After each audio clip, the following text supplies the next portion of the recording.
and the smooth, jazzy sound of Gran Turismo 4. Welcome back. Good evening to all of you. I am Swishbone here for a playthrough one more time of GT4, and already in the chat is Joe saying, the music. Yes, isn't it beautiful? Smooth. Very nice. Very jazzy, very relaxing. So this is a special playthrough because we're going to be doing the equivalent of car roulette. We're not going to buy cars.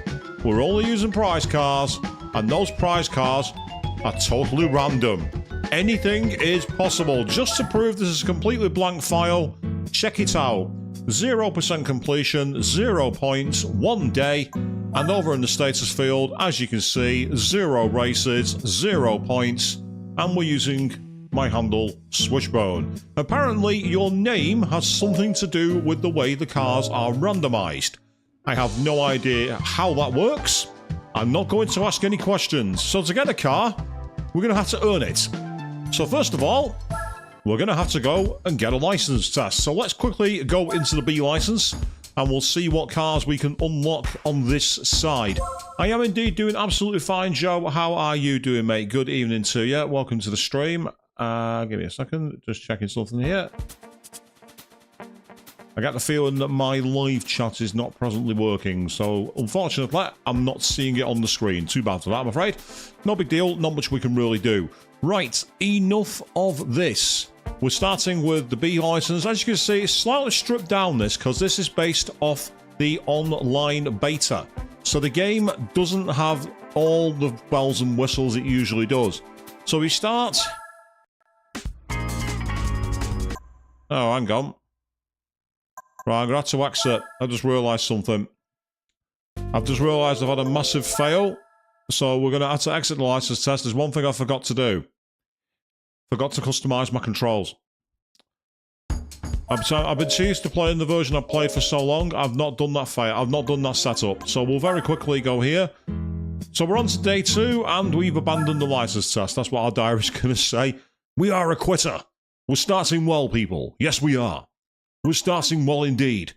Right, controllers, that's the one. Yes, we're starting well. We're starting really, really well here. That is going to be R2 for the gas when we step on the gas. And it's going to be L2 for the braking. And then for upshift, it's going to be... Yeah, shift up and shift down. So we'll go with square for shift up.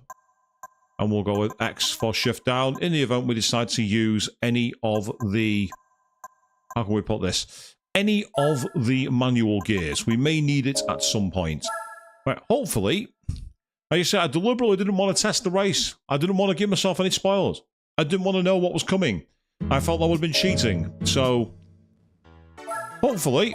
Take 2. And yes, laugh all you like, Joe. I deserve it. I absolutely deserve that one. Okay. Enough of this. It looks like we're driving the Mazda Demio. No, in my luck, that's what we'll be winning.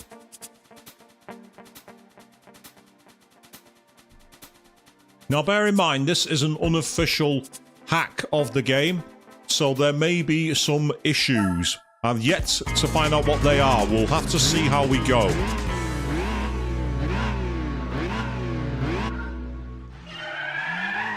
Good evening, Hunter Iggy. Just seen you jump into the chat there. How are you doing? What's up? My blood pressure, because I got to try and get myself a license test to win a car, and we've started braking a little too early. So let's try again.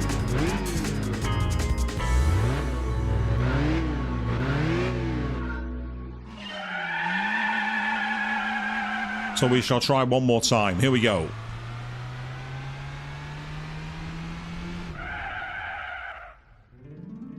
Ooh, not too far off a gold, but we'll settle for silver for now. We're not doing a gold license test here. We're not doing a get all golds. I've not got all night. So we will move on to the next test. As I say, we may see some graphical glitches because this is an unofficial patch, so it's very much a jury-rigged approach, so we shall see. 11 seconds to go a bit further. Let's see how we do.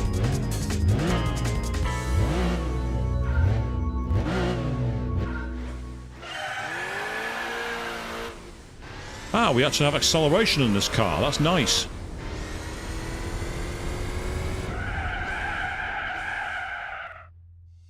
Ooh, not quite a silver. Ideally, I'd like to get silvers, because we get 2 prize cards if we do that. Because it's randomised, I'd like to improve my chances, so we're going to try and get a silver if we can.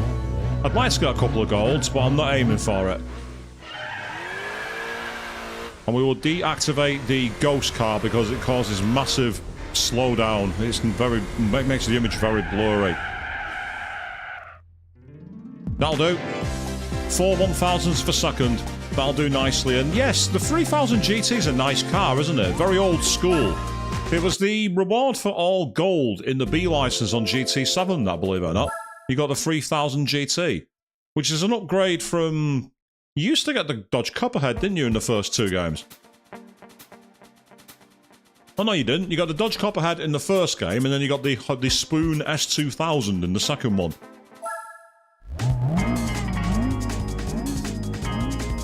So we've got the CRX Del Sol.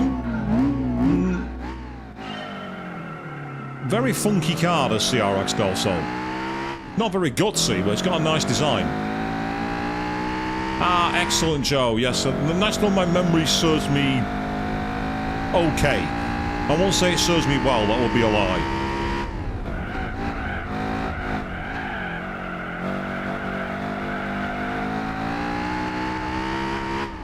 Yeah, the Copperhead was a good car, actually. It was a really good starter car.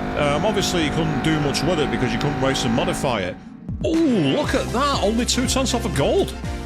That's not bad at all. Okay, well, we got the silver first time, so that's not bad. We're going to go through to test 8, and then we're going to back out briefly, because I do not want to do the coffee breaks. I like my coffee, but not in this game.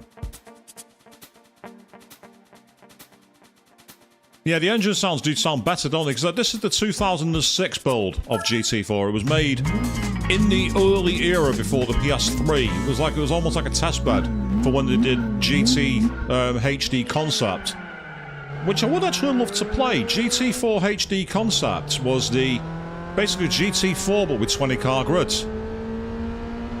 I'll happily play that any day of the week. I really would. 20 car grid on Citted Aria. That could be interesting.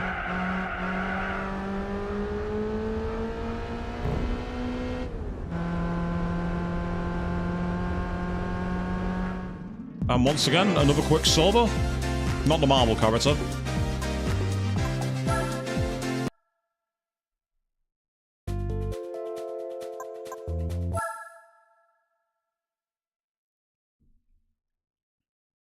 And say we're going to get the A license as well. Oh no. A 1-lap guide runner scuba. What car are we driving? Because that's a slow time for scuba. Oh no, we're in a Mini. Oh god.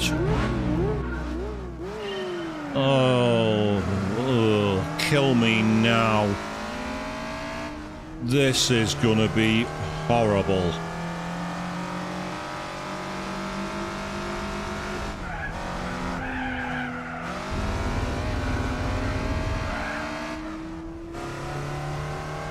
Yes, feel the tension here, people. We are going metal thrashing mad now.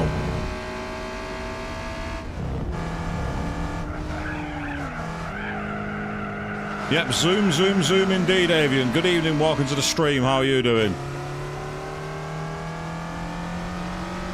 And, yeah, yes, mad. That's very much me. I must be mad to take on the Randomiser challenge.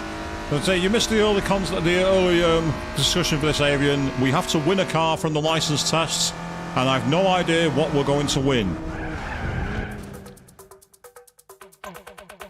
It's not my fault he was slow. It's not my fault he's slow.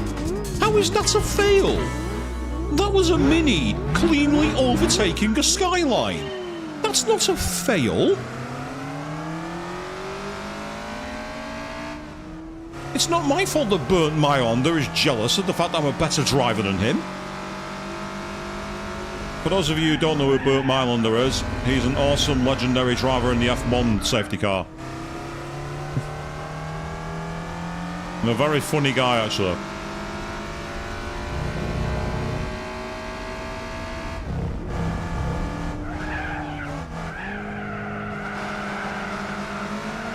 This car feels like it's on absolute stones. There's no grip in these tyres at all. I've no idea what tyres they are, but they're not very good. They're at least round, I know that much, because the car's not bouncing everywhere like a Ferrari F1 car at the start of the 2022 season. So I know that they're on actual tyres, they just don't feel very good. Comfort, that's the GT7 version, isn't it? Which would be... Isn't the normal tyres on this game? Were they called N? I think they might have been, actually. Yeah, they might have been called N-Class tyres. Which, again, would be a certified license test moment.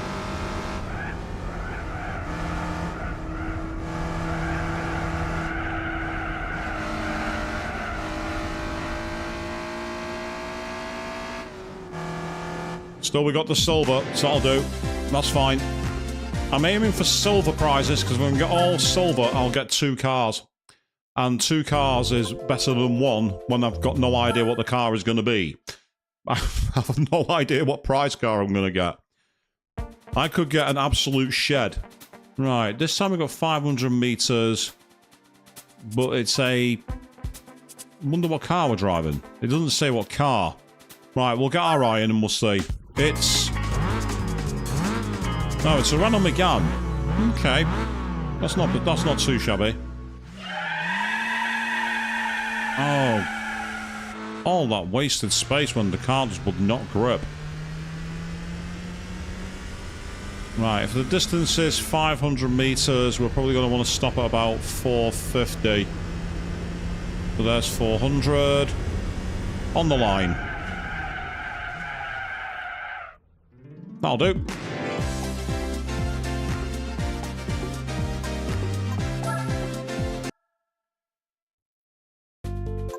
So we've got 2 more tests for this license, then we'll do the A license as well. We'll do both license tests so we can maximize our chances of getting some decent cars and having some... Ooh, it's the Dodge Viper. Right, bear with me a moment. I'm going to potentially utilize an exploit here. We're going into manual. There's a reason for this. Because it's in a straight line, changing gear is not hard. You don't have to focus too hard on it. And what I'm going to do is I'm going to start the race in 2nd gear. And then, like Valtteri Bottas, I'm going to spin in the pit lane and crash my car.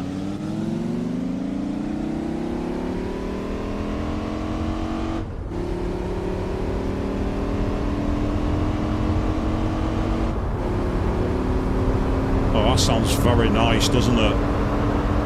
No, we'll probably want to brake at about 850, I reckon. No, we don't. We want to do it even later. Oh, yeah. Nearly 100 meters over the distance, so I think I need to brake about 750. That's okay. That's fine.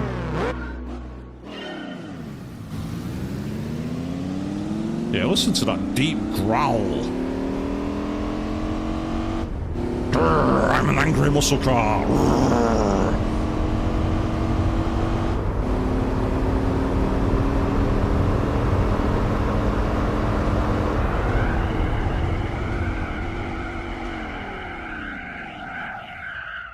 Right, no, it's actually closer than I thought. It's more like 850 after all.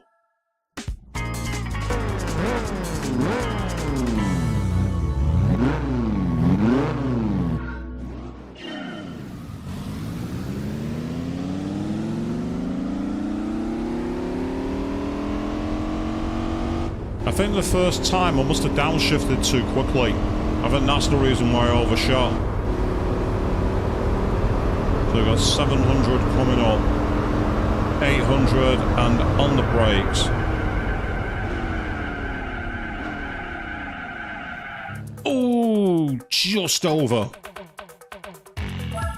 So around about 800 meters. Enjoy the fails, people. Enjoy them. Point and laugh. I deserve it. You don't want me driving for you. We would have all gone right into the back of a semi-truck by then. And I don't want to do that. I've seen how much the access on a Dodge Viper claim is. Believe me, you don't want to be paying it.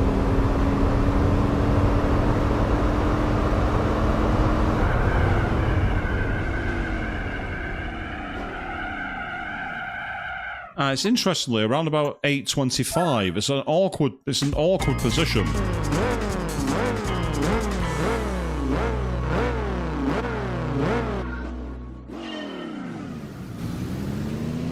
See, if you start this car in first gear, all you do is literally spin your tyres up. That's why it's better.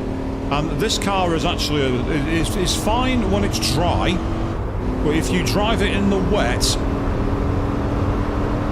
it's about as terrifying as taking a ride on a tuk-tuk in Bangkok. And if anyone's ever taken a ride on a tuk-tuk in Bangkok, you'll know exactly what I'm talking about.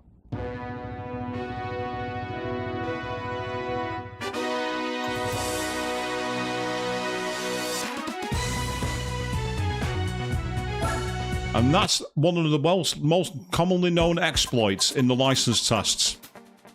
Use manual gears for the Dodge Viper starting ones. It's one of the best ways to get gold. Because most of the time, you lose far too much time shredding your tyres in first gear.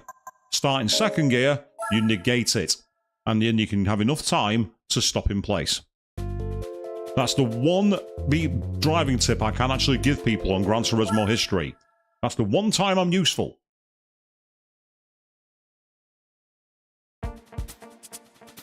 Right, so basics of cornering using the twin-ring Mercedes.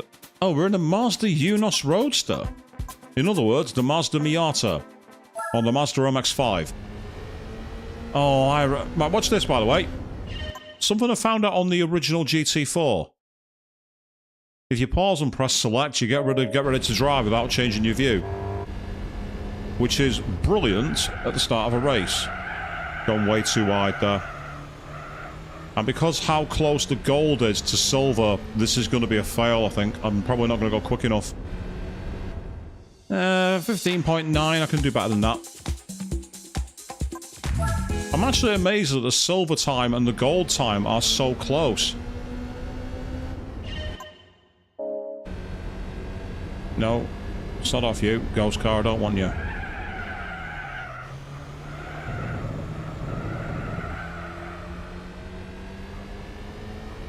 Well, I'm ahead, but I don't know by how much.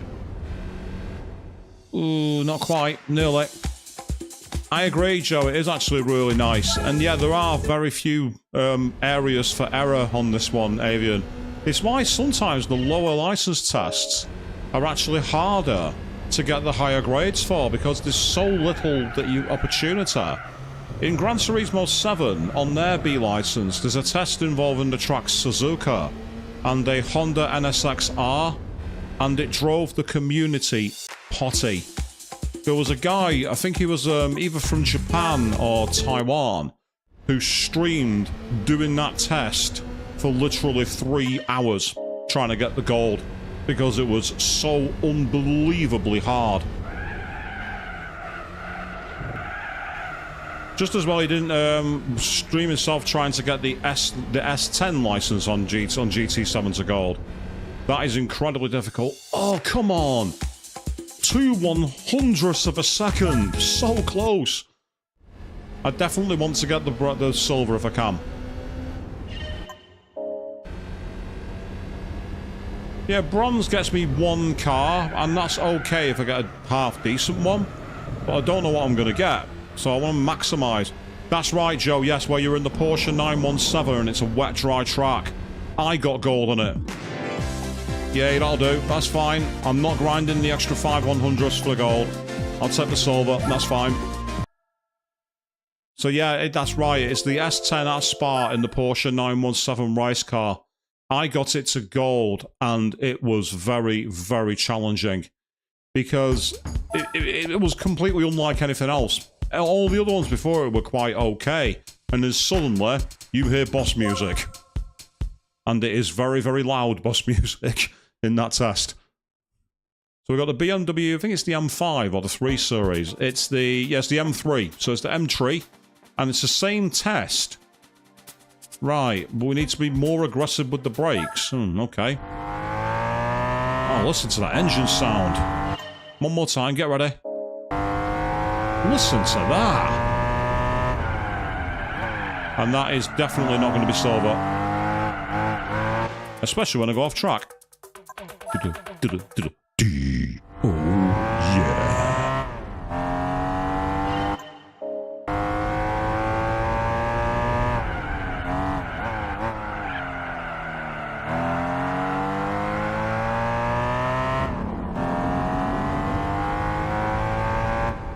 Oh, look at that. Only 1/100th of a second away.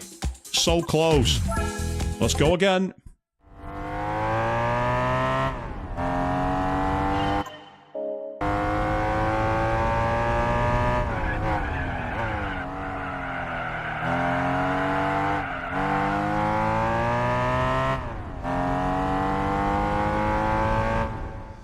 Wow. That time I was fractionally slower.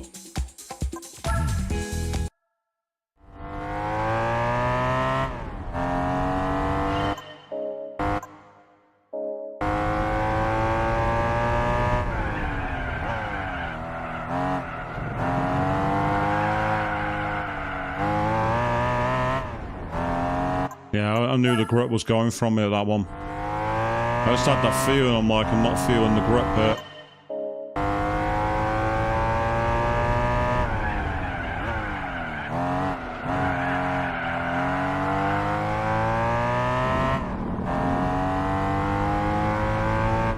Yep, that's fine.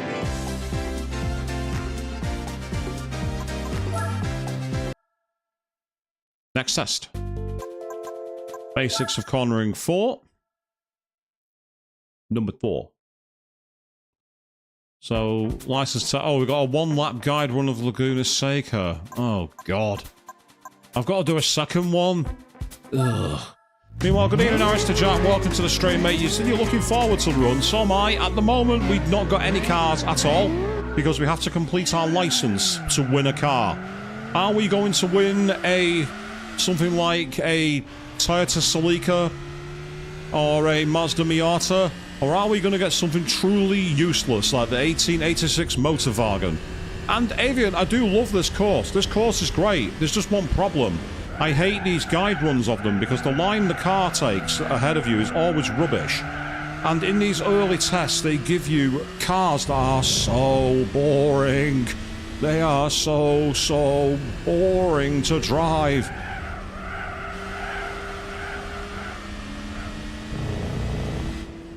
And for those of you who are curious, by the way, how are we playing this with random prize cards? It's all thanks to a patch that was made in the fan community for the GT6 Online Prologue. So it's kind of like an online version of GT4, and it came out in 2006. It was dumped online, and then someone reverse engineered the code to be able to do random prize cars. And yes, that's very true. The Motorwagen was funny to watch. It was funny for me to do as well, to be honest. I'm like, I can't even get up the hill. I've not even got enough power to make it. I'm stuck. There's nothing I can do. Yes, that was priceless, as was the Ford Model T taking home our eggs back to Mama on the farm. That's what it sounded like, didn't it?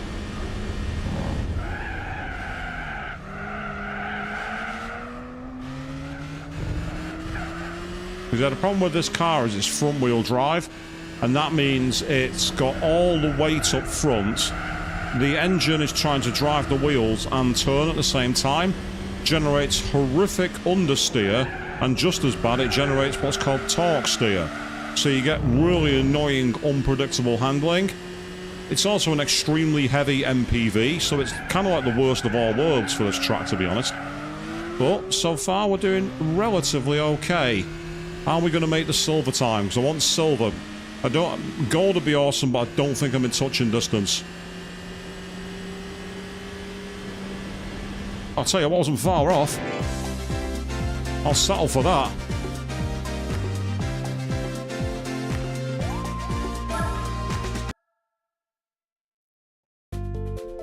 It very much is a raffle, Arista Jack. I might get lucky and win something like the Toyota GT1 or the Bentley Speed 8. I might also get the 1886 patent Motorwagen. Who knows what I'm going to get? Basics of dirt driving. Oh no, we're on rally stage. Oh, for God's sake. And we're driving in... Well, it's a Toyota Celica, so it's not a bad car.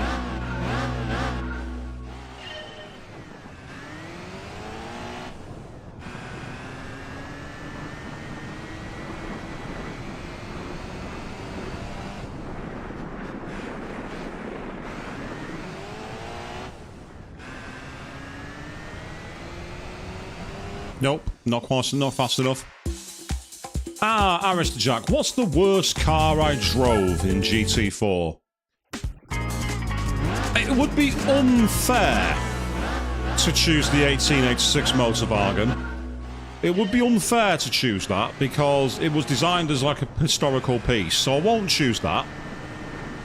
No, I'll tell you what I think was a bad car, actually. Purely because it was disappointing due to its tyre wear. And that was the Opel Calibra touring car. That was a very disappointing car, but was it the worst? Not really. That wasn't that bad. It's strange. There's something about driving the lower powered cars. They can still be a lot of fun to drive. But I will say, driving that Mini in the B license test around Tsukuba was awful. Because there was just no power or grip in the car. That'll do. Thank you. Hey, Joe, that's a great idea. That's a fantastic idea. I'm aiming to get 2 prize cars from the B license by getting all silver cups. So, put your bets in the audience. What kind of car do you think I'm going to get? Rubbish or bad? In fact, to make it fair, let's do tiers. S-Class is a Le Mans prototype. A-Class is a touring car or a JGTC. B-Class is a supercar. C-Class is an executive saloon. D-Class is a family hatchback. And E-Class is the joke cars. So from S through to E, which one do you think it's going to be? So we got Le Mans prototypes. Then we got the DTM or JGTC cars. Then we have the supercars, the executive cars and executive sports cars, the family saloons and hatchbacks, and the joke cars. S through to E. Make your choices. We've got plenty of time.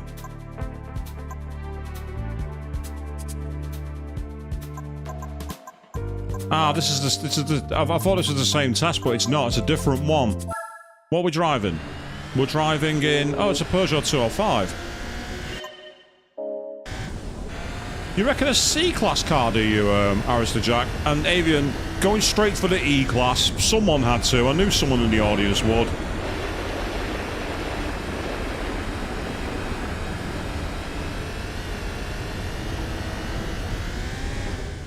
That'll do. Straight to silver. Nice. Thank you, Peugeot. Say C-Tier. Not a bad choice, the executive saloon. So you're thinking kind of like the BMW M3. All the E-Class cars, yes. Car E. Okay, in that case then, we are on to test 13 of 16, and it looks like we're back at Tsukuba, which is always annoying. And we're driving in, I think it looks like some kind of... I'm not sure what car it is. It's not a very fast one. So, this is the kind of car that I'm likely to get, to be honest. A car at this kind of caliber. Not sure what car it is, though.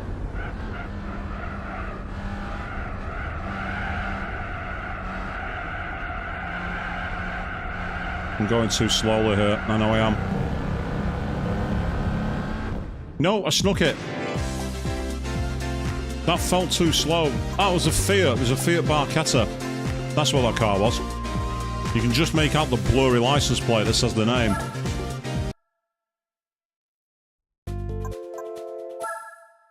So, class 14. What's test 14 going to be? What are we going to get? Basics calling El Capitan. Okay, nice. And we've got what feels like a powerful car, actually. This feels kind of powerful. I quite like it, actually. Yeah, this has got some grunt, this car, whatever it is. It's got understeer as well, I'll say that much. Oh, and then a bit of oversteer, so it's going to be a rear-wheel drive car.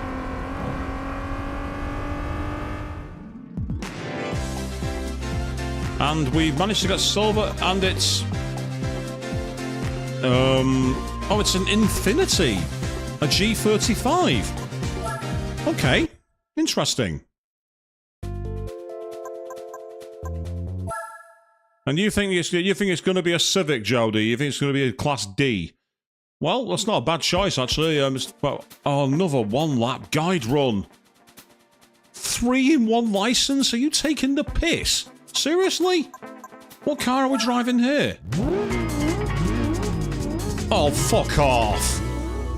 It's a Chrysler PT Cruiser. Oh, for fuck's sake. I'm changing my mind. Arista Jack, it's not the Mini that's the worst car I've ever driven. It's this. This car is a total fucking shitbox. I hate it. And because I hate it so vehemently, the game's gonna give me this as my first fucking car. I'm calling it now.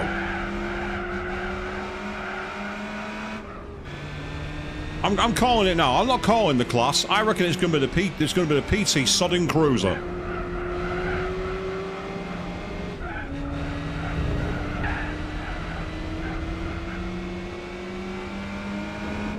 How can you say you love this run, Joe? We've not done anything random yet. They're all the cars on the license tests. We've not got any of the cars yet. We don't know what's happening.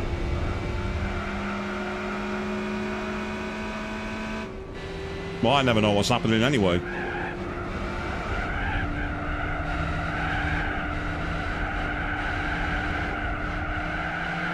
That is the worst understeer in the world.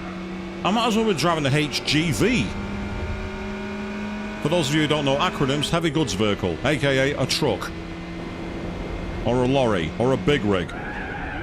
In fact, no, but driving a big rig would be actually a lot more fun.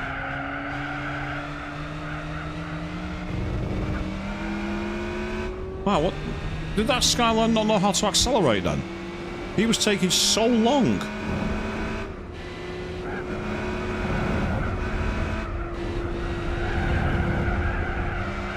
I'm having to release the gas a lot of the time here because this car has got literally zero grip. It starts to turn and then just starts sliding.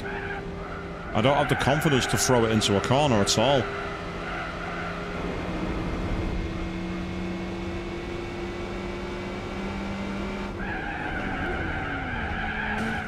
Well, I hit the pace car but got away with it. I'm amazed that I got away with that and not counting as a fail. Well, I'll let this car off for that. It managed to tap the rear end.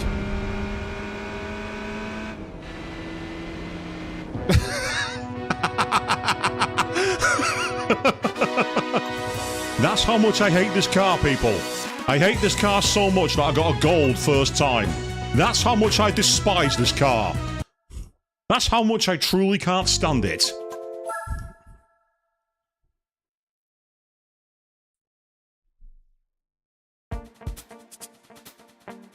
So our final test is the end of Tsukuba.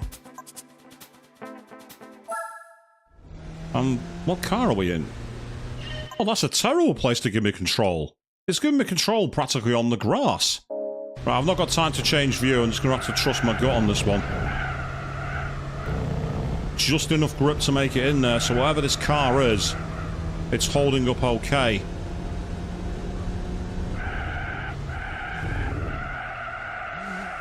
Oh, that's nowhere near the apex. Absolutely nowhere near it. But I'll settle for that. Straight to silver. That was a BMW 1 Series. Oh, worse, it was a diesel.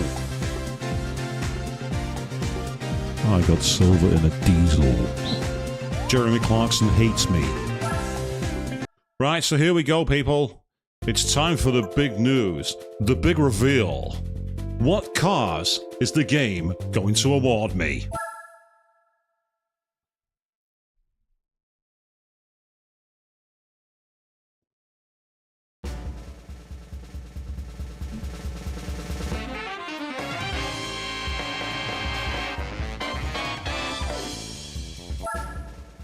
So drum roll for the first car, it is a Honda Civic.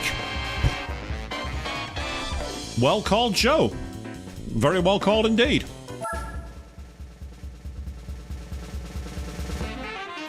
And we've also got a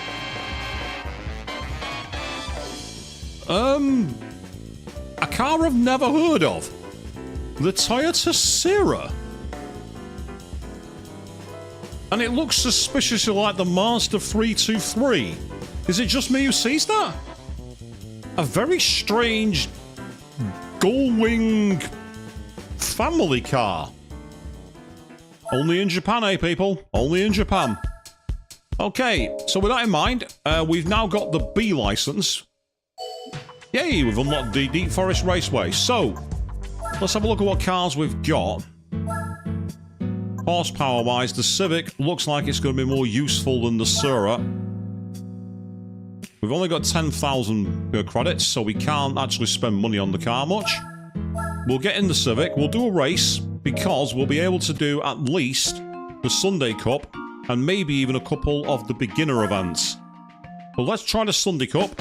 First thing we're going to do... click along, people. Let's change the oil and see if it boosts the power.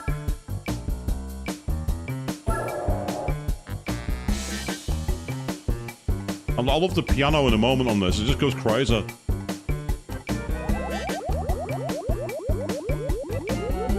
Super happy music, and then suddenly...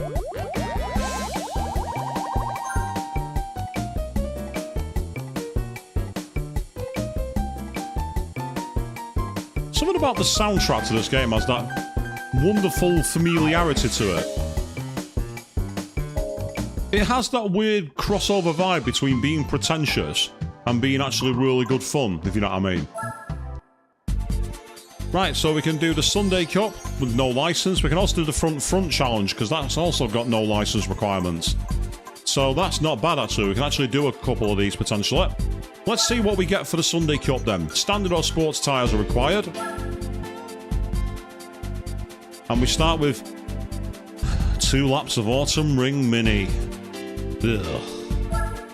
Yes, completing this race whenever you like. An easygoing race where you don't need a license. Unless you're me, and you're doing prize cars only, in which case you have to get a license to get a car.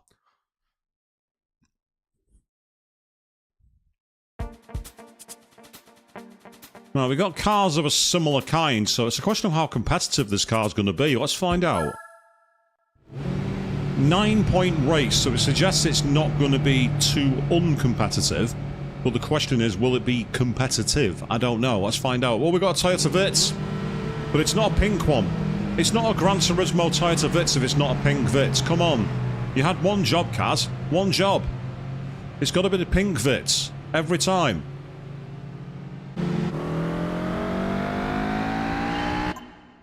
Get rid of that horrible get ready to drive. I don't want that there. You guys are braking for that corner? Why? You don't need to. Nice engine sound, actually, for a Civic. Yeah, I'm going to take him there. Not the legit way to take that course, but do I look like I care? Has a very strange torque curve to this car. It seems to run out of revs. You can hear it running out of revs.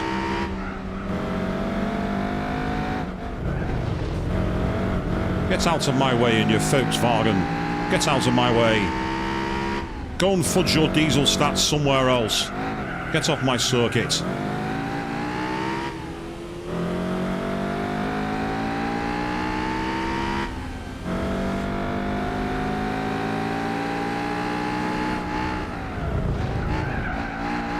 The way I do it is brake in the middle of that corner, and you can use it as a second part for the apex afterwards. And it sets you up for a decent run through the course. Very fiddly course, Autumn Ring. And it's weird, isn't it? For an autumn-based racetrack, it doesn't look very autumnal at the moment. In GT3 and GT2, you had a lot more of the red leaves, a bit like Maple Valley in the Forza games. But here, it's very much just a random circuit named after autumn. It doesn't feel too gutless, this car, but it also doesn't feel like it's got a lot of power either. Yeah, you say it looks more like a spring track, Arista Jack. Exactly, it's not quite got the theme of the seasons towards the end of the year, right. So we start with a win, which is a good way to begin. Finish by 2 seconds in front, despite starting at the end. See, 166 horsepower, it's really not a lot. And we're on sports medium tyres. Ugh. Well, the problem is, I've not got the money to replace them. Yeah, you like the sound of the VTEC, eh, Joe? I think it's a great sounding engine. I say that's one thing I was. Oh, I did say that this is hacked, so we might get kind of random glitches. There's one just there. We've had a flash of a previous menu screen. That's nothing to do with your internet screens, people. It's nothing to do with that. Right, so we're going now to... Oh, God, driving park. Oh, God. Oh, no. We're going to be driving in a shoebox, people. It's thinking about it. Yeah, it's the beginner course. It's half a mile long. And look at that, my Civic's actually gone off track. But the AI driver actually went off the circuit. In a Honda Civic. My AI driver is being so aggressive. Look at him. He's all over the back of that VW Polo.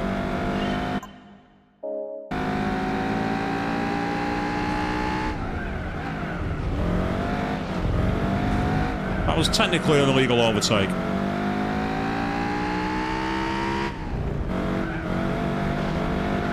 That was definitely an illegal overtake. I ain't got time for this. Get out of my way. We don't have stewards, we don't have flags, we don't have rules. Get out of my way. I'm not interested. Move.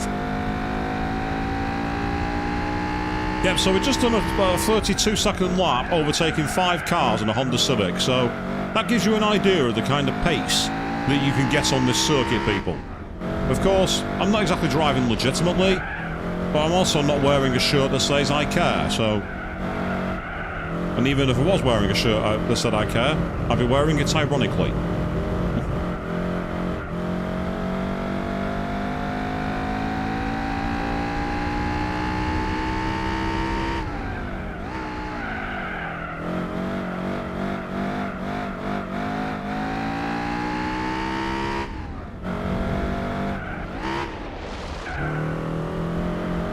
So I do want to get the A license after a few races here because I'm hoping that then that will open up some of the special events and who knows what delights they will throw up for us because the actual prize cars legitimately feel like a lottery.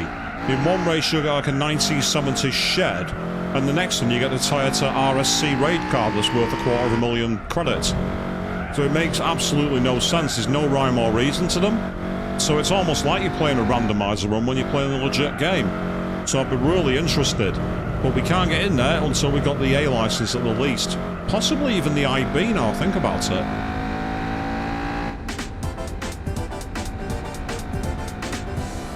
Yeah, so it wasn't quite legit. I wasn't playing fair. But I still won. So that's all I care about.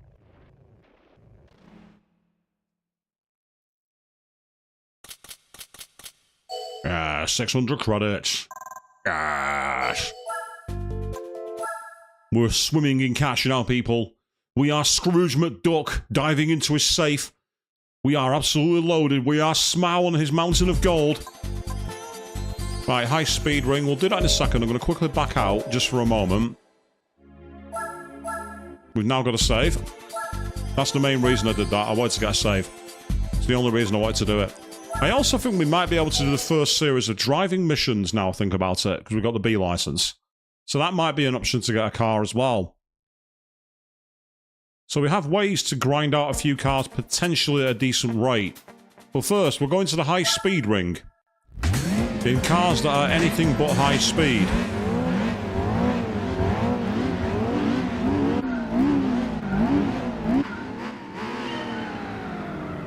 Yes, Avian, feel free to sing that theme. That theme was awesome. That theme was awesome. That show was awesome. I've got nothing but praise for that show. I'm not a Disney nerd, but even I will accept that that is fantastic. So we actually seem to have surprisingly got one of the higher top speeds. I'm quite surprised by that, given that we're in a Civic. I don't think we'd have the horses, but we do.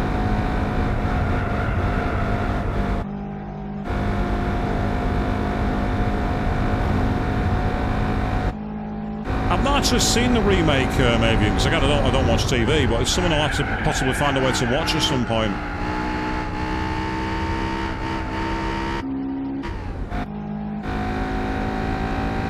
So the high-speed ring is one of the most consistent circuits in Gran Turismo, and it's a very fun one to drive. It's interesting because I saw a video earlier today about, you know, ranking the best tracks in GT history, and this got relatively high. It was in the top 20, I think, and they said the only reason it's so much lower is nothing to do with the track. It's because not many high-class events take place here. To which I say, Formula Gran Turismo World Championship. That race was a lot of fun. And I'll definitely check it out at some point in Avia. If it becomes recommended, I'll definitely check it out.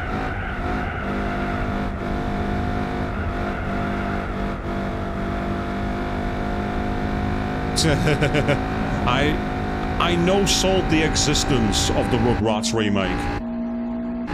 I don't know why you would even want to commit that crime against humanity.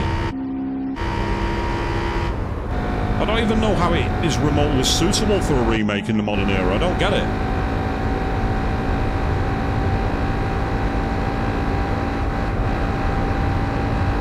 Well, this car has been a very decent pickup so far. So it started okay.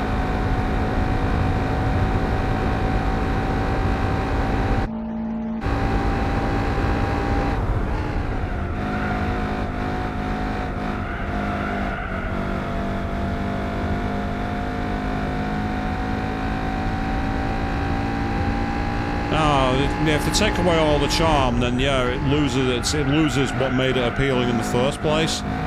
The charm, again, it's like a lot of shows from that era. There was the things you look back on that make them charming.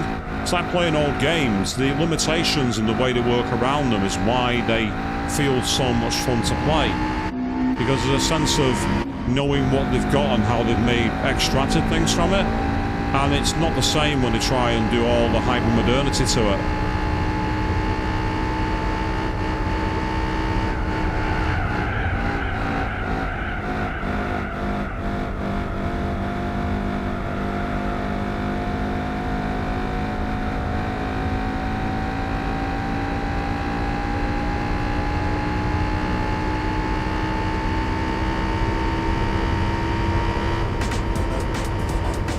Excellent, that's good. Thank you, we'll take that. I can't be bothered waiting for them to finish. They lost at the end. Next.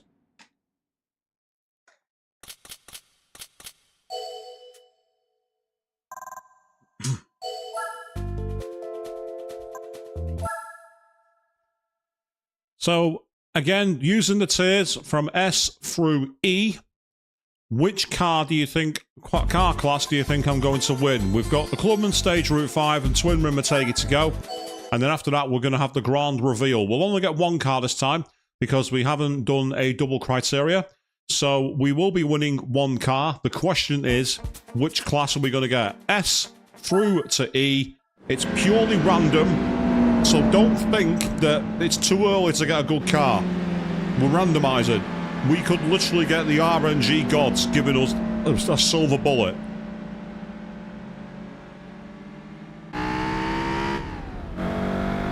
Oh, look at the car that's ahead of me. It's a Chrysler PT Cruiser. Yeah, I'm getting PTSD thinking about driving the Cruiser. Actually, no, that's not fair, actually. People who genuinely have conditions like that aren't the butt of jokes. Hey, what do you think you're doing? Get back in the loser lane where you belong. Thinking you can just cruise alongside me and barge me out of the way? Sod off. Get back in your lane, punk.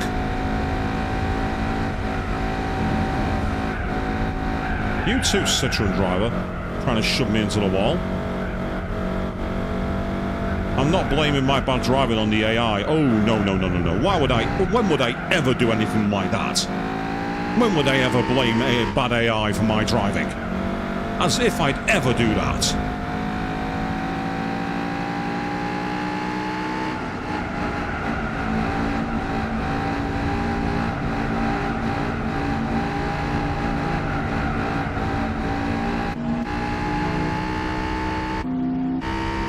3 cars, all overtaken around the outside in the tunnel. All clean, there was no contact there either. So I say you've got this lap and then probably 2 laps of Motegi to decide. So S through to E. Which class do you think I'm going to get? Yeah, I'll use that wall. No one's going to stop me. It's not going to damage my car. I've only just noticed that's a rather nice little ship in the background. On the side, you know, where you got the construction. I'm quite liking that these extra details are now showing up because of the way I'm running the game. You're gonna stick in your lane and go with C, are you, Joe? That's fair, not a problem. And you still think it's going to be an E-class car, Avian? You still think the game's going to troll me? Well, to be honest, stranger things have happened, so let's see. After all, I'm the one that got all gold in the S license and got the bleeding Ford Model T. That was a reward for grinding that out, wasn't it, people? They might as well have said, you've proven you're a nerd, now shut the fuck up. Knowing Kaz, he probably was. Ah, so the game's as chaotic as you, Avian, right? I remember that. Now, to be fair, if the game was as chaotic as you, there'd be blue shells all over my arse. And I know you're sorry, not sorry, so don't even bother trying to apologise. Don't even try to make excuses either.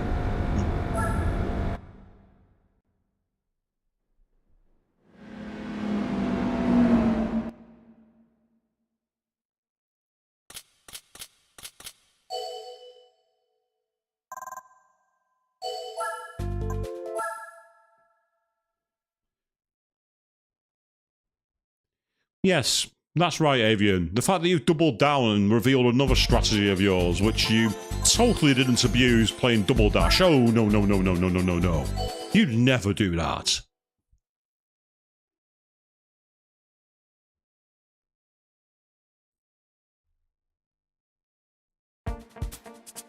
We're on the West Short course for this one. We've got 3 laps. Ah, this is this version. This version's kind of annoying, actually. It's not my favourite layout. It's not a brilliant layout at all. It's like they tried to make a weird form of an oval and it just doesn't work. In my opinion. My opinion doesn't really matter. Yep.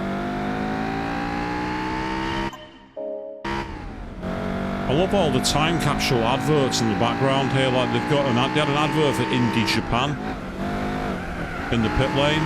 Indy Japan's not been a thing for a long time. Give me your slipstream, Mr. Vitz. Bye, bye, bye.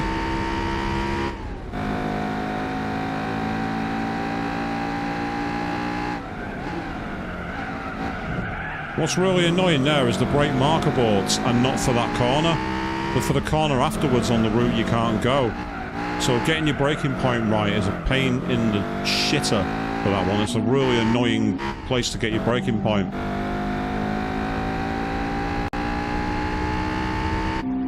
Still, not bad. I'm quite happy with this Civic, actually, surprisingly. It's giving me a decent amount of power, and it's not bad on its handling at all. I'm actually quite happy with it. For a starter car, I couldn't have asked for much better, to be honest. Well, apart from a real game breaker. But for a car of this class, I've actually lucked out in the draw. I'm quite happy with it.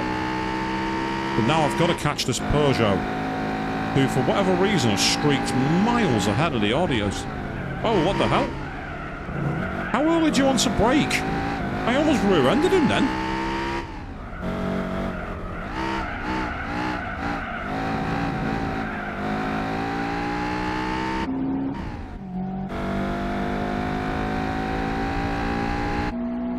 He might have got a massive early lead, but he threw it away in that chicane. Good lord.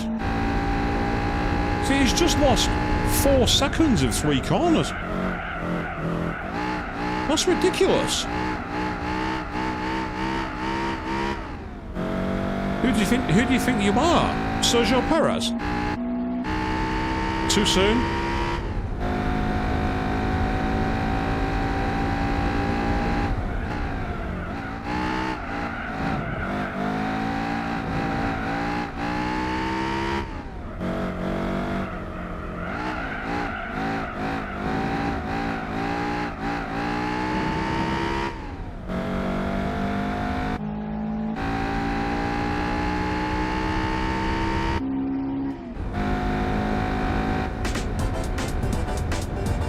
Well, that was intriguing, shall we say.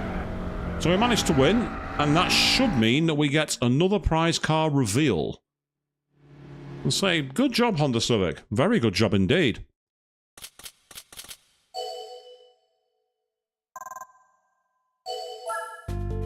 So let's back out for a second. Oh, we just got another graphical glitch. And we've won a... Oh, wow! We've got a racing touring car. They like the Civics on this run, people. We've got the 98 touring car Civic. That's actually a very good car. It's not got a lot of horsepower, but what it does have is racing modification. So it should mean it's quite light, and it will also come with racing tyres. We're 0.8% complete. Yes! Yeah, see, it's only got 183 horsepower, so it's not got a lot of power. But what it does have, or will have, is grip. I mean, if I look at the Toyota Sierra, for instance, that weighs... I don't think it's... Oh, yeah, you have to go into cell, don't you? Yeah, so that weighs 910 kilos, right? The Civic 2, which I was driving a moment ago, weighs 1040 kilos. The race car, on the other hand, 930. So it's got over 100 kilos less weight and a little more power. And I'm going to give it even more power now. By going back here. Yes, we will take advantage of this very well-known feature. Change the oil and give yourself a little more power.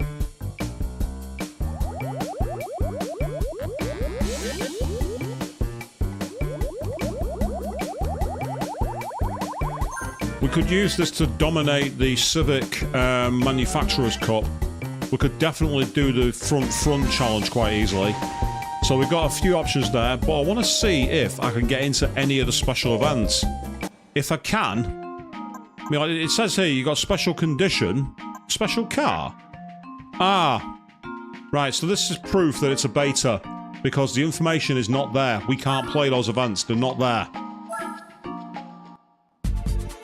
Ah, you need the A license. Right, okay, we can't do those yet. We need to get the A license. Before we go and get the A license, though, let's quickly break things up by getting the front out of the way. Ah, standard or sports tyre, so I can't use it for that one after all. So I can't use it for that event, but I can. See, that's nice, isn't it? They've actually simplified the car menus. They've made them a lot more simple. In the original, they were a bit more cluttered, and they weren't in a straight line. And as you can see, Civic Race, Class B, we can actually do this. And we will do it. We'll get out of the way. Because we might get a decent car. And yeah, it's the GT1 Honda NSX photo, so we might have some Easter eggs here on this stream series, people. We may have quite a few Easter eggs. 7-point race, surprisingly. Despite the fact we're going to be on racing tyres. Evidently some cars in here have got unicorn horsepower. But the racing grip should give us the edge. It should give us the guitarist from U2. Bad joke, I know, but it's my stream. Deal with it.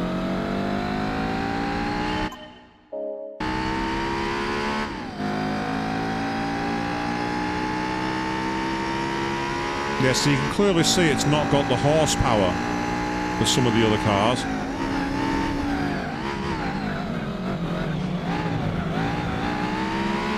But it does have the grip.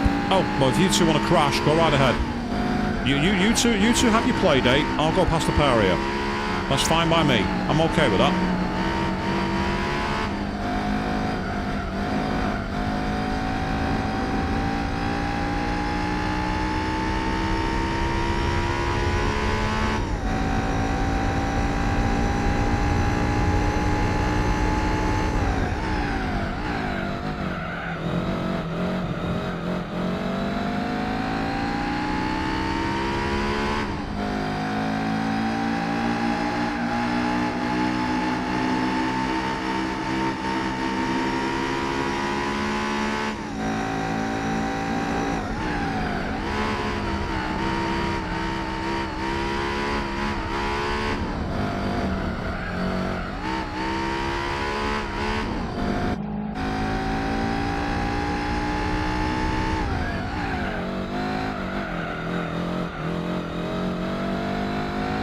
go. Nice and smooth.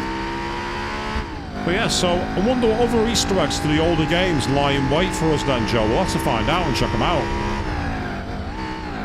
Next time we'll find that Red Rock Valley's in here as a secret track or something.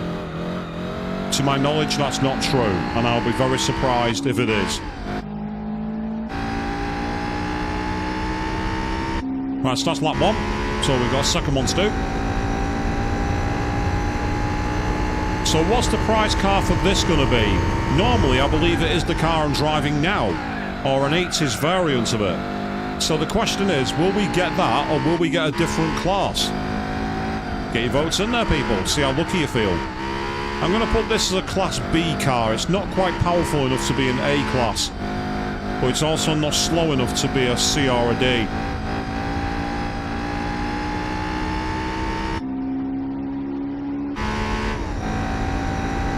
Still think it's going to be a C-class car. Yeah, that seems fair. Okay.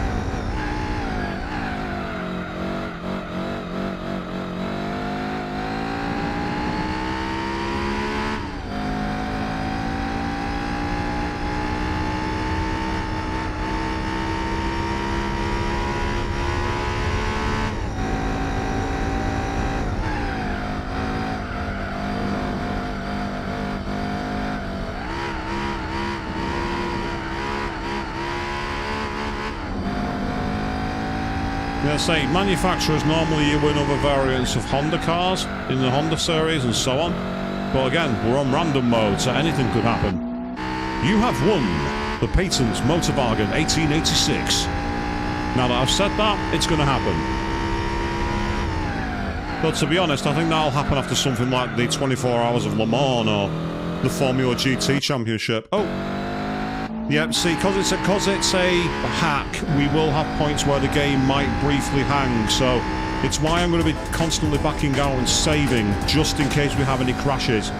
Remember, we are technically playing a modded version of the game, and we're not playing it legit, so I'm expecting there to be some teething issues, shall we say.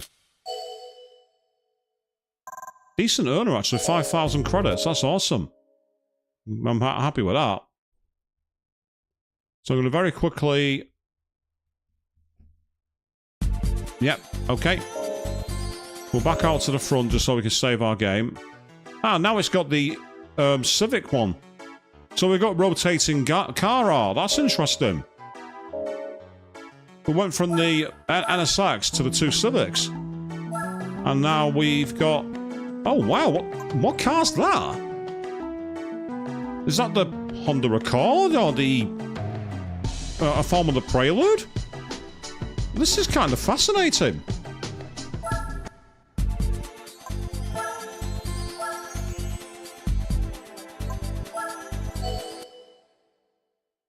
We had a few different placeholders as the images in the events screen. That's kind of cool.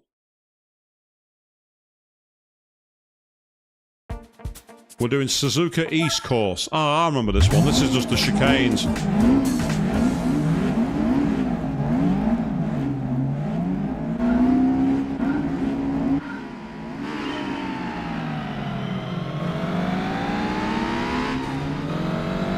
Pardon me, racing car coming through, out of the way.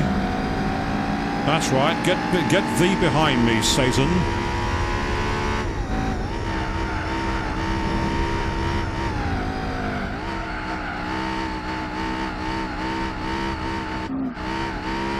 There's race marshals later, like, having a drink going, I gotta see this.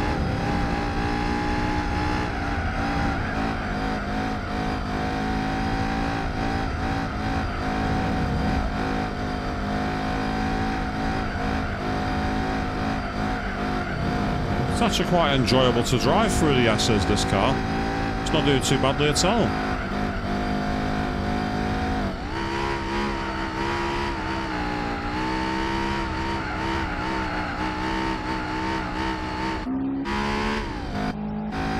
Although it seems to have the same problem that the other Civic had, where the power just seems to get stuck on a constant loop when you go in anything but a straight line. It seems to just like run out of revs, it's weird. Well, I'm guessing that's the consequences of car that's being front-wheel drive.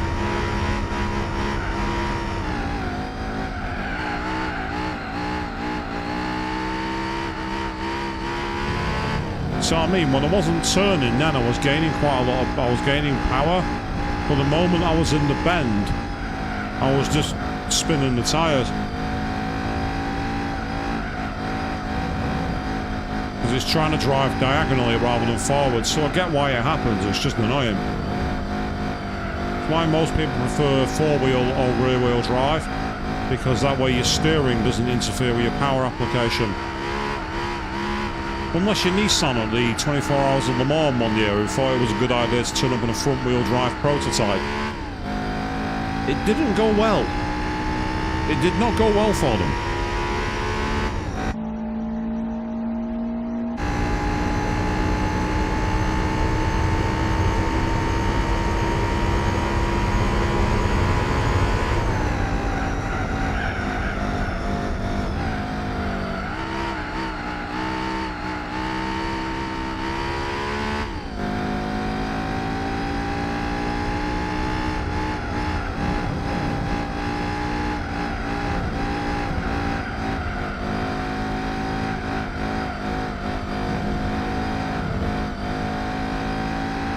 And of course the rules for this is we're not buying cars unless we hit a literal roadblock, because there are some events that require certain types of car, and if the game won't give us one, then we might be stuck, but we're going to try and avoid it where we can.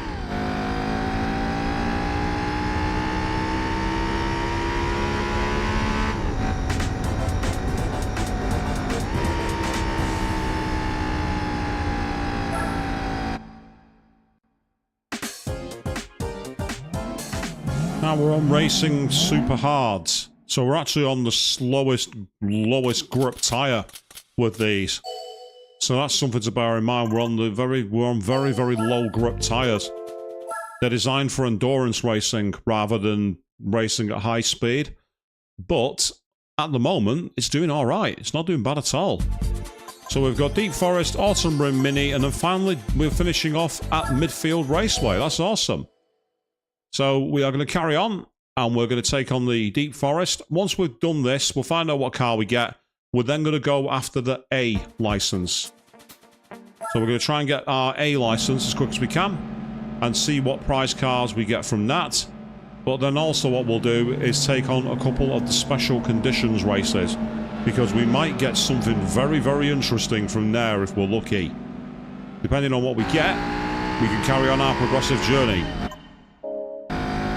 Different kind of stream when I do the racing, isn't it, people? It's all about getting into the light. Oh yes, the penalties. I'd forgot all about those, and you're right. I can't use the other cars as brakes in that series. I also can't wall ride too much, I don't think, because the game's unpredictable with wall riding. Sometimes you can, like, go burr at over 100 miles an hour, and other times the merest tap invalidates and gets a penalty. It's very annoying. The license test at Chamonix in the S license is a cracking example of that. You can either get no tolerance at all, or just hang your back car on and go as fast as you like. There is zero consistency.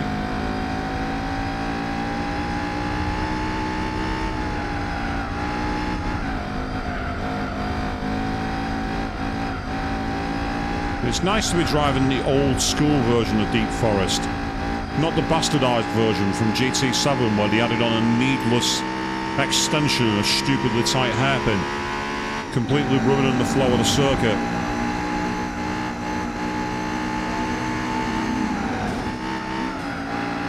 Out of my way. It's not my fault you're not in a racing car and you're not on racing tyres. That doesn't mean you can slow me up. Get out of my way. Beautifully hit apex and over the hill and far away.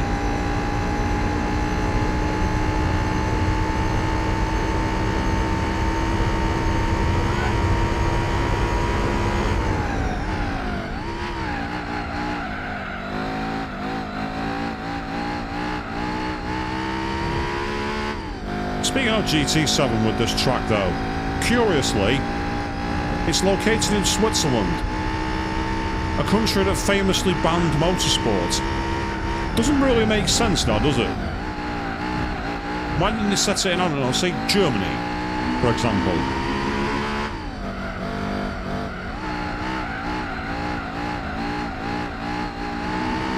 Yeah, seriously, this track in GT7 is in Switzerland. I am not making that up. Just like how Trial Mountain, despite having the Loch Ness Monster in it, is in Oregon, in the USA. It's like, why don't you just set it in Scotland like most of the people believed it was?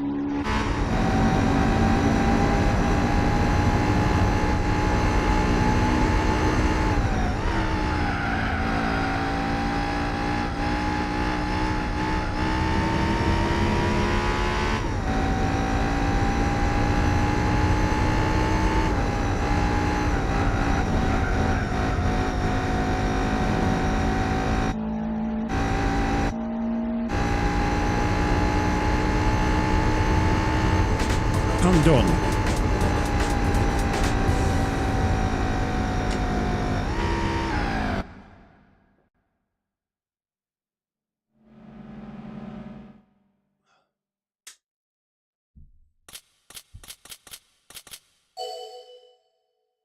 I am liking the amount of credits we're getting from this cup. It'll make buying things like tires or weight reduction or anything like that for any cars we get that we want to use them for. It'll give them a major, major edge. Autumn Ring Mini again. Only this time we got 3 laps.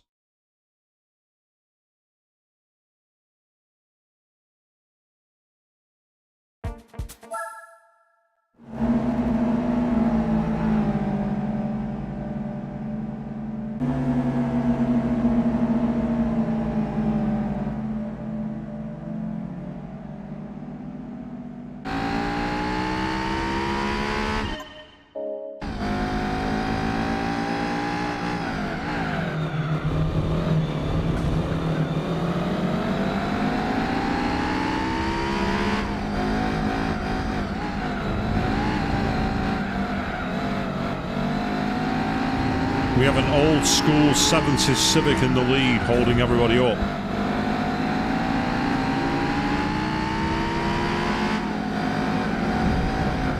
You might be a Type R, but I'm a Type Racing. Get out of my way. I said get out of my way. No, I said out of my way. Who do you think you are?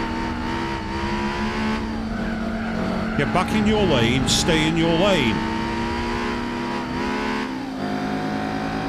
Well, evidently that car's got major horsepower boost because it was pulling away from me then.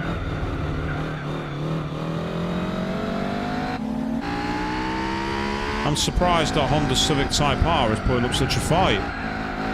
I welcome it though, it's kind of cool.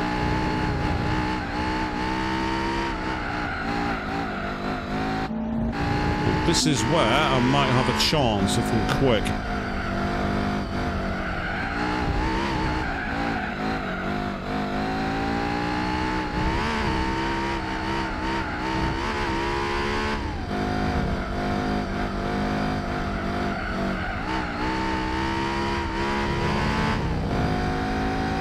Yeah, that's better.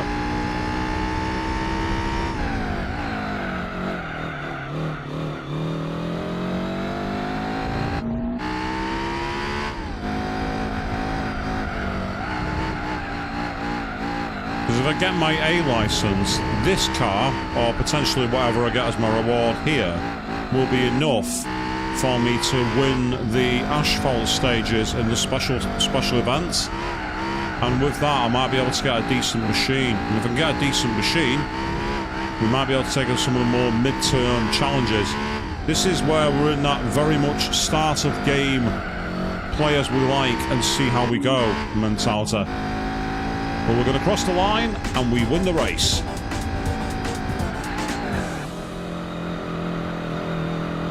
Yeah, once I got away from him, he couldn't get near me. It was getting past him that was the problem. They always say that in racing, catching is one thing, passing is quite another.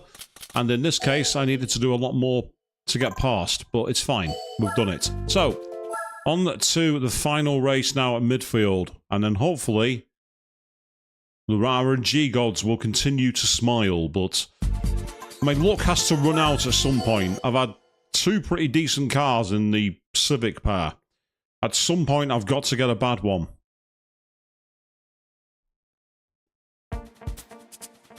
There's the Garda's Didier race car.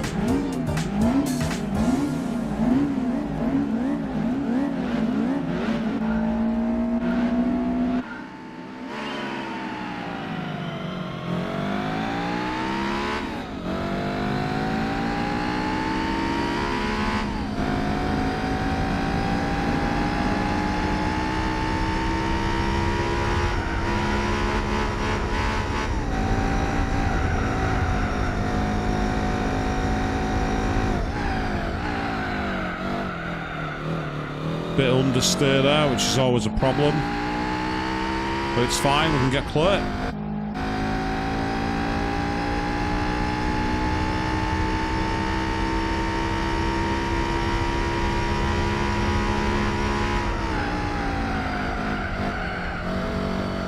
I think the gear ratios for this car are quite long because it was really straining at the top of second gear.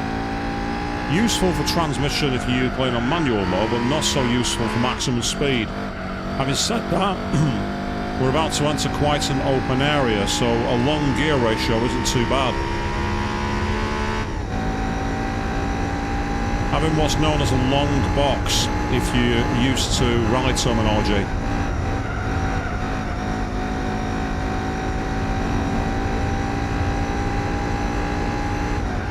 I love that crowd there. It's a complete empty arena, people. There's no one watching. The support race for whatever race is on here later today has got the crowd absolutely going wild. Look at them. On the right-hand side, we have the echoing, wondrous, thunderous sound of the silence as the audience gather round. Wait, no, what's the opposite of that? As the audience go back to the bar.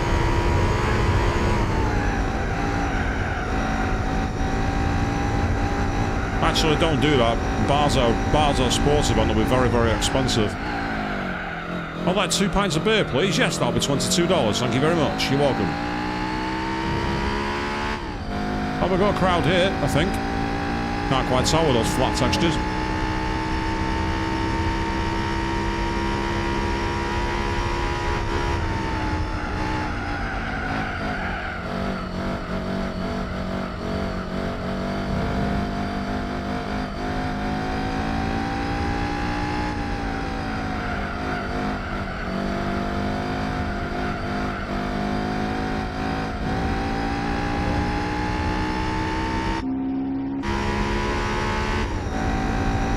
Despite being a racing car, this feels a little gutless.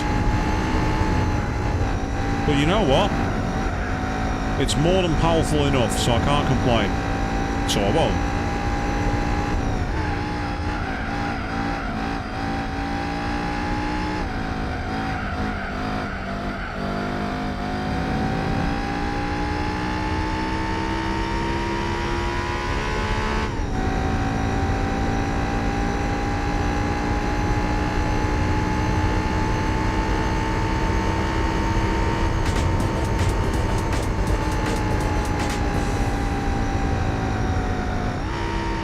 So, we've had a bet of C-Class in the audience for our car that we're going to get.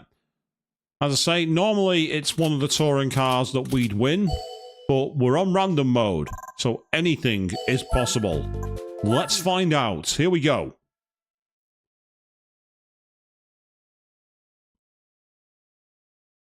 Here comes the drum roll, and we've won. Oh! The hell? A Motorsport Elise? Okay. I wasn't expecting that. That's a very good car. That's excellent. Well, that's a victory and a half. I wasn't expecting that. So let's get our game saved, and we've now got Opera Paris open. And we're now going to go back to the license test, because we're going to do the A license. And we're starting with complex corners and so we've got a Mitsubishi FTO, ironically a Lotus Elise, a Mitsubishi Eclipse, a Subaru Legacy, Audi A3, Mercedes-Benz SLK, Volkswagen Golf, Mazda RX-8, we'll skip that, Honda Civic Type R, Honda Integra Type R, Lancia Delta Integrale, Scooby Impreza, Nissan Skyline, Audi TT, Mazda 6, and an RX-7. So we've got a decent collection of cars here to play with. So let's get into the test. We'll aim for all silvers, so we can try and get another couple of cars. The main reason for doing this, though, is to get the A license. By getting the A license, I'll be able to get those early rally events, and that might be a chance to really gain some prizes. But yes, I've got a Lotus Motorsport Elise. I'm not arguing with that. That's a great choice. Oh, that's very understeery. Oh, that's a lot of understeer there.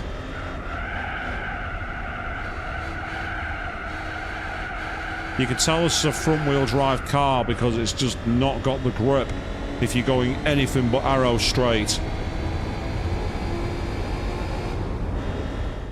Still, we got silver first time. I'm not complaining. Great start.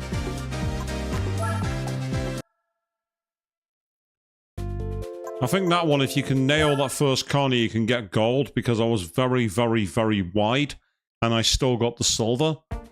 Now we've got the same corner, but we're in the Lotus Elise 111R.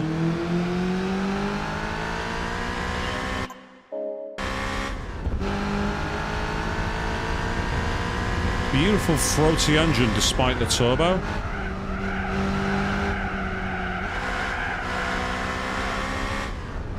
With this one, we've got rear-wheel drive, but it's a Lotus rear-wheel drive, so they're not the easiest to control. They can be very skittish.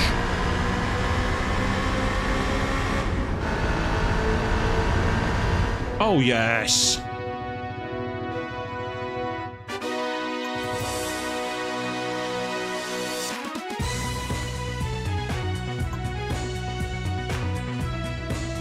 That's right, get it in the column, man. Mark it down on the card. Great start. We will quickly back out and save because we've just got a gold and the silver. We don't want to lose our progress. Fortunately, the autosave kicks in very, very quickly. So we're now going into high-speed corners in a Mitsubishi Eclipse. Not entirely sure how this car handles. I don't really remember it, so let's give it a shot. And we're at... Oh, it's Deep Forest, so it's those... Oh, I know which one this is. Yeah, this was quite an annoying test because there's not much leeway with it. It's one of those where there's literally one line and you've got to try and nail it. Yeah, if you try and go through with just the lift, it throws you off, you understeer wide. I remember now. This is one of those that can be a real grind if you want to try and get gold. I think I remember that from a... Oh, no dear. That was very, very... It kind of got wayward on the braking then. It seemed to, like, you know, suddenly grip up in a very weird way. It was very unpredictable. Yeah, I think that's a bit too slow. A bit too slow, and then I managed to go off the circuit. So, no, I was wrong. I apologise for the constant stopping and starting, but I don't like that get ready to drive at the bottom of my screen. It's really irritating to look at. I get put off by it, so you must do as well. Nowhere near the apex. Very, very, very heavy understeer. It's weird because it's really nimble through this corner, but then it just seems to really lose grip here, and it's very tricky. That'll do. I'll take that.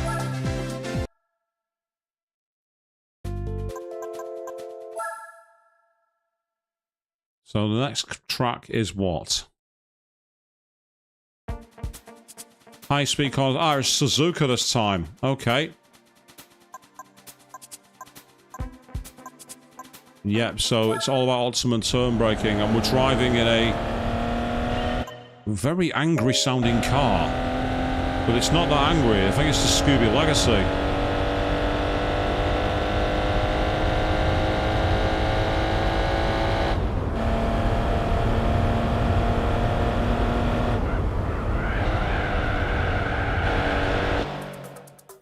I knew I was going off, so I thought I'd go all in.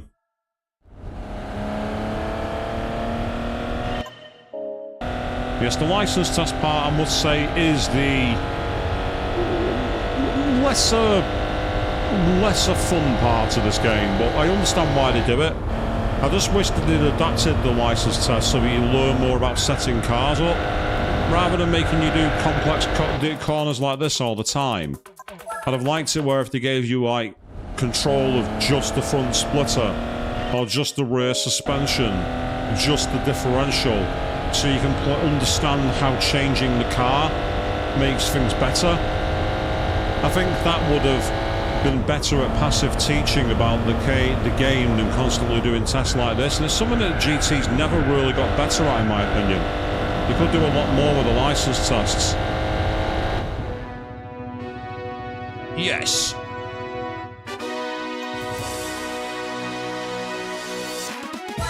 That really didn't feel fast. That did not feel fast at all. I'm actually very surprised that that worked. One lap guide run of Grand Valley East. Oh, okay. This isn't too bad a course to navigate. And we're at the wheel of an Audi A3, I think. Yeah, it's an Audi A3, so it's not the worst car to be driving. Oh, what the hell? I had to get off the gas then. I almost passed him. I got a better start. I actually almost overtook the safety car at the start. Wow. Bert, pedal on the right.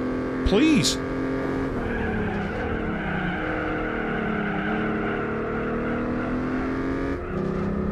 That should be an automatic gold. I'm faster than the safety car.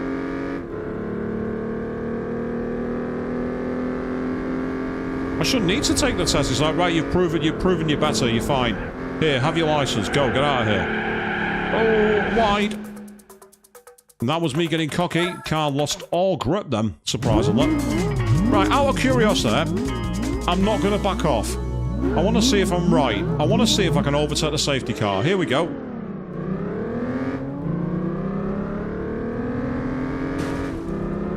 Nobody will hit me.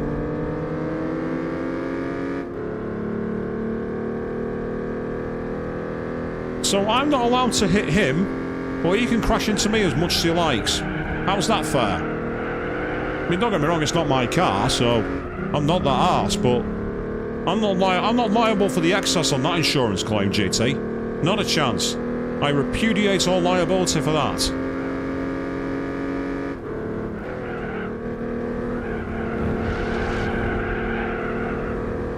Gotta watch out for those cones. If you tap them, it can count as a fail, I believe. At least it did on the PAL region of the game. Don't know what it's like on the NTSC, and I don't want to find out.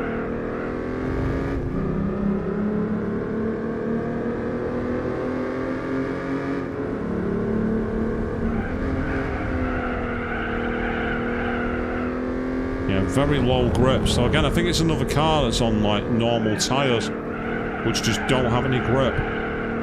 It feels far too much like the grip washes out halfway through the corner, if you know what I mean.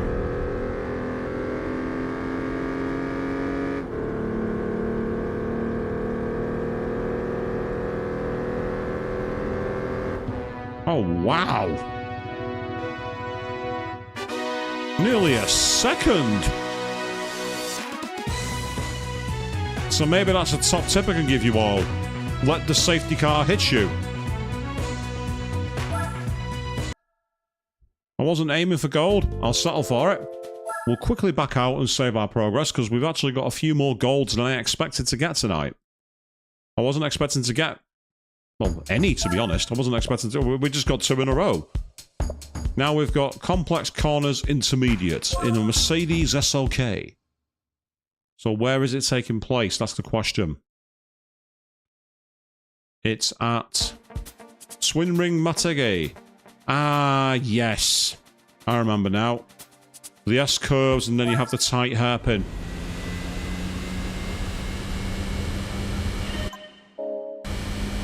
What a weird sounding engine.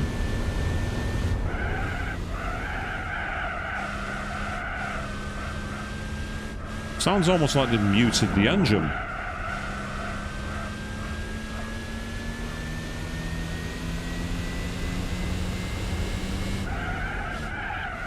As if they're trying to emulate a jet engine rather than a car engine. That was very poor. That's not good at all. But it is enough for silver, so I'll take it.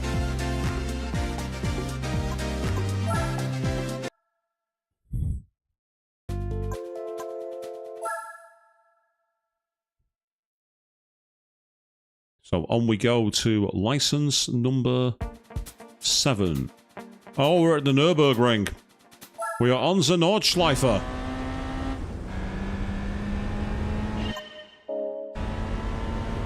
Right, this is where, as tempting as it is, you can't go flat through here because there's very little grip on the outside.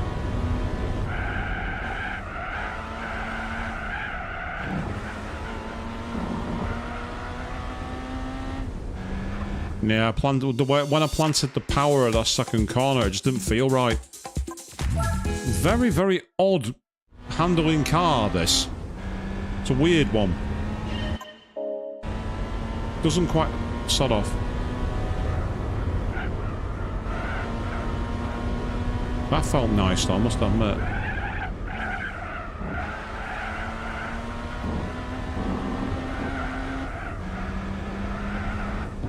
Oh, yes.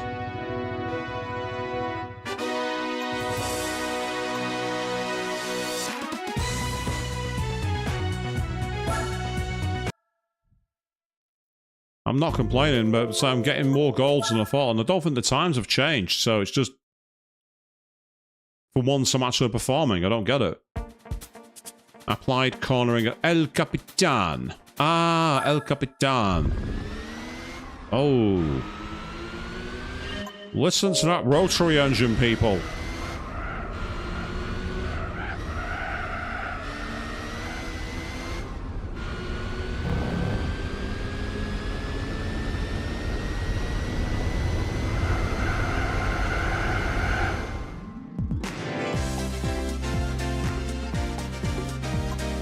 We drifted our way to a silver. We hung it sideways, and it was fine. Even though I technically hit the wall, so technically I should have failed that test. But don't tell the supervisors. It's fine. It's okay. We will skip the coffee breaks, because coffee breaks are infuriating, annoying pieces of shit. They're not a coffee break. They are infuriating. Don't let anyone ever tell you they're worth doing. They're not.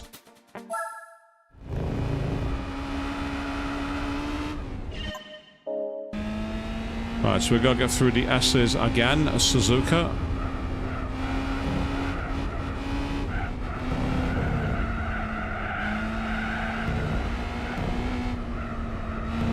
Are there coffee breaks in GT7? Good question. Don't think so, no. I think they're in groups of 10, so you just do 10 tests. I don't think they are, although they could be in the master licenses. Because I haven't played GT7 now for a very, very long time. I'm about 30 updates behind.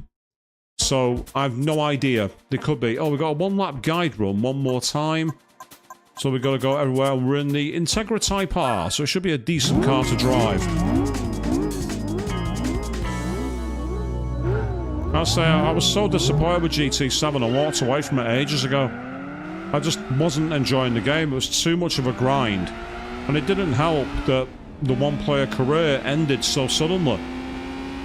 When I came back to playing GT4 again, I'm like, I've actually got something to do here other than online races. This is amazing. Cue all the apologists. Oh, well, they didn't have online back then. My response, and? Have you never heard of a game having one-player career and online? It's happened for many other games before. No excuses here, my friend. Even Assetto Corsa Competizione has both a one-player offline career and an online sim racing thing.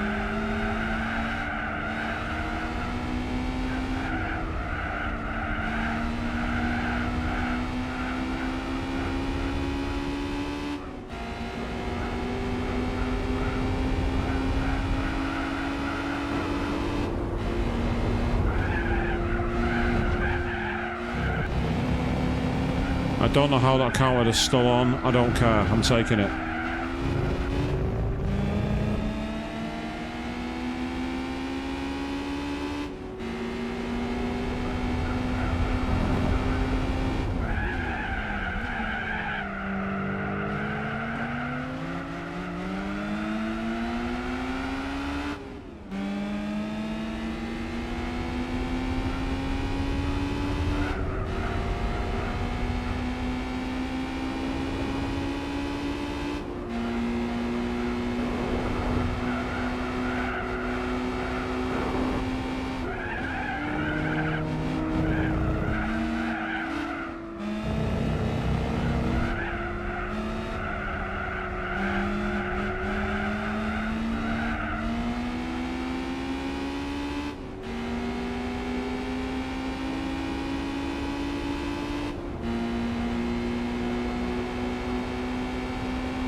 Well, I've got to be careful here because I know for a fact that he's going to brake quite early.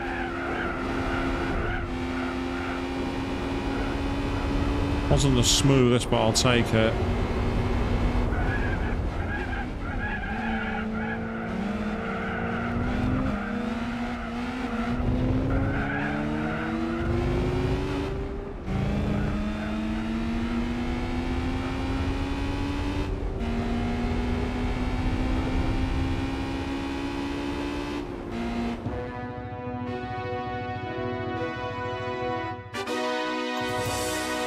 Why am I getting more golds on the A license than I am on the B license? This makes no sense.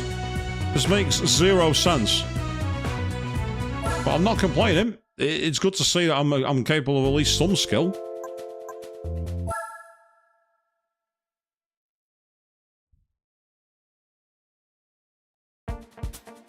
Apply dirt driving. Ugh. Oh, God.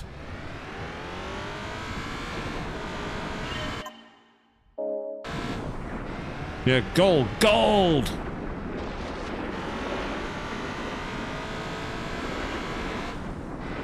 A little tap of the wall and I got away with that, oddly enough. You get out of my way, spectators. I'd tell you what, I only just got silver, but yeah. Yes, coffee breaks. To be fair, that's a decent coffee shop, that, in, on the Donlands. On the just off the Danforth. Coffee break. Oh, we're doing more. Oh, we're in the Tahiti Maze. Oh, God, I remember this from GT1. Not GT1, GT2, sorry. The Tahiti Maze. Basically, a load of hairpins. Oh. Apologies for the little car door bong there, people. That's an effect that's new. I don't like that. Why have you added that to the game?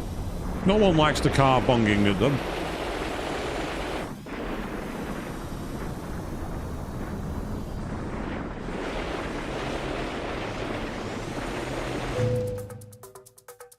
Stop bonging at me. Stop it.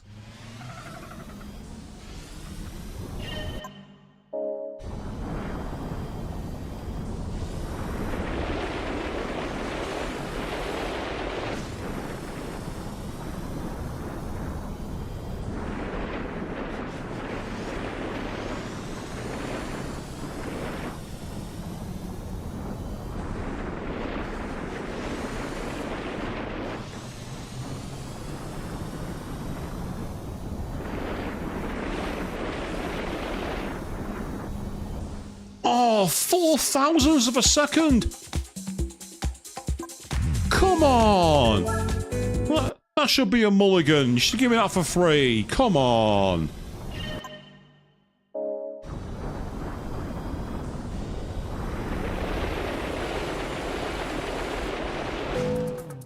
I could just feel the car drifting wide, damn. You'll never get tired of the Impreza's engine sounds. I mean, the Impreza does sound great. So, out of curiosity, is it possible to wall ride on the rally stages? Let's find out. No. No, it's not. Wow.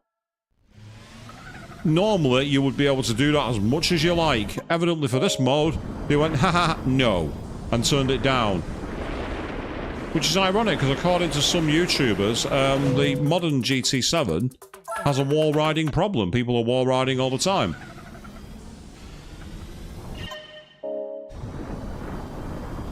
But then again, someone in NASCAR tried doing that for real.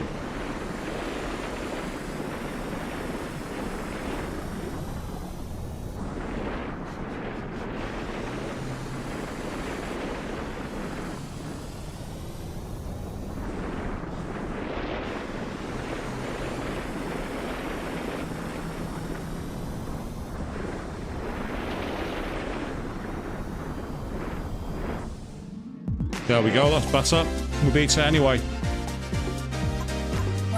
And that was legit.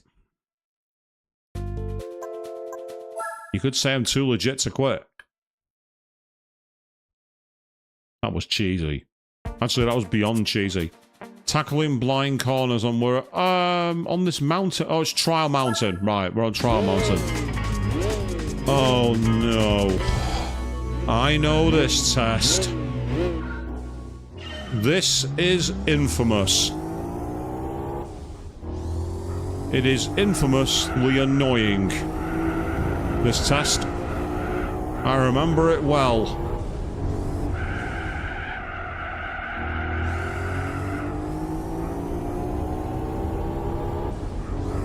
This is the worst for getting gold.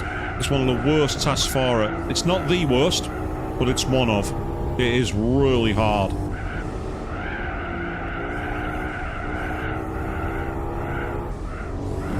Mainly because the gap between the gold and the others is so big, and it's this part here. You've no idea what a good time is. You just got to keep going for it. So I was 1.5 tenths off the goal that I've set, which is the silver. So we'll try again.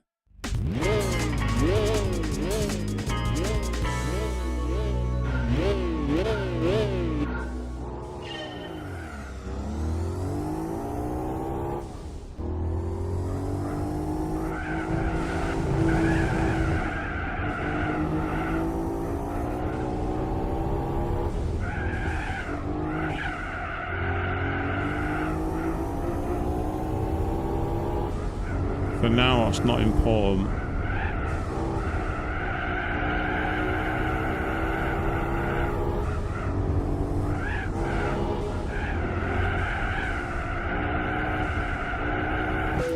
That is dope. I think this is why people don't like it, because it feels so slow. You don't feel like you're getting up to speed. Despite the fact the car's got rear-wheel drive and is a Skyline, it just doesn't have the drive or the control of, like, say, an R33 or an R34. Compared to those Skylines, the R32 feels very, very sluggish, especially in this test. And yet, I'm behind already, so this is not looking good.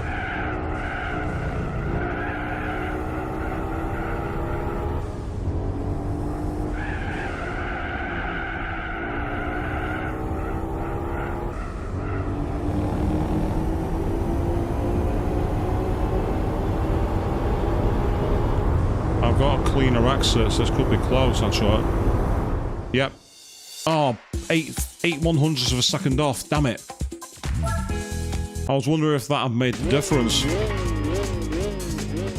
It's why I kept the car there. I thought it's better to see where we're at.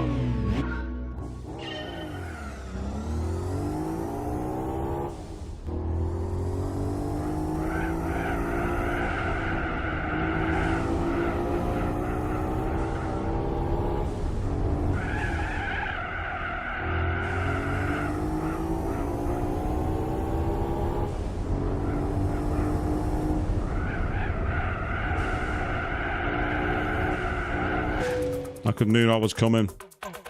Car just felt like it was getting stuck towards the outside. And the moment that happened, I knew I was like, yeah, this doesn't happen, is it? Quite a smooth start there, but I don't know if that was smooth because it was slow or smooth because it was fast.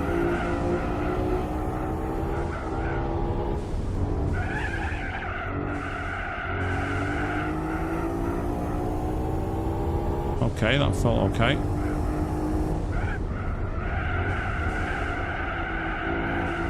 So I mean, understeer. It just would not turn. For a rear-wheel drive car, this has terrible understeer.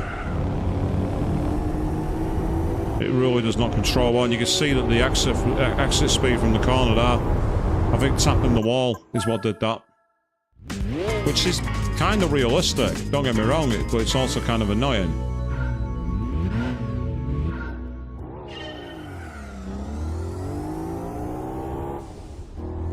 So this is why I don't recommend trying to grind this test to gold. I really don't.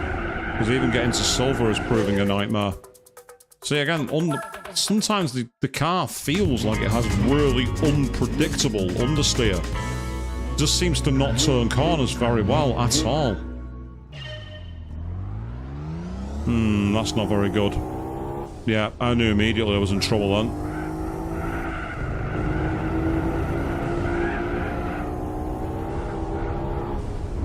Still.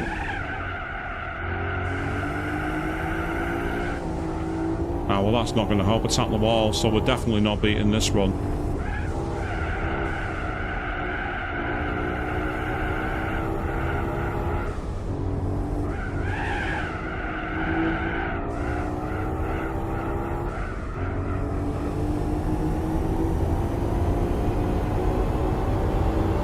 I don't know how I lost all that time on the start.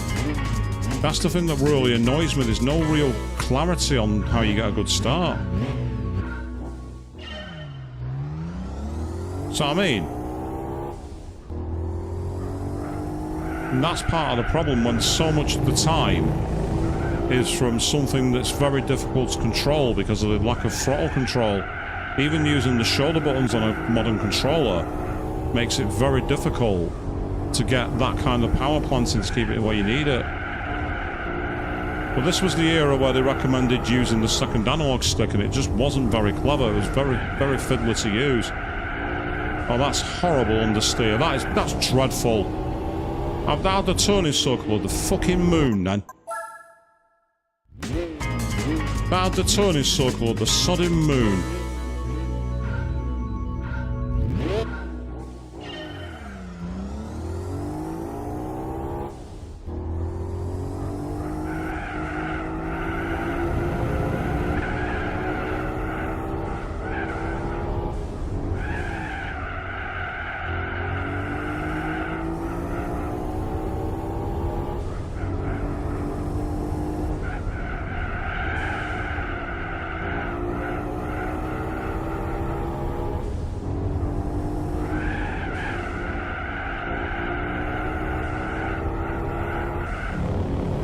Yep, that's cost me it. I've lost. I know already. Well, we'll see. We'll keep on going. No, we did it. Yay! I must have just done enough somewhere else. I don't care. It's done. We've managed to get ourselves a silver. It's fine. So that is notoriously hard, that test, because the problem is there's only like 3 corners where you can really gain time. And this car is, well, the R32 they give you is just not equipped for it. That's the kind of test I was talking about, where if they'd have given you access to the springs or the differential, you could really learn about setting a car up. Alright, hang on a second. I'm doing a save state there. I'm not watching that every fucking time. No way.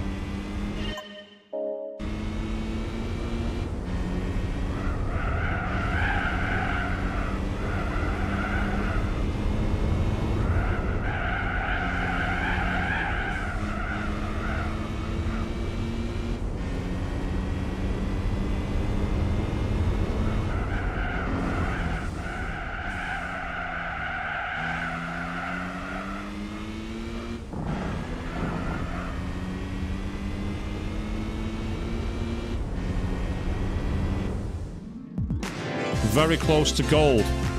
I'm actually surprised. I'm really surprised. Very, very close indeed. So what now? Number 15. We have One lap guide run of Trial Mountain. Interesting. And if you pass or hit the pace car, you get disqualified. And we're driving a Mazda 6, which is like a family saloon.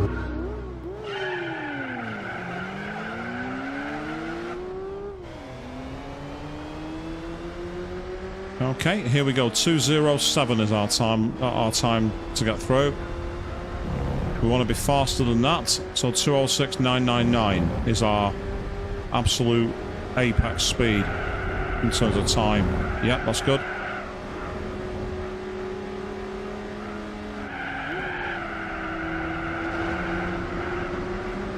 I did that because I didn't want to hit the skyline. And that's part of the problem with the guide runs. You can never really predict where the pace car is going to go, because its pace is not that easy to understand, and its driving line can be so weird compared to your style. I find these the most annoying. The idea is it's supposed to show you the optimum line, and half the time it doesn't. Like there, for example, it's not showed you cutting the corner. Look how much closer I've got to him as a result of that.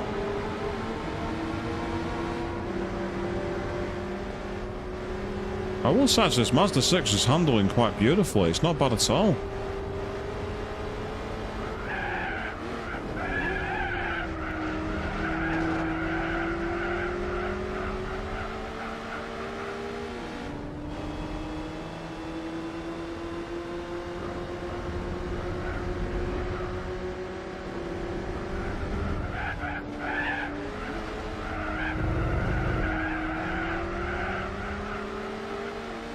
Keep an eye out for Nessie, people.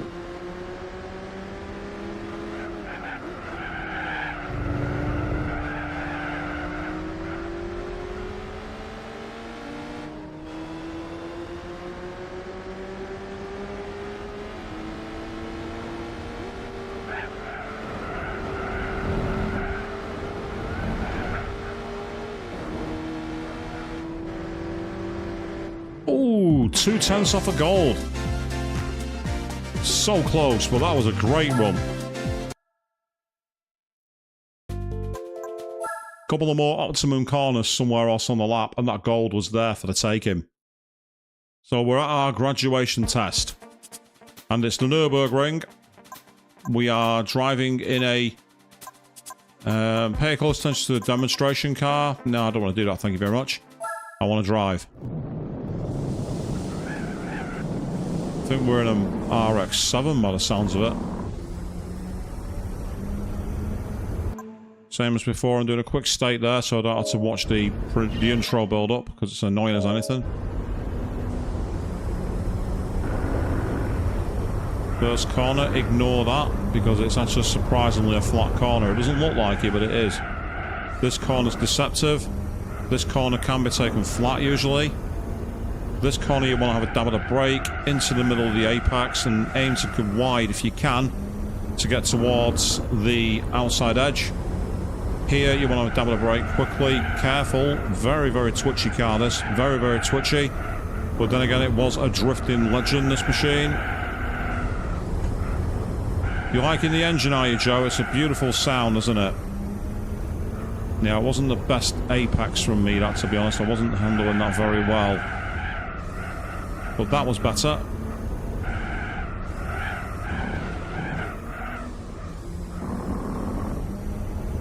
And there we go.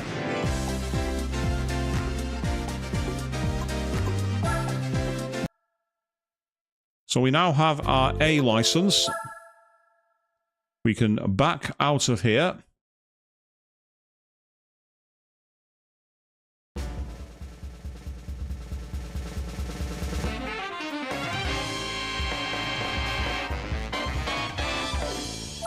And drum roll, please. What cars have we got? We've got two to reveal. The first is... oh, very nice. A Subaru Legacy 2.0 GT. That could be useful for the four-wheel drive event. And we also have a... very nice Mazda RX-7. That will also be good for the FR. So we've actually got some very good cars here. this for a random run, we've done alright so far. But now that we have the A license, this is where we should be able to enter some of the special condition events. So let's start with the Rally d'Umbria. So we are going into Città d'Aria. This is a very tight, very twisty circuit, but we're taking it on in a Honda Civic racing car. So this could be a good choice, or it could be truly terrible. Let's find out. We've got a Renault 5 Turbo as our opponent for this. Bit of a classic car to drive, the Renault 5, actually. Very, very nice. There's one that randomly turns up where I live with some beautiful gold rims and the old spoiler. It looks beautiful. Really well looked after. It's like a... It's definitely an 80s car because it's what we call a G reg. Here in the UK, we had our license plates until the year 2000 as letters of the alphabet, from A down to Z, with a few letters not included because they look too close like numbers. And it's just pushed me into the wall, which is irritating. I think this is why most people don't like these events, because they can literally just grind against you and cause all kinds of havoc. Whereas if you do the slightest tap to them, it's game over, or it's a penalty at least. Although to be fair, I just tapped him and got away with that, so it's not too bad. Oh, no, I didn't. See? Lightest of taps and I got a penalty. I barely even touched him, and that counted as a penalty. Yeah, he was allowed to shove me out of the way, and that's why people don't like this mode, because the penalty system is very, very much broken.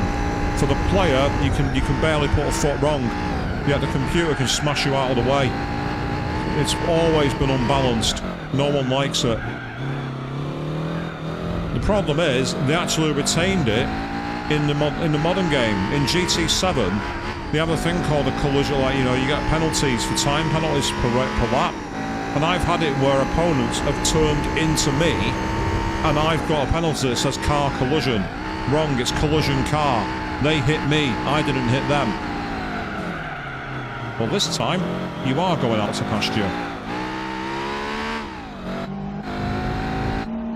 I'm not sitting behind you any longer, Renault 5 driver. I will not stand for that. Get out of my way, move. I gotta say though, this circuit is amazing to drive if you nail it. There's something really thrilling about threading the eye of the needle quite literally, because you are so close to the walls, and the views are crazy, the elevation's insane. It's a circuit which really tests driving skill, as well as patience, control, style. All things I lack, all things I don't have.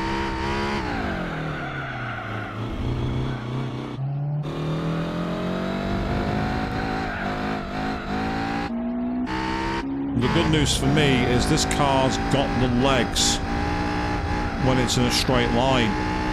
It seems to stop applying the power whenever there's any turning of the wheel, which is really a nuisance. Especially on a circuit like this where there's so many changes in direction. It's like you suddenly lose all power.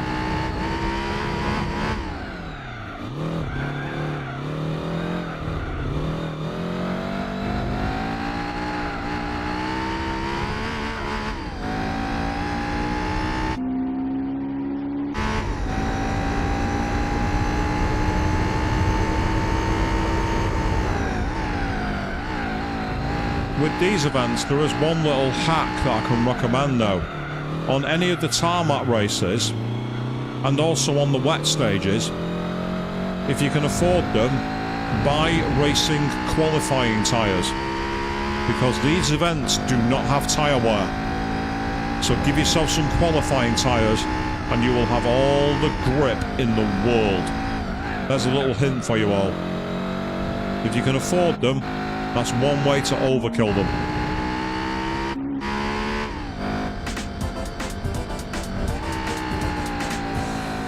So we've won in one direction. Now we want to turn tail and go the opposite way.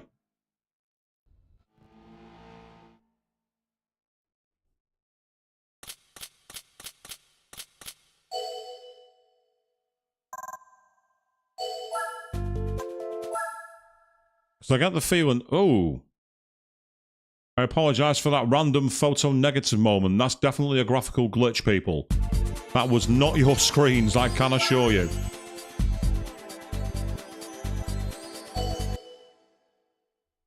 So here we are one more time. But now we're going in the opposite direction, which is going to make it even harder. And we're up against a Toyota Celica. I don't fancy my chances here. I really don't. I really don't fancy my chances. Yep, that guy raising his hands up for Detroit in the far right corner there. One thing I did like about these stages where they actually tried to add 3D models with people actually doing things. Obviously, it's the PS2 era. They don't look brilliant, but they at least tried. It gives it that organic, interactive feel, to say the least. Oh, what the? I had to get hard on the brakes then, because I very nearly rear-ended him.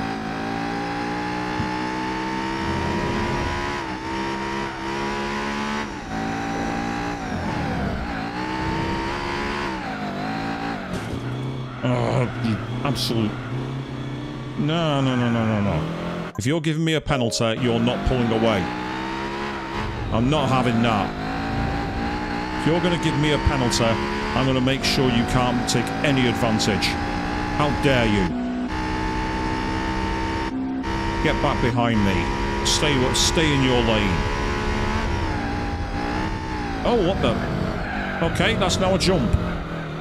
I wasn't expecting that. Okay, right. Memo to me. That definitely needs to be taken a lot slower.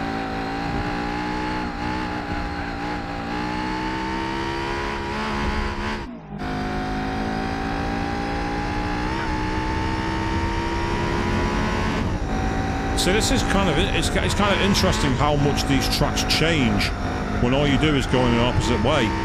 That was not a jump before, even downhill. That was not a jump. I didn't think I had the power to make it into a jump, but apparently I do.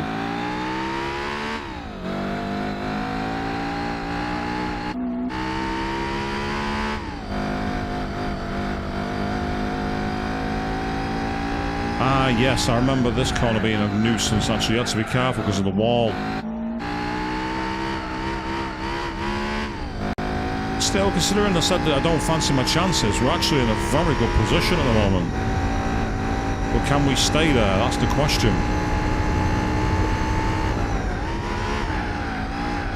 Because I don't fancy the car being in control here.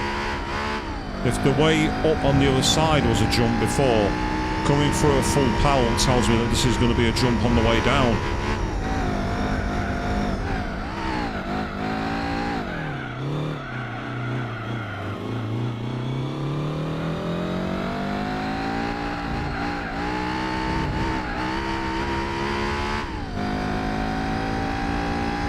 Right, this is my race to lose now. I've got to be very careful. So we are going to dab the brakes here. We're going to take a lesson from the Toyota Pod race and not do the jump. We'll stop instead.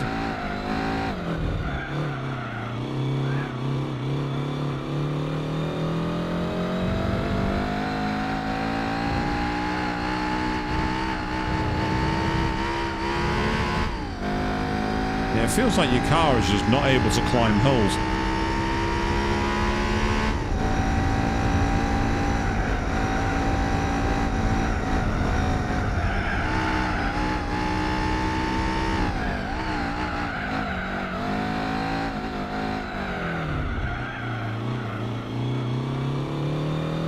Here we go.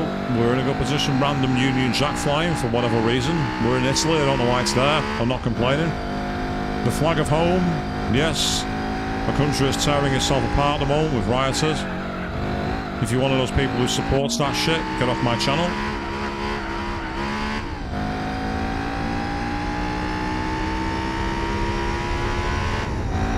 Random segue into politics there for you all. Really, AI? Are you serious? You crashed? Seriously?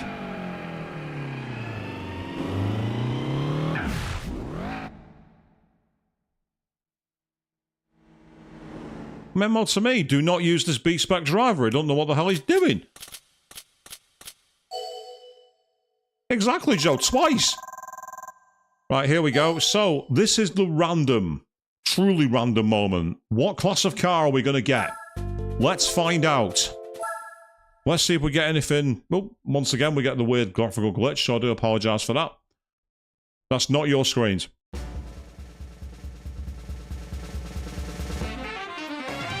Not bad. An either way. Not bad at all. That'll be useful for the manufacturers tournament. That'll be very helpful. But we're going to very quickly back out just so we can save our game. That's all we're doing that for.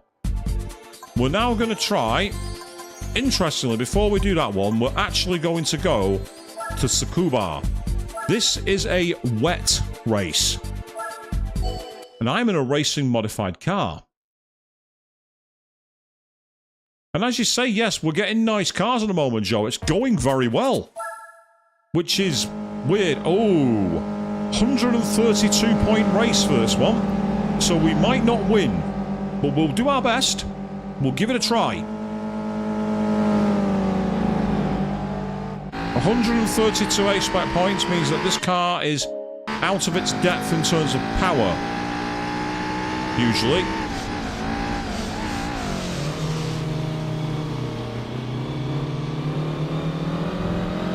But it's a 2-lap race in the wet.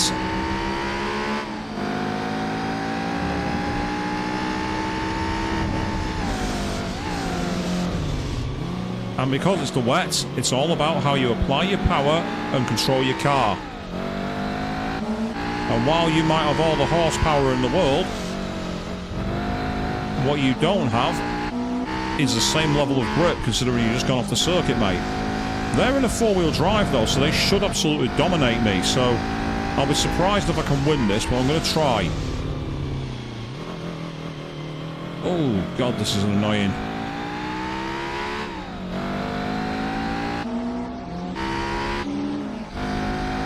Now, the question is he going to give me a love tap?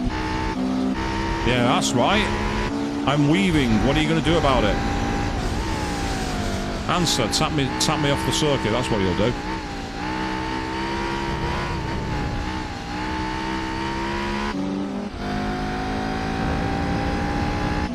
Well, we're in the lead for now, but can we stay there? That's the question.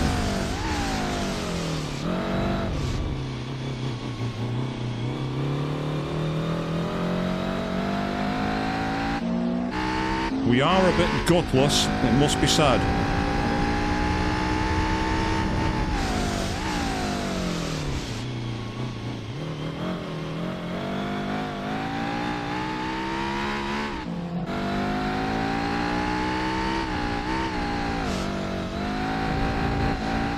This is your drunk uncle trying to race Lewis Hamilton, and somehow the drunk uncle has gone in front.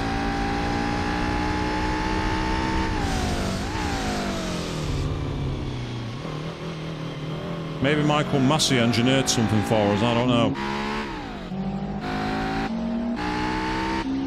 Yes, I like the fact that they're struggling to keep on the island. I like that.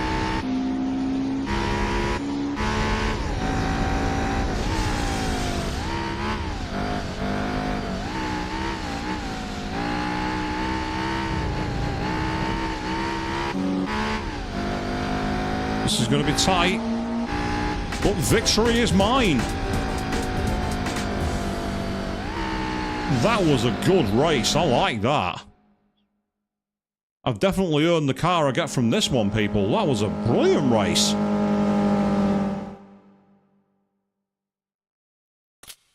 So that's earned us 5,000 extra credits. And the crucially, does it get us a decent machine? Let's find out.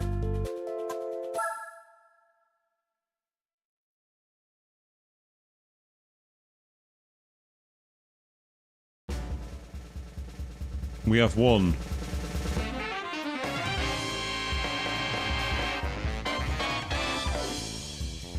We've won a Jag. We've won a Jag. Oh, yes. For keeping on the island in the rain, we've been rewarded with a Jag.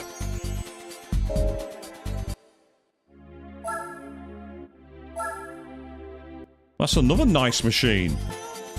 I think the game must like my name. Let's see if we can manage to win the Costa di Amalfi race. See if we can get anything decent here. I'm actually very, very... Oh, it's the Renault 5 Turbo again.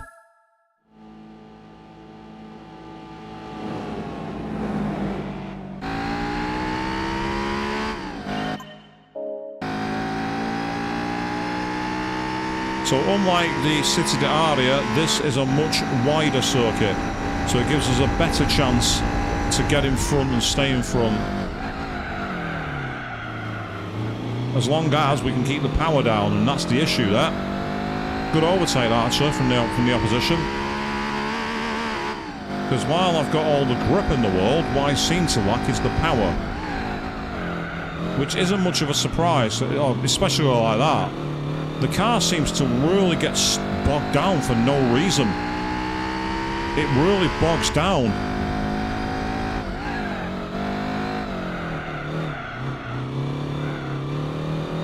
Unless you're going literally in a straight line, it sometimes just won't move. So this is going to be a very hard race to win because my car is quite simply being dragged out. Now I can switch to another machine, like my Evo, or my Lotus Elise, or my Jag, and I probably have a better chance, to be honest. Yeah, it's not going to work. This car's just not got the guts for this race. It's too gutless and too uncivilized to hold a candle to the Renault 5.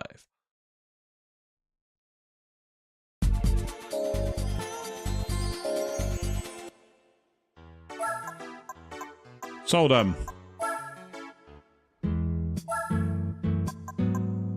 We've got 202 horsepower, 4-wheel drive or 2-wheel drive. I'm actually going to take the Jag out.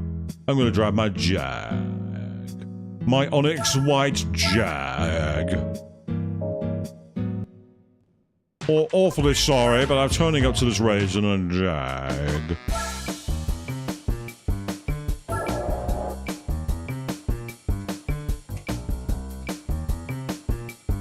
It does look very nice, I agree, Joe. Yeah, it has a beautiful design. Absolutely amazing. So thus far, we have bought 0 cars. Our run is going okay, and we do have plenty of options now. We've got the FR race we can enter. We've got the 4-wheel drive race we can enter. With the Lotus, we can enter the MR race. We can probably enter some of the Japanese events with the Racing Civic. We could certainly enter some of the British events with the Jag. So we've got a real opportunity here. But for now, we're going to quickly try and do the Costa di Amalfi. Say, I'm not feeling tired yet. So you know what? I'm going to keep on playing until I am. I'm not in the office tomorrow. I'm working from home. Right, this car's got only 2 points of A-Spec rating. So the question is... Oh, well, that'll be why. It's absolutely shot past the Renault like it wasn't there. I'm loving that long nose as well.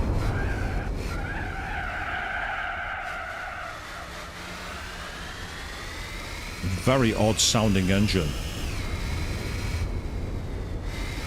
Yep, we have jumps in this car.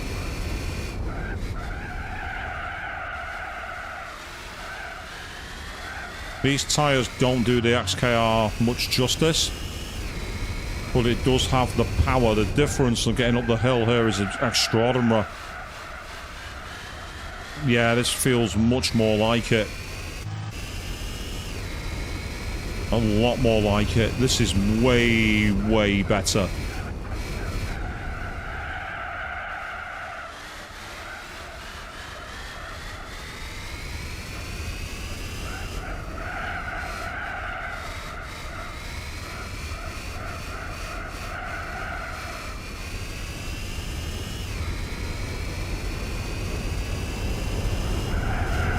Oh, very twitchy on high speed, I'll give it that much. He didn't like that high speed corner and then, I'll give it that.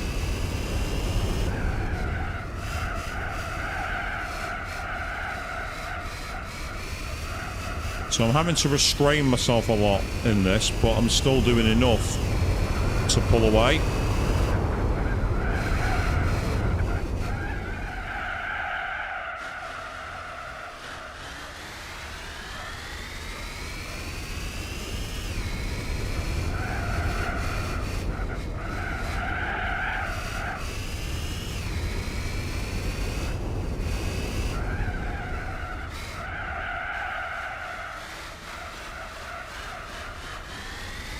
And now we're into the very, very famous ultra-tight corners.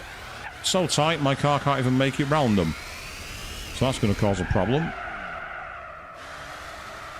Yes, I don't have the turning circle of the Renault 5, it would seem. Could you imagine trying to get a Group C Le Mans car around that? I don't think it'd have a hope. It's just not got the turning circle.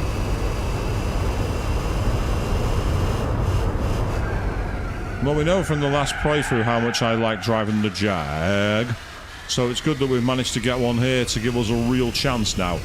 Because with this, I might be able to take on one of the higher ones of the same circuit. You know, like the A-class one, the normal one. And if that's there, we might be able to get something truly good.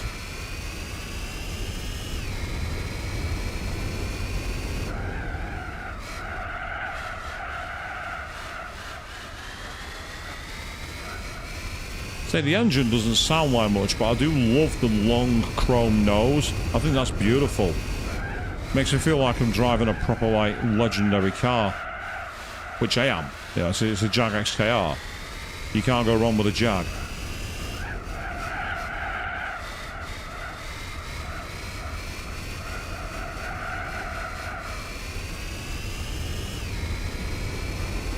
So it's not the fastest laps in this car, but at the same time it's fast enough to easily pull away from the Renault 5. Because we're quite far in front now, we're maybe 10-15 seconds, I think.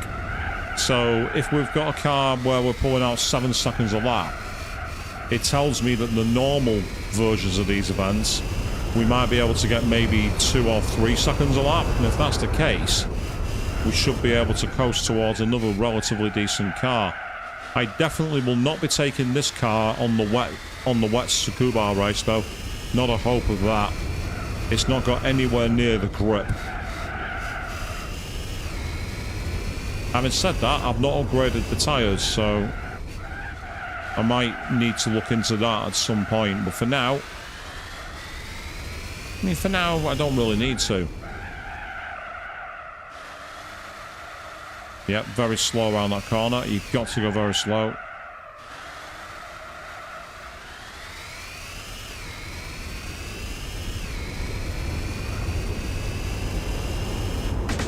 Not bad. Not bad at all. Let's see if we can give him time to finish. Find out how far behind he is.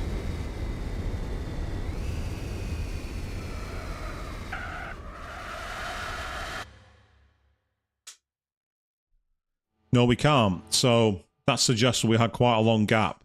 Now the question is, how much tougher is it going to be going the other way? Because the problem going the other way is we start with those first two turns, and I expect the computer to be a nuisance for them. So getting ahead of the computer is going to be the hard part in the next one, I think. But if we can beat this, we might be able to get another decent car. We also might get a shed. So let's find out. Oh, we've got a Delta Integrale. Oh, that's an interesting battle. Lancia versus Jag. That's a fight I didn't expect to see today.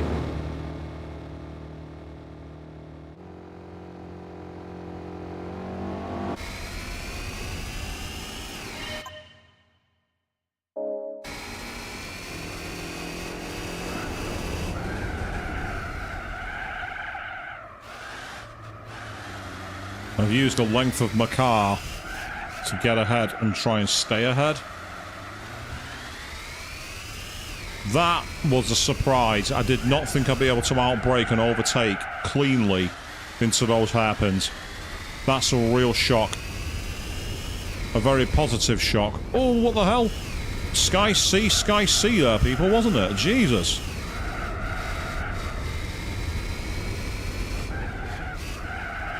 Yeah, let's see the Dukes of Hazzard do that. Yeah.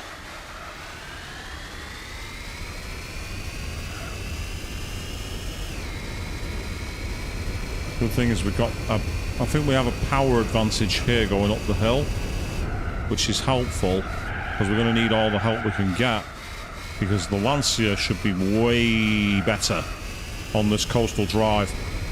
It should be way more smooth in its handling.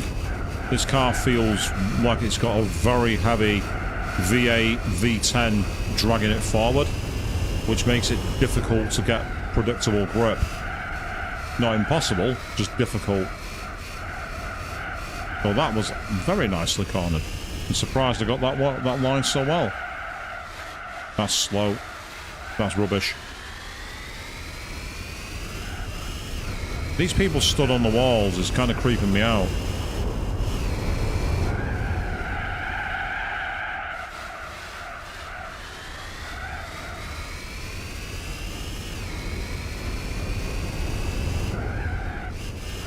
This part of the circuit going downhill feels beautiful. Got good camber, nice gradient, good line, nice flow. The jump isn't so pronounced there. It feels far more like an actual mountain toge circuit. Yeah, it is a great circuit, isn't it? I agree. I don't think it's been back since GT4 though. Same with City d'Aria. They were kind of like unique to their game. Now I've got to be on the brakes quite... Whoa! Car got a real slapper on then. And I was just about able to get it into the corner. Wow. Oh, good lord. I'm going to take a very, very light line through those corners. The only way I can get the car to turn in. Luckily, this should now free us up. So here we go. Time to look at the sky again, people. There we are. It's there. It's blue. Let's carry on.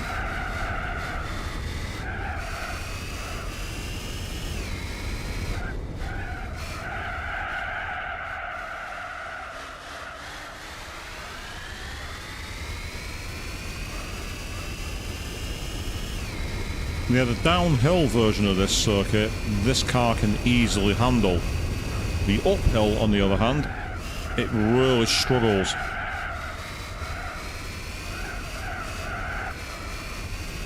Well, let's see what we get from this event.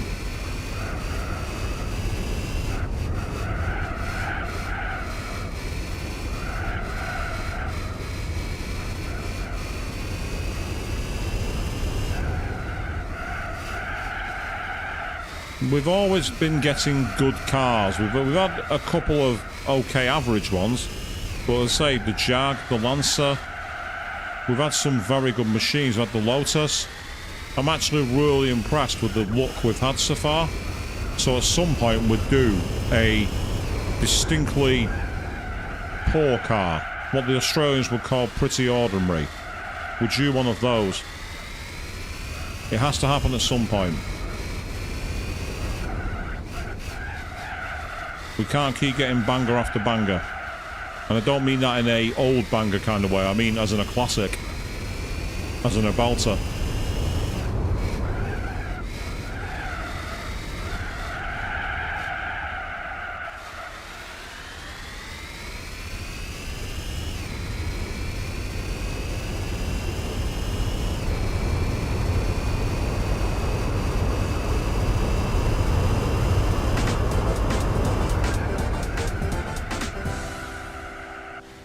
Well, it very nearly crashed again, but this time it stopped.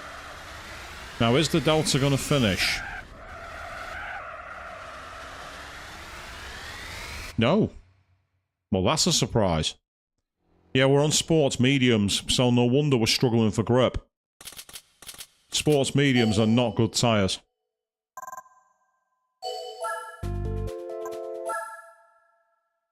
So the question now is, what next?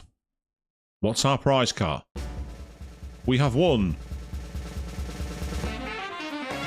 Oh, that's a nice car, the Ford Escort Rally. Oh, that's a good car. That might be enough to take on the normal difficulty ones. That might be enough. That might be useful for getting through the normal difficulty. Yes, it's got 300 horsepower. So I loved this car in Colin McRae Rally on the PlayStation 1. Everyone was saying, oh, use Colin McRae's car, it's the best one. I tried using it, didn't like it. Got in the Escort, dominated. Absolutely shredded everybody. It's just got a beautiful design, hasn't it? And with this, we've got one big advantage. We should, keyword here being should, be on racing tyres. At least I hope so. Ah, he's actually come out the back end this time. The mechanic. There's a nice little outtake. Ah, you love the Corolla. Yeah, Carlos Sainz's Corolla. That was excellent. I think it helped that I liked Juha Kankkunen. Juha Kankkunen was a total, like, I don't care kind of driver. So I liked seeing him, you know, doing great things. Ah, we need to get the IB license to do those. Right, I see. Okay, well, let's try.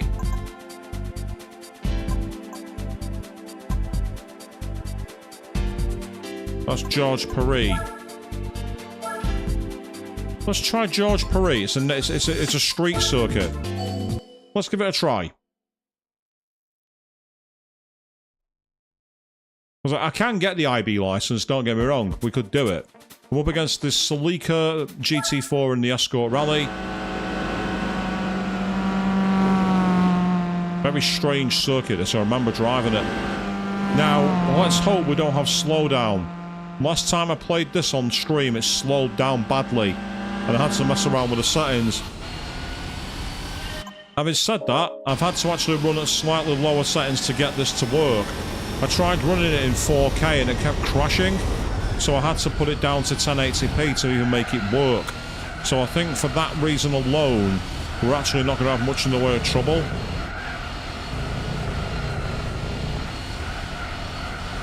This car's loving the grip.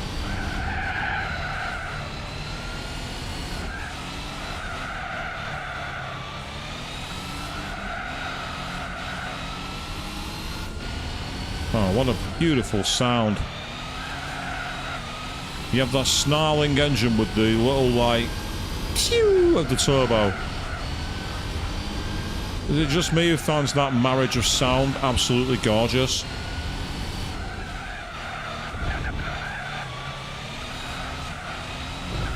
This is an awkward circuit to drive, but one I actually really like. Yeah, fellow believer Joe, love it. It's just like they complement each other so beautiful. It's like a symphony of... It's like a symphony of car porn. Probably the best sound I can go for it.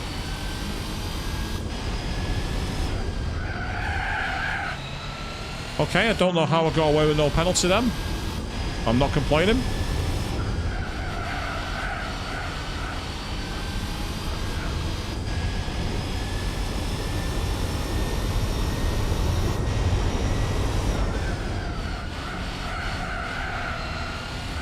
So at the moment, we're 10 seconds a lot quicker.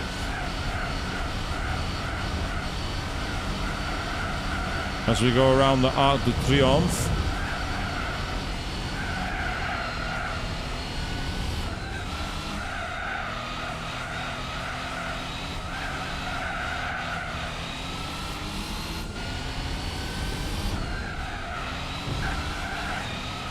Got away with that one too, don't know how, it's fine. Ooh, didn't get away with that one though.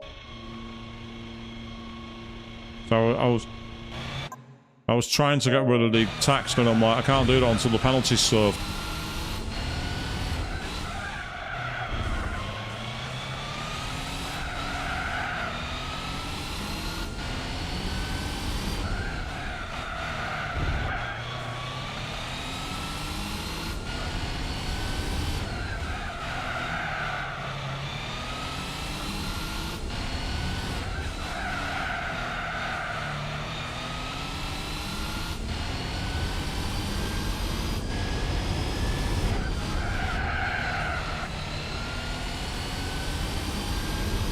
Yeah, we're looking good.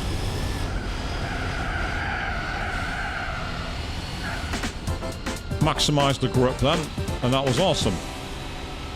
So we've won it in the Ford Escort Rally Car, which is an excellent choice. So we'll go on to the second leg of this and see if we get anything decent from that too. I'd love to get something that's got, you know, really good power.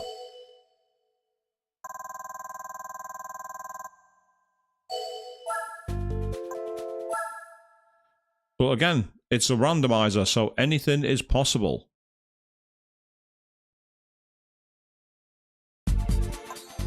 So we're going in the alternate direction now, people. We're going backwards. And I'm intrigued as to how this is going to handle this way. But yes, so far we've done very, very well. In terms of the cars we've got, I'm really chuffed. Which tells me I'm getting front-loaded good cars, and then I'm going to get some absolute stinkers for ages.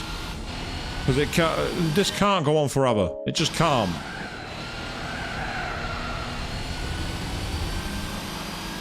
Thank you.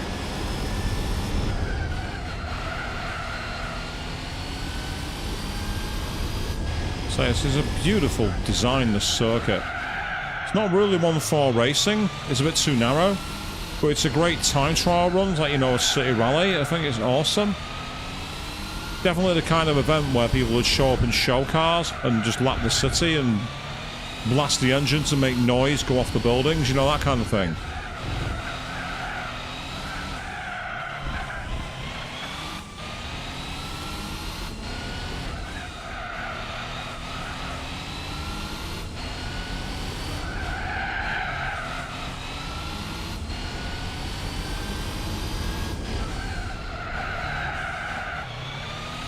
Don't know how I got away with that.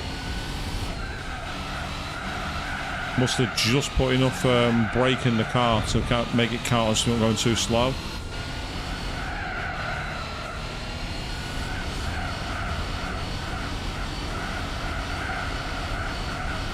I feel like I'm doing that test in the B license on GT2 here. Trying to lap this circular route and get ever faster as you go. In the, I think it was the Subaru Impreza. If that rings a bell.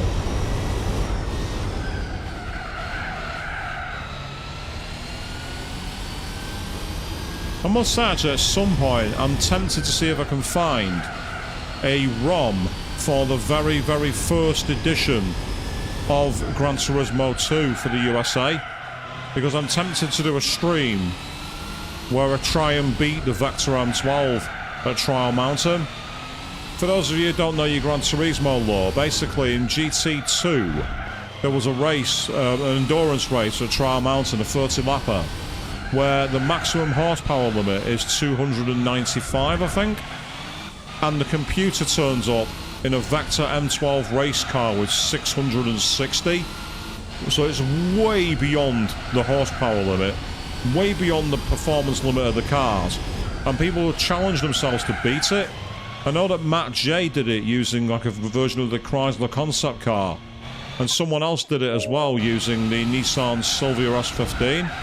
So I'm tempted to see if I can find a car that's good enough to do it that's not one of those, and give it a try one time as a stream, because it could be quite funny.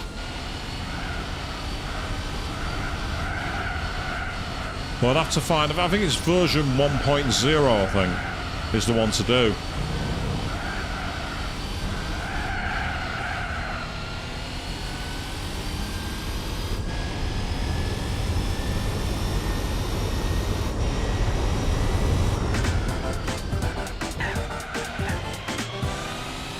This AI driver's useless. He's absolutely useless. He's just crashed my car again. It's like, stop crashing my car. Please stop crashing my car. I feel like that guy in Lock, Stock and Two Smoking Barrels. Will everyone please stop getting shot? Like, will everyone please stop crashing my car? So we should have another car in the bag here. The question is, what do we get? Let's find out.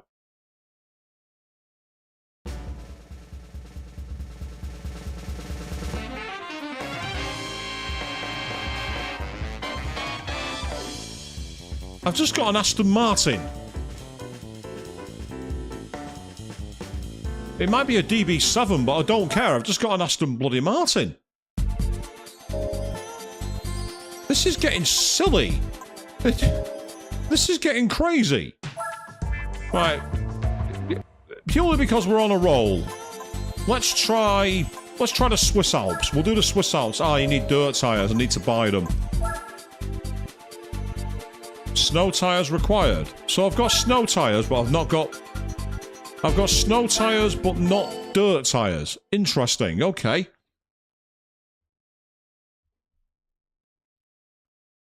My luck has to run out of some older Lancia Delta Integrale. I'm really not looking forward to this. These events are a nuisance against the AI. They are a nuisance. I'm expecting to suck big time here. So let's try and get in front and stay there.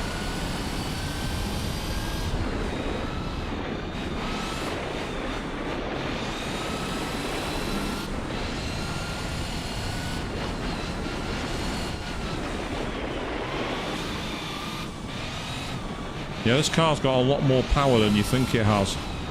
And the problem is the snow physics aren't that great. Normally with stud tyres, they actually dig into the snow and you see massive mounds of ice being thrown by the cars. You don't get that feeling in this game. You really don't. The ice arena is not popular for a reason. People don't like it. Because even with a car that's well quicker than the car behind me, I'm struggling to get any grip. Especially with the penalty system as well. Because the penalty system is very much against the player.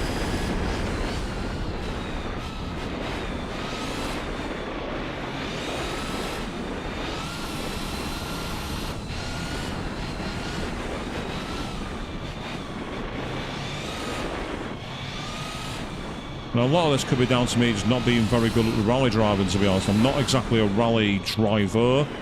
I massively appreciate the people who can do it. I really do. I think some rally drivers have been amazing. Sebastian Loeb, Juha Kankkunen, Carlos Sainz, Michel Mouton. You know, there's the legends. You go Walter Roll. You can carry on naming them. You really can. But it's just not for me. That wasn't my discipline. I'm very much circuit.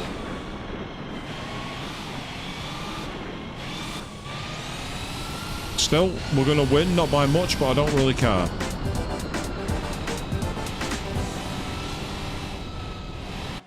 A 2-second win I'll take. 2-second win's fine. I'll take it.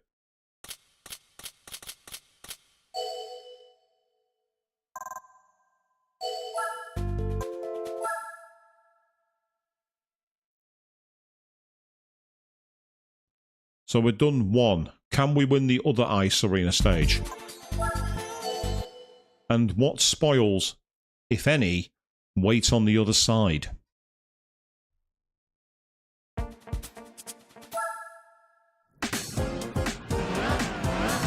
We're now up against the Toyota Celica.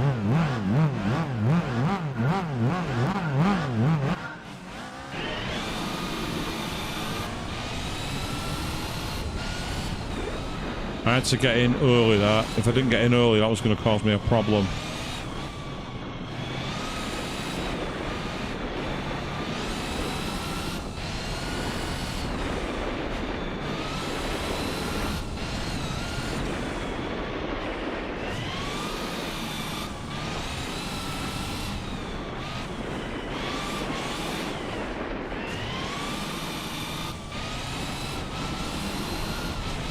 Yeah, the control, it's weird because like the physics on the snow, you just slide over the top, your tyres don't dig in.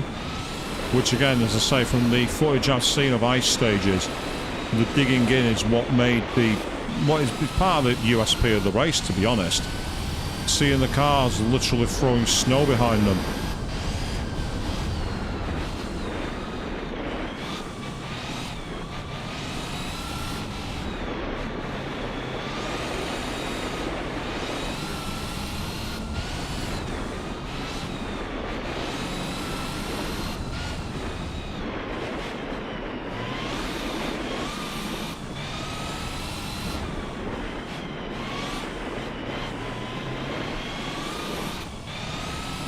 I mean, I gotta say, the Escort Cozzy was one of the last truly great Fords.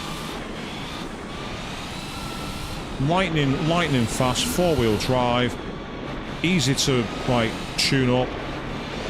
Fantastic engine because it was a Cosworth. Major machine. I found that a lot easier. That route of it was much smoother for some reason. I'm surprised that went as well as it did. I'm not complaining now. It's another race in the bag. And the good thing is we're earning quite a decent amount of money as well. So this is helpful to our cars. So the question now is, what do we get for it? Again, we've had some bloody good cars.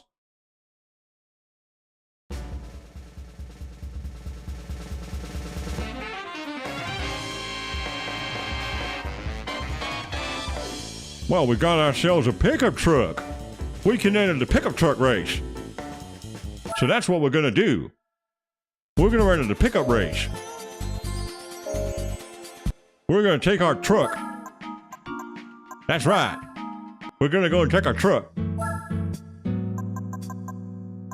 We got ourselves a Ford F-150 Lightning. We got ourselves a pickup truck. I'm gonna take my truck out. Exactly. I must say, actually, Joe, that was the tournament I was expecting to be the hardest to find a car for. Apart from the lightweight Ks, possibly, because you've got literally this, the Dodge Ram, the Chevrolet Silverado, there might be a Toyota Hilux, I think, and that's about, maybe the Nissan as well, whatever it's called, the double cab Nissan. There's not many. There was not many trucks in the game. I'm surprised I've got a truck.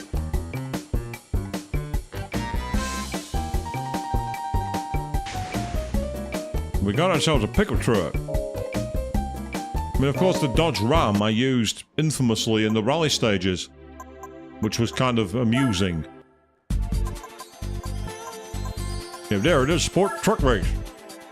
Yeah, so we got the Toyota Tacoma, Chevrolet SSR, the Silverado, the Ford SV50, and the Dodge Ram. So there's a few. There's a bit more than 5, but there aren't many.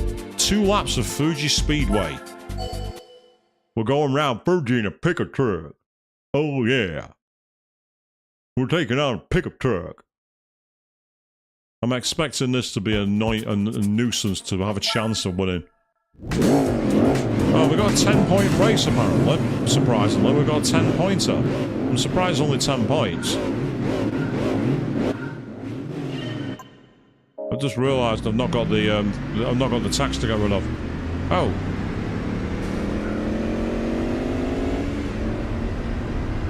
Well, somehow we've gone straight into the lead. Evidently, the Toyota's got the Ford's got quite a lot of power. Right, this is going to literally handle like a truck. Oh yeah, the old jokes are coming back, people. Yeah, it's the 90s layout. This one, so we've got a tight hairpin up here. Well, not a tight hairpin, but it's a 90-degree, or it's a pain in the arse.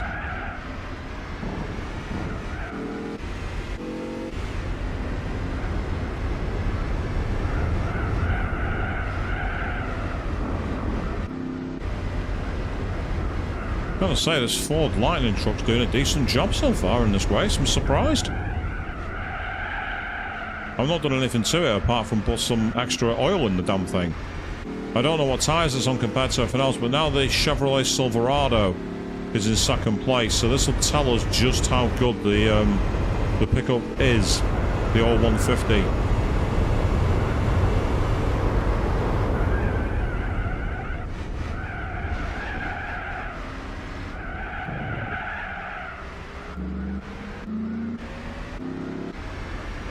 These really do feel gutless out of the corners, but there's a reason for it. I'm carrying something like 2 tons of weight. I can't exactly expect it to be like a bleeding Bugatti Veyron, can I? Now here's where we could have some trouble, because the drag reduction effect from slipstream is going to be colossal on these vehicles. And of course the big problem I've got is I've not driven this car into the first hairpin at more than 100 miles an hour, so I've got to be careful on my braking zone. Surprisingly, the brakes were better than I thought they would. The brakes were way better. I expected that to be like, I don't know if you ever saw the test where Top Gear took 3 BMWs that they bought second-hand to test against each other. And Jeremy had like a slab of concrete in his, and his braking distance was like 100 yards longer than James May's. I expected it to be like that. In fact, I'm probably underestimating it. It's probably more like 200 yards.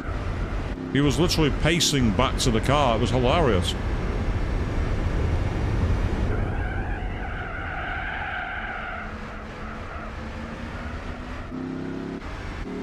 It seems the Chevrolet Silverado and the Ford FVT 150 are the pick of the field here.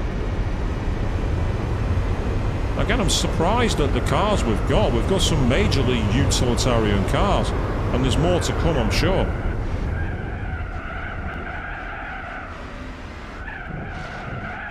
Because even a total junker might be useful. If I get like a Japanese K car, for example, I've got that for that tournament.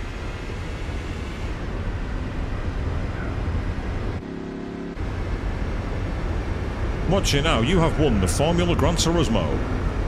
If that happens, we've broken the game. I'll be very surprised if that happens.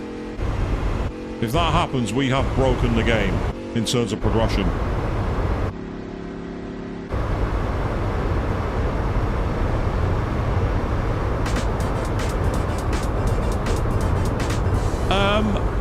I think that was the America trip where Hammond actually had a Dodge Ram, and it was the end of a drag strip, and he was literally practically going into a swamp.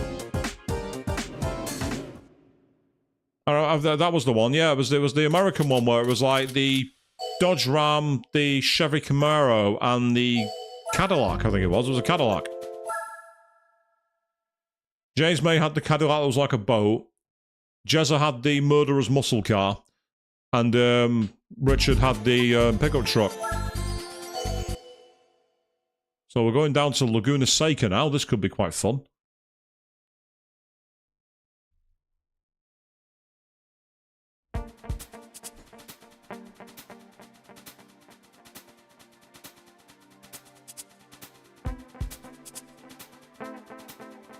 Apologies, just need to make a very minor adjustment there. I do apologise. Right, so this time it's a rolling start, so it's not going to be so easy to get into the lead. And I'm up against the Toyota Tacoma. The good news is that drag reduction might help us here. If we've got a decent power advantage, we might have a chance. There's a Dodge Ram in here as well, just seeing it.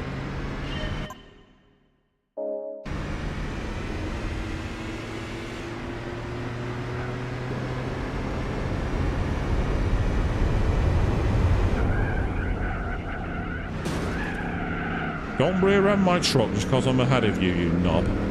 Knock it off. Leave my truck alone. I feel like I'm Toby Keith now. He had a song called I Love This Bar, and one of the lines was, I love my truck. Yeah, get the country and western on, people.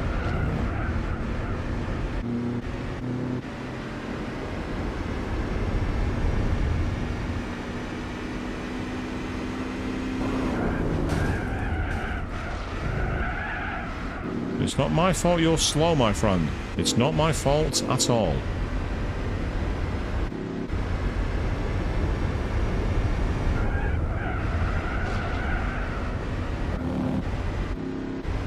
Well, I've thrown up the dust, but it doesn't matter because we're in the lead. And that's a good place to be.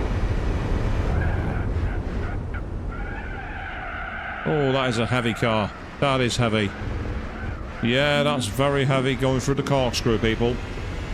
You've not seen ridiculous until you see someone try to take the corkscrew in a Ford F-150 pickup truck.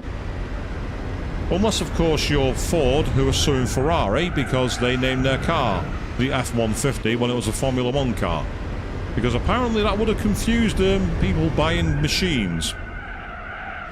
Walk into a Ford dealership. I wanted a Ferrari Formula 1 car. What's this nonsense you're trying to sell me? Not likely to happen, is it, people? Let's be fair here. really frivolous lawsuit, and the Ferrari just backed down because they couldn't be bothered with it. Bit too relaxed in Italy, I think. They didn't have time for that. And of course, speaking of Ferrari, I wonder if Lewis Hamilton's suddenly got buyer's remorse about going to them next season, with the sudden upturn in Mercedes' performance and the sudden downturn in Ferrari. Be an interesting one to watch, that. Because world champions who've gone to Ferrari in recent years haven't fared that well. Kimi Raikkonen didn't do that great. Sebastian Vettel overshadowed. Fernando Alonso, less said the better. It's not exactly proven to be a honey-coated chalice, has it?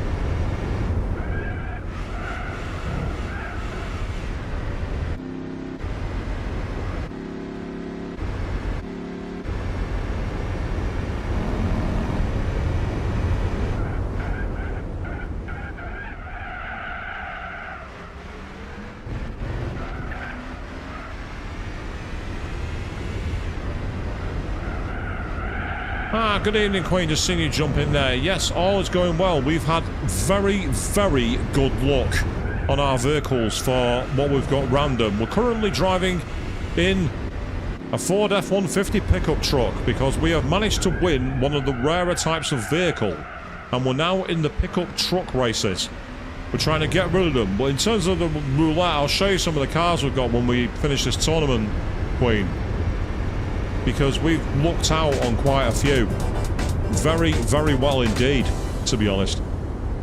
Well, yeah, so we've done pretty well there. 2-lap Grand Prix, and we've come ahead by 11 seconds. Considering we started at the very back. 5 seconds of lap speed, apparently.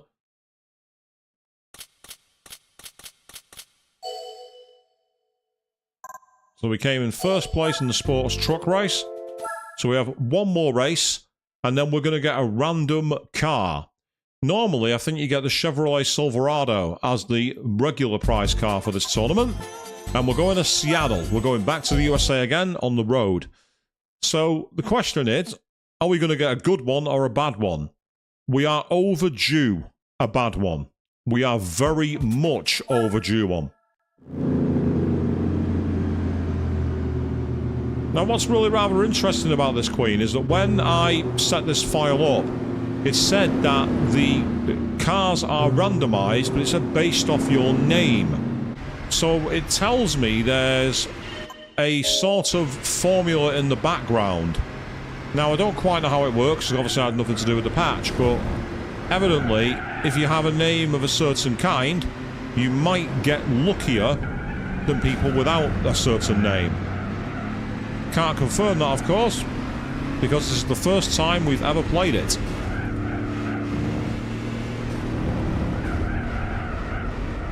Great thing about trucks is they're capable of riding alongside and taking a few knocks. So I've got to get after that Chevrolet Silverado. That's the next hard part.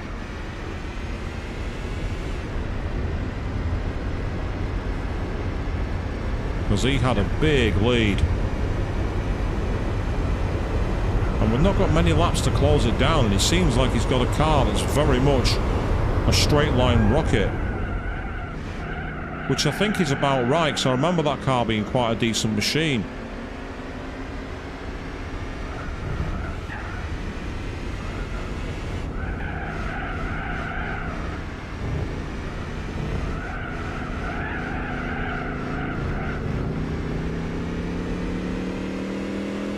Well, my advantage is that I, thus far, have been better in the bends. Especially when I lean on them halfway through the bends. It's not entirely cricket, that. Let's go over the jumps, peeps. We're going Dukes of Hazzard, baby.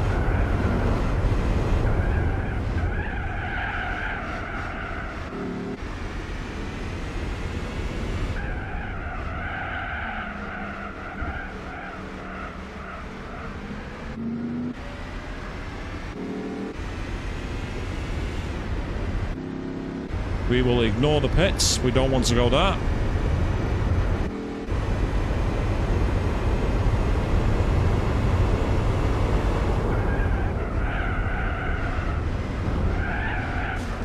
That was kind of threaded okay. I could have done better. I got a bad exit and I hit the wall.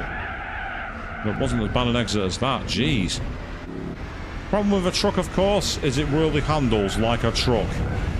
Your centre of gravity is way higher, you've got way more weight, and you've not exactly got a sporty chassis, so the Ford F-150 is very much a load it up with as much junk as possible and carry it on the highway, not take it to a racetrack and start dominating. But it's okay. We're doing fine.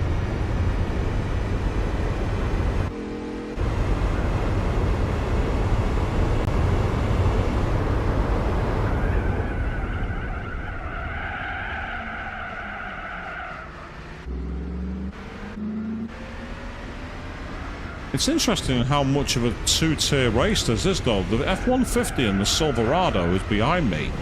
We're miles in front. The others aren't even close. And yes, he has started closing me down, so I've got to be careful here. Gotta make sure that I don't grant an opening on the final lap. That cornering there will help.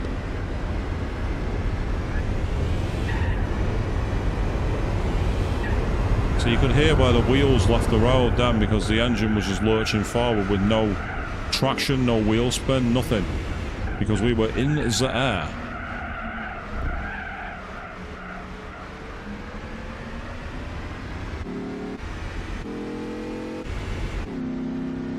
Oh, he's not even in sight. This is easy. We got this in the bag.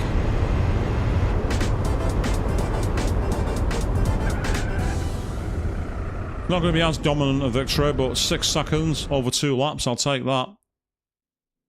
Again, if I was in regular motorsport, that would be absolutely crushing pace.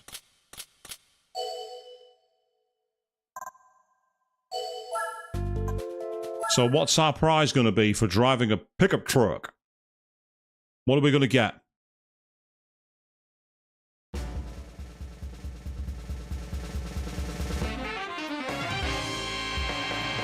Interesting. We've got an 80s Lancer. An intriguing choice. That's an intriguing one. Are you happy that tomorrow is your day off, eh, Queen? I don't blame you. Right, so I'll give you an idea of the cars we've got so far, Queen. We are in the Ford Lightning pickup truck. We've got an Escort rally car. We have a Jag XKR. That's a racing modified... Well, that's an absolutely brilliantly racing modified Honda Civic. That's a standard Honda Civic. We've got a Lotus Motorsports Elise GT car. A Scooby Legacy 4-wheel drive. A Mazda RX-7. A Mitsubishi Lancer Evo 4-wheel drive. An Aston Martin. And that new Mitsubishi Lancer, which apparently is great for the 80s car cup, according to Joe. So we have multiple vehicles to use, but we're actually going to go back to the license test. Because we're going to do the IB license. We're going for the International B. We're going to try and get silvers where we can, but I get the feeling just getting bronze will be the easiest way. Because we're not here for the end. I'm not feeling tired. And I'm not in the office tomorrow. So I'm staying on.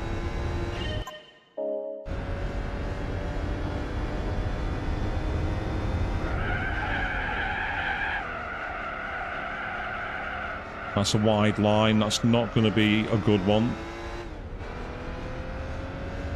But it's a silver.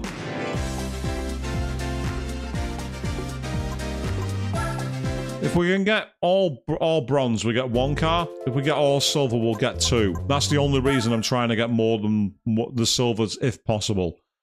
But if I'm not mistaken, this might be the license test where there's one particular pair of tests which are almost impossible to get the silvers or golds without really grinding.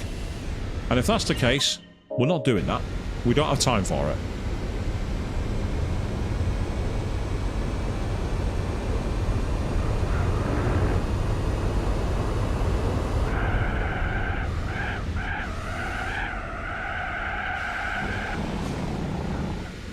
That didn't count as off the road? Seriously?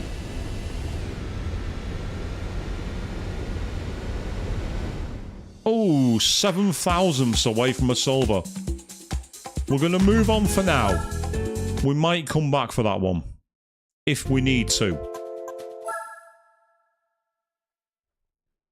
The main reason I'm doing this is not to get another car though. It's because I want to get access to certain races that need the International B license.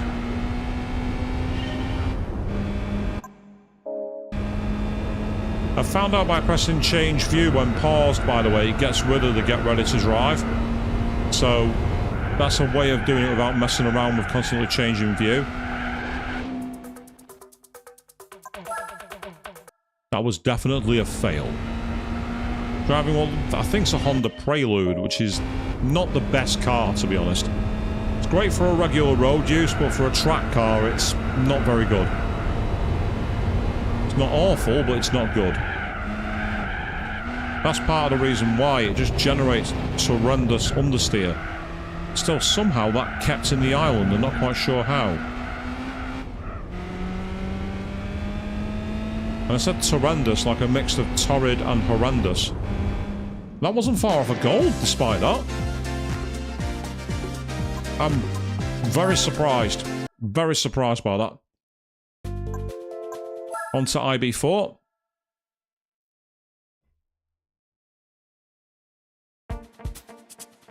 Advanced level corners are a deep forest. Oh, right, okay, this could be interesting.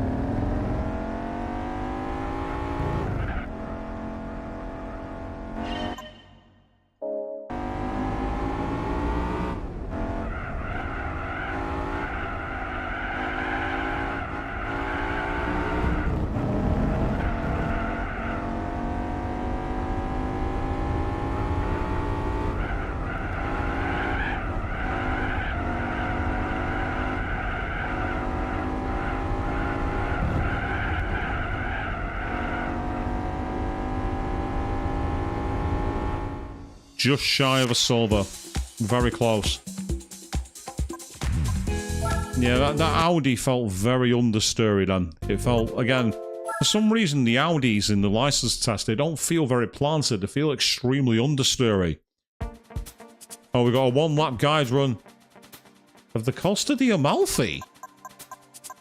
Okay, I'm intrigued by this. And we are in a Peugeot 206, okay.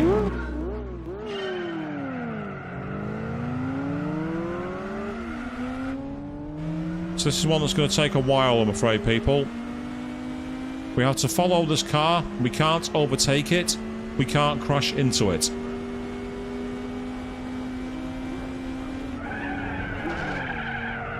Doesn't mean I'm not going to try and get as close to it as I can, though. Two reasons for that. One, it means my lap time's faster in general. Two, I get a slipstream. By staying close to the car ahead, I cut the air, reduce the drag, increase top speed.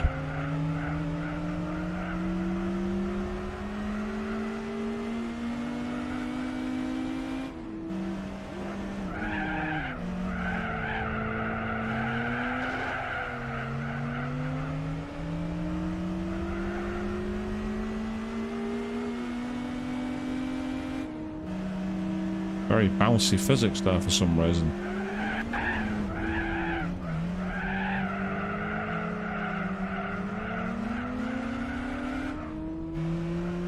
This front-wheel drive car seems better than the others. It actually has handling. Like the Civics were constantly stopping the power application. Here it's less of a problem. So you can like kind of like power steer through the corner. Keep on the power and go for it. But like every other front-wheel drive car, it generates high-speed understeer. So you really struggle when you've got a lot of power and a lot of speed in the car.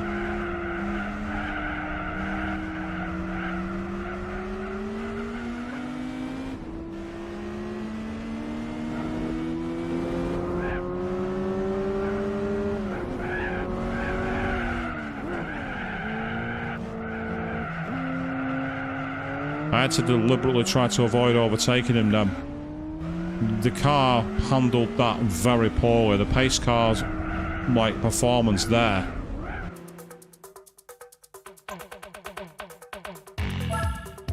That's harsh. That is very harsh. That is a very, very harsh penalty. That is harsh.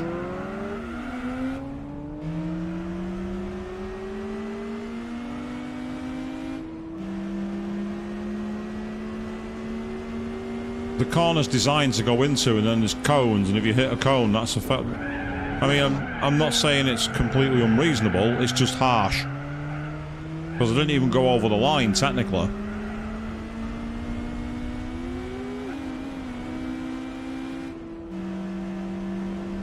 That's the game going, yeah, no.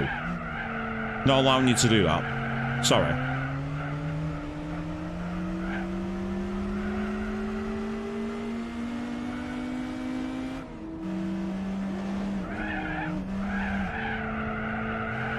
I can start moaning on the radio to my engineer. Or maybe I'll do a Toto and say, this is not right, this is not right. And they're like, penalty, go boo. Yeah, please not, no safety car, Michael, no safety car. This is so not right.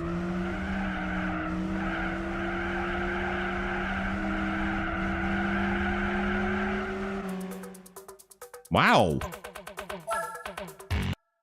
There was a contact to the wall, but still. In this version of the game, they've definitely ramped up on stopping exploits. They've really ratcheted up the "you're not going any further with that" mentality kind of approach. You will obey, but you will abide by the rules, sunshine.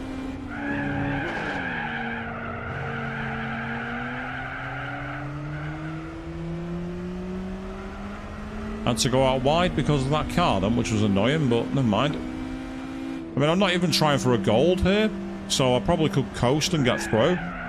But when you do that, you take your eye off the ball and you make mistakes. So it's one of those, you push, you make mistakes. You take it easy, you make mistakes. You've got to just keep as consistent as you can. That's racing for you, people. Yeah, that was nice. Very smooth.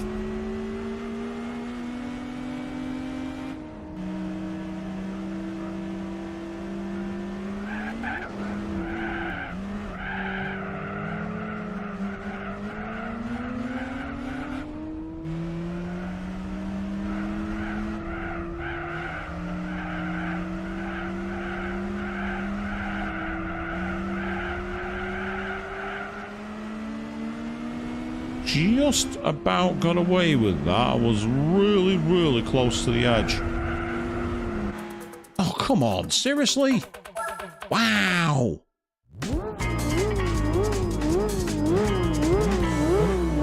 I won't mind, but it's the fact that the process is just so slow to get all the blocks. But, you know, you want to get your license, you got to prove you're worthy of it.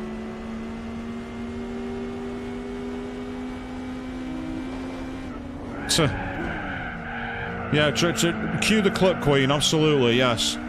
For those of you who don't get that, go and watch some of Queen's Let's Plays on her channel.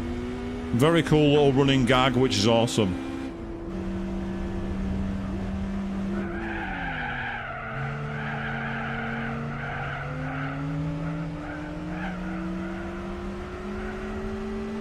I gotta say, to be fair, having watched the one episode I watched earlier on today, there was definitely some people being very mean for no reason in that one. Not gonna spoil because I don't want to ruin it for anybody else. If you know, you know.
We made contact, but it was light enough to not count. I've been given a mulligan on that one. They could have been extremely mean, but they chose not to be.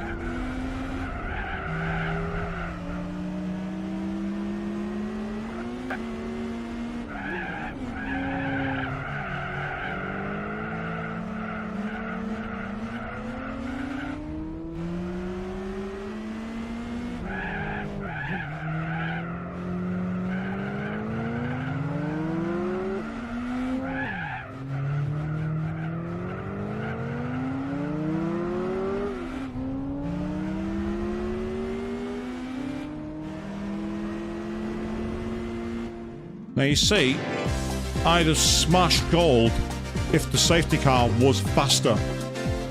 That section downhill to that hairpin, I had to back off so much because he was so slow. The safety car's pace screws the gold time on that one. It's the actual safety car that causes the problem. I could have got round there in a 244, or I could maybe even a 243.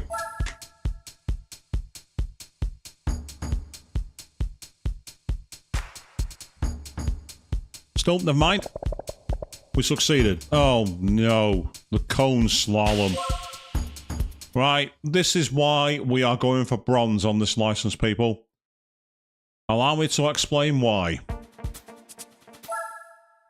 Behold, we have to drive on a slalom through the cones. The time is insanely tight. And I mean insanely tight.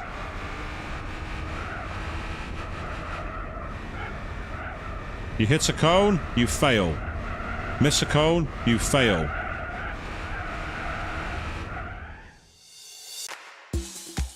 I'm not even wasting my time trying to get silver on that. I got through the first one, but that's the problem. We're not done. I remember this. There's a second one. Only now, they've turned off a key aid, and the times are no different. It's absolute bullshit.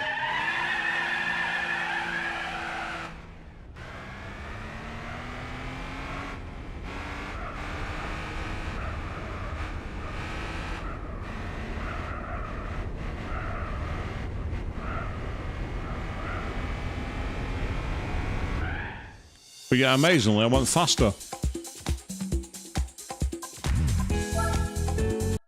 How are you supposed to find a second on that? I don't know. I did it on the old save somehow, but I don't know how I did it. I really don't know. Still.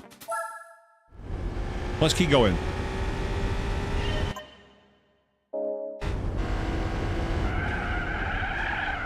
Oh, good lord, what the hell am I driving? Oh, it's a Chrysler Crossfire, no wonder it turns like a fucking tank. I'm like looking at it, I'm like, what the hell? This thing is awful, and now I know why. It's the Chrysler Crossfire, which is not a good car.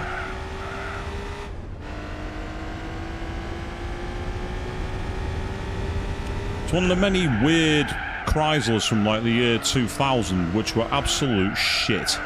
This, the PT Cruiser, it makes you wonder what they were thinking. Fortunately, they came to the senses and made stuff like the 300C, which were way, way better. Still, we got a silver, so it's done. Yes, get out of my sight. We're going to briefly back out here because I don't want to do the coffee break. I want nothing to do with it. They're optional extra missions. I've already got 16 to do. Your optional mission can bugger off. I'm not interested.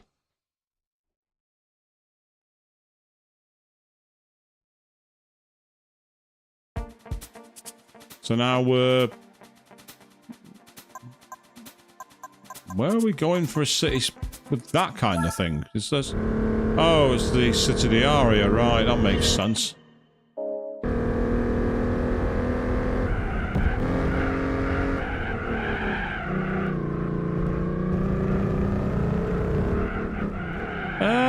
Basically, yeah, I think it is. The VW Bora is basically a Passat, yeah.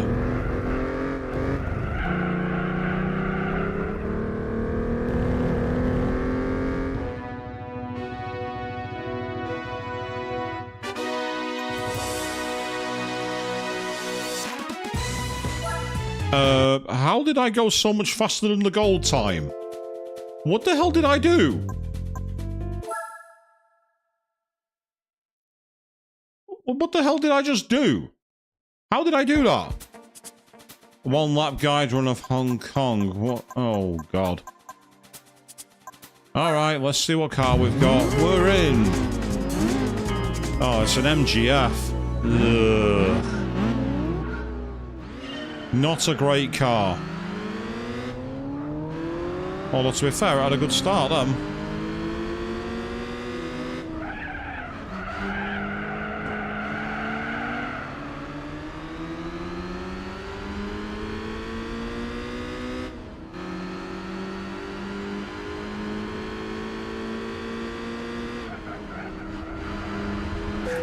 Oh, turned too early.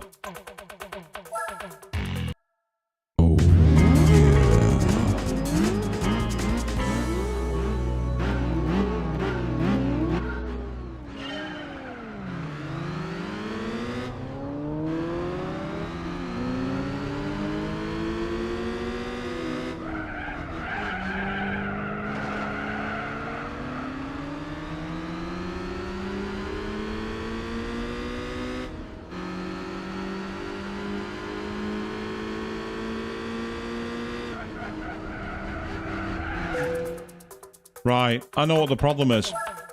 I'm hitting that apex perfectly, but then right after it, there's a barrier that sticks out.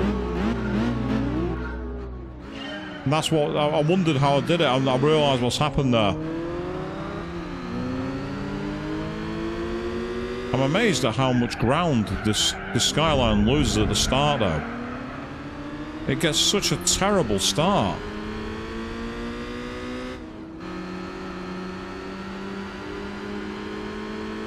So unfortunately, you can't quite do what the natural line is. You can't attack that inside apex, because if you do, you hit a barrier that's hidden behind the other wall. It's annoying.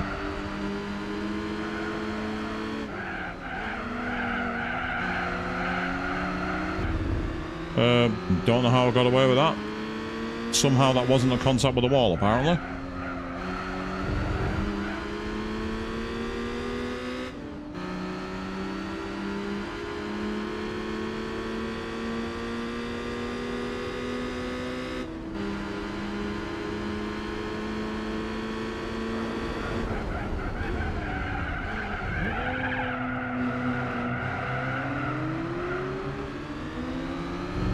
Wasn't the optimum apex there, but I'm still in the slipstream, so that's not too bad. And again, I used the wall at the edge, so that's not too bad either. Time-wise, we should easily get bronze, as long as we don't fuck up. And drifting like that's not going to help.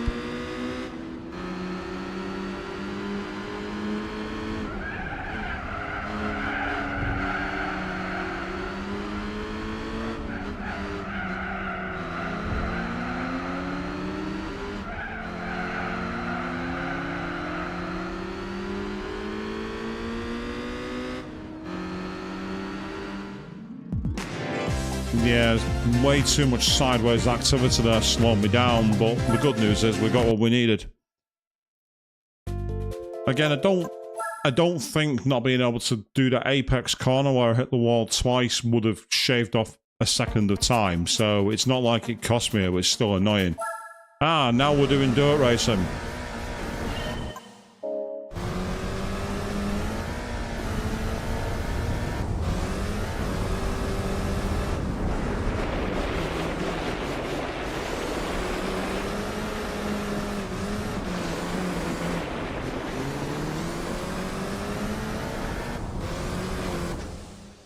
It's fine. We'll take it. We're not going to get silvers on the slalom, so there's no point in wasting our time. Let's just get the license, Because then I want to go and try and win one of the normal difficulty events. Because we're driving on snow. Ugh. Ugh. Ugh. Ugh. Ugh.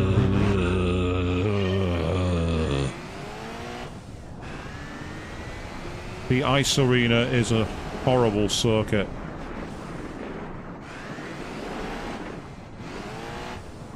Well, no, sorry. The circuit itself isn't horrible, actually. It's the physics on the circuit that's the problem.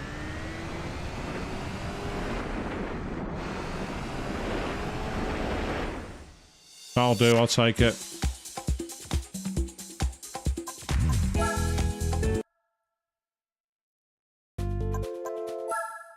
Round 13. We've got 3 more to do after this, I think, people. 3 or 4 together.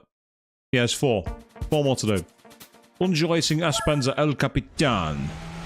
And we've got a weird antenna sticking right up in the middle of our grill here, people. Check it out. That's not distracting at all, is it, people?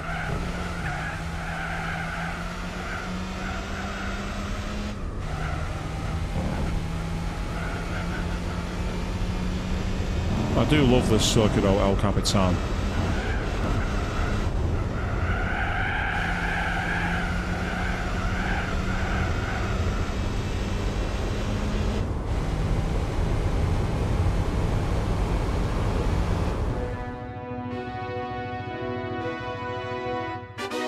And evidently it shows because I somehow got gold. Again.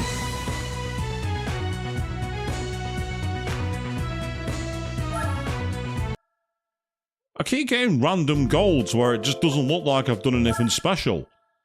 I don't get it. I'm not complaining, but I don't get it. Ah, so it's the same one again, but this time we're going for a different section. So let's see what car we've got. Sounds like a Mercedes, that.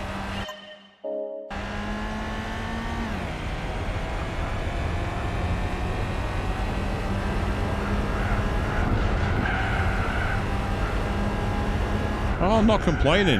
That wasn't a complaint, that was me asking what I did. It's a case of show me how. It's not a case of I didn't deserve it, that's wrong. No, it's like, what the fuck? How did I do that? Answer on a postcard, because I don't know.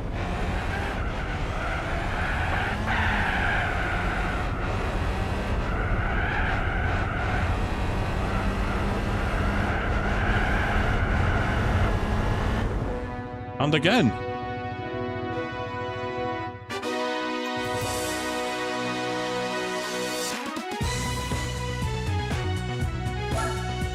Twice in a row. No, I've got nothing. I can't tell you. I don't know. I don't get it.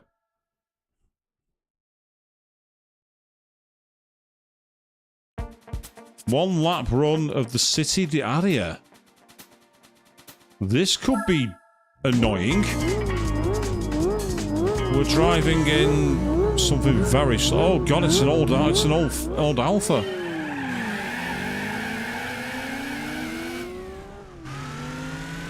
And it feels very sluggish, especially going up hills.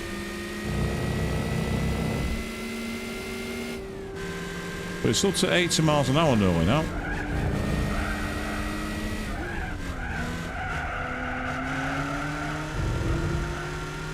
That was nice there, skimmed the wall.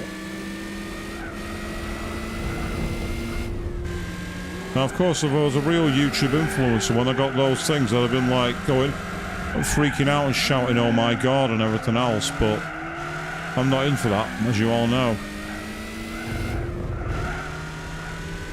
Alphas are very, very nice machines. They are prone to breaking on you.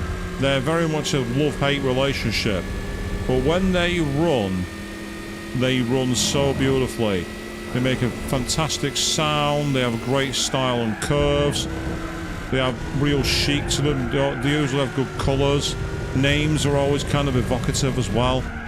They're a good company, Alpha, to be fair. I've not got many bad things to say about them. Of course, apparently you're not a real petrol head unless you've owned one. I wouldn't know because I never owned a car. But I just find it really cool how they've got this sense of chic. However, they have had their failures. When they teamed up with Nissan, for example, they created the world's ugliest car in the Alfa Romeo Arna. If you've never seen it, what they did was give all the electrics and the car design to 1980s Alfa and gave the styling and overall concept of the car to 80s Nissan. So you got completely the wrong order, and the car that resulted is truly ghastly. If you've never seen a picture of it, you're really not missing out. And if you've just Googled it and are now feeling sick, you're welcome. So we've got one more test, and then after that we will hopefully get ourselves a new car, and also we will get ourselves a new license. And with that license, we might be in a position to do something else, because again, I'm not tired. I'm in that mood where I just don't feel like going to bed. So I'm not going to. Yeah, you can't tell me what to do. There's no Morgana here tonight.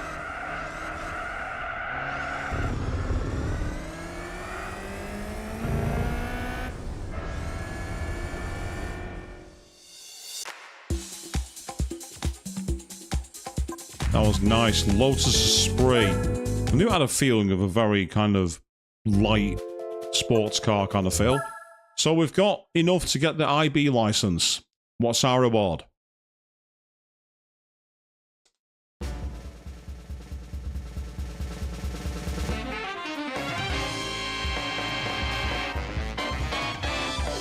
And here we go. The car we have is...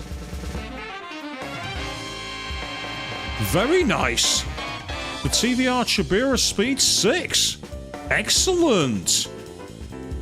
Well, that's one manufacturer's trophy I can definitely do then. We've got a TVR Speed 6. Very nice. We've also got a couple of new courses unlocked. So we want to change car. I want something that's got some power.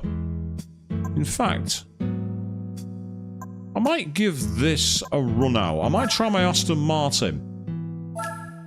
My silver Aston Martin. Because we can now do the normal difficulty version of those rally stages. And we might have some good cars waiting for us as a result. And as you say, yes, this run's getting stupid, isn't it, Joe? The only really icky car we've got was that weird Toyota. You know, the one on the B license. That was the only one we've really not... All the other cars have got some major use at the moment. And again, this is going too well. You're right. It's got to... the wheels must come off the axle at some point. They have to. It can't keep going on like this. It just doesn't make sense. Right, let's try the Rally d'Umbria at the City d'Aria. We're driving in a TVR. No, sorry, an Aston Martin. We are in the wheel of an Aston Martin in the Italian Riviera. How much do you want to be that for real? We're up against a Mitsubishi Evo, and we've got a 10-point race. That doesn't necessarily mean that it's going to be easy. Yes. Carrie, one of my very favourite stories. I love that book. And I say the movies have always adapted it well too.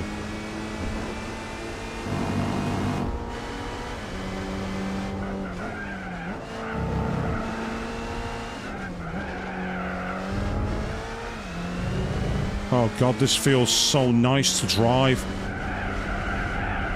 Very pointy. Very much a case of aim your nose and you're there. This is where I've got to be very, very, very, very patient. Ah, you see, the first one's the only one I really pay attention to, Queen. That's a fair point.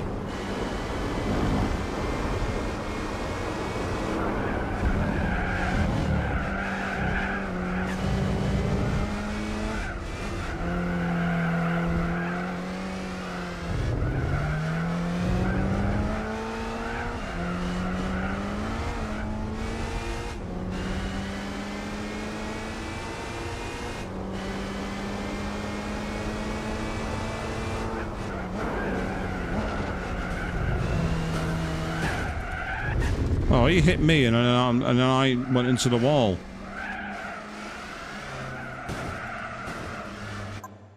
Get that penalty off my screen. No penalties now.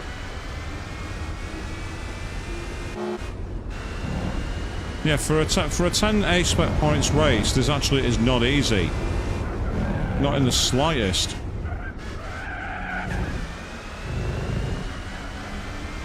Yeah, I'm assuming it's tuned, definitely. The Evo's got to be tuned. There's no way it's going to be stock. But having said that, once I'm up to speed, I'm pulling away from it quite quickly. It's one of those circuits, this. Oh, that's not going to help. That's really not going to help. That's made life very difficult for myself. Okay, no big deal. We've still got a lap to go. After this, we've still got 2 laps, so it's not the end of the world. It's annoying, but it's not the end.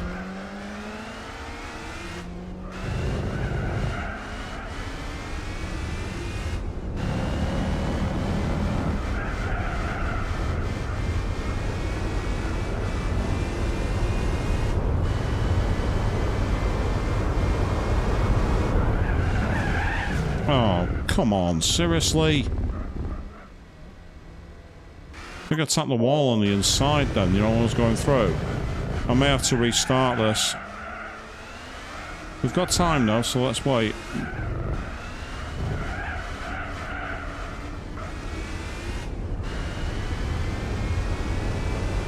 Yeah, it's too far ahead. I'm not going to close that gap. Unless something crazy happens.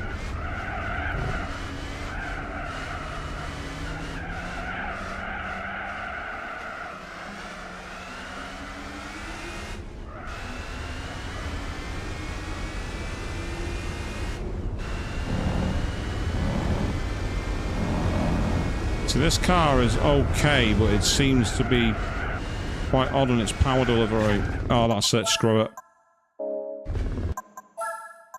I'm not going to catch that. No way.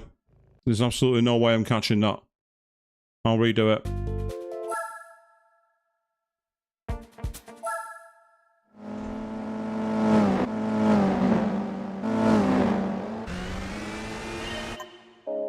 Yeah, I'm not watching that every 2 seconds.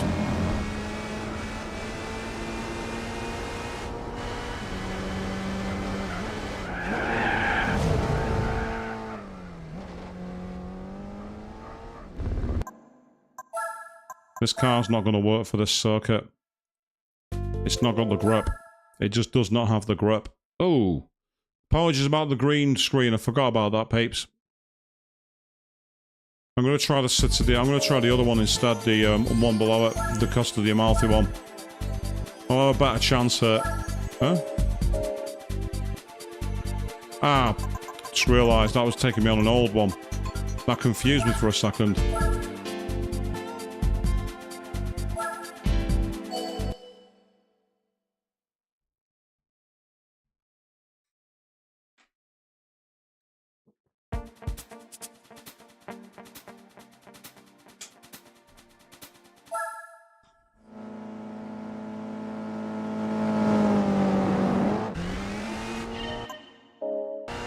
And all I'm doing there is fast forwarding because it means we don't have to wait for the intro every time.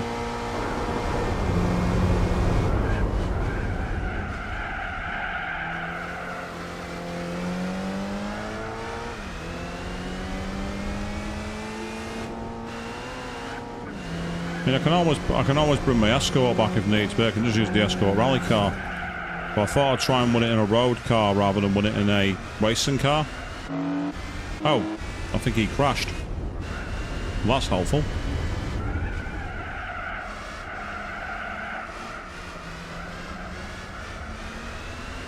Yeah, that's more like it.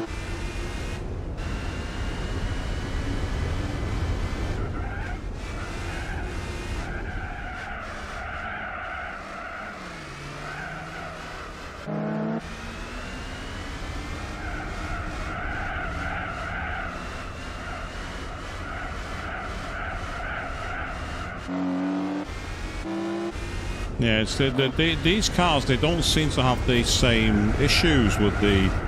I don't know if they're on racing tyres, possibly. But then again, I'm only getting 10 A-spec points. So that tells me they can't be.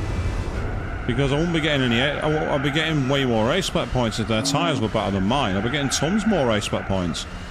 So unfortunately, this car's not going to be enough here either. What a shame. I was enjoying driving that. Never mind. No big deal. We shall re-equip ourselves. And this time, I'm going to take my rally car out. My rally car should be better suited for it, I think. So we'll go up here. And in case you wonder what car I'm on about... Not that one. Yeah, let's take the pickup truck. I'm on about this one. Check it out. How beautiful is that? R4 FMC. I'm driving FMC's car. There's a headcanon that you never thought you'd see. Right, let's try... Let's try this one first. We'll go back to this one. We've got 3 laps to navigate. And we'll see how we go.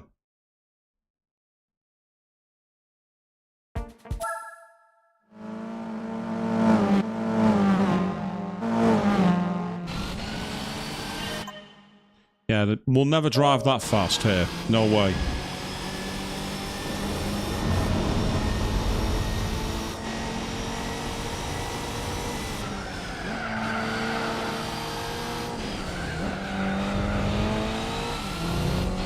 Oh yeah, this car feels way more suited to this level. It feels way more on it.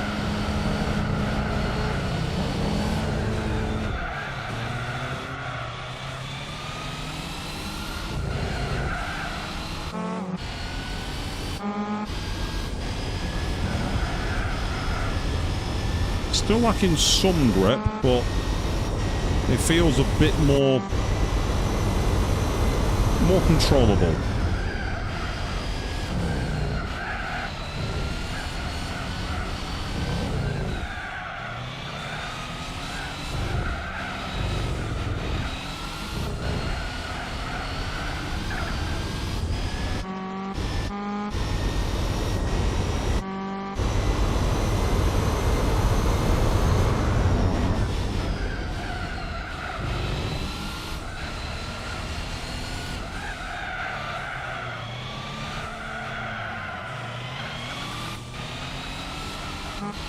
It seems to lose all power at that point. There's certain points of the road where the car just doesn't seem to hold its torque range. It's weird. Of course, because the walls are so tight, you can easily glance them and lose grip, which is what happened there. Having said that, we are currently in the lead.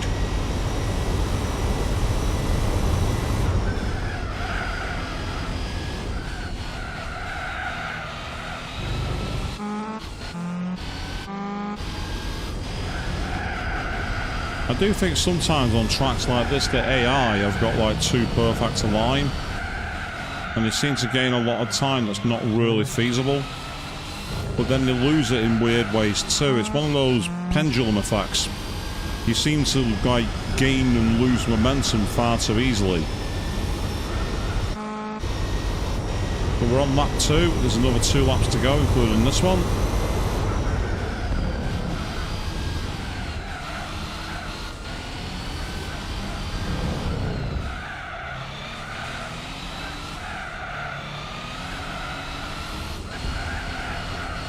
I mean, this is actually a very fun track when you nail it. If you get certain sections right, you feel like an absolute driving god. But when you get them wrong, oh boy, is it clenchingly tight.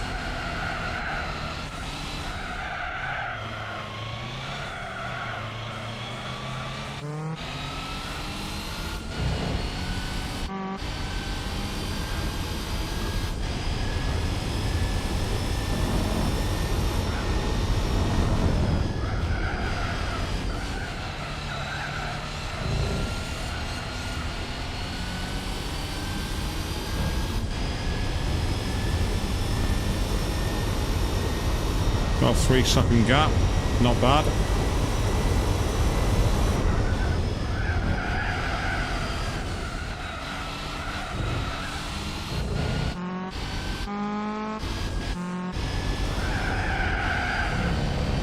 That's not so helpful.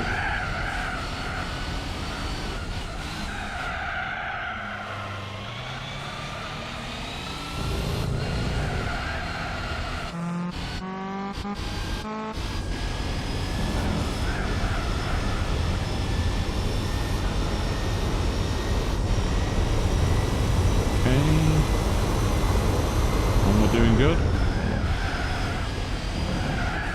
Oh, shit.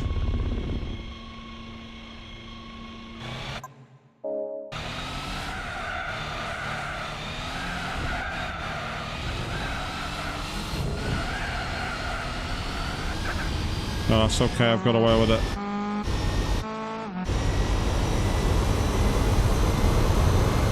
I got that penalty at the right location.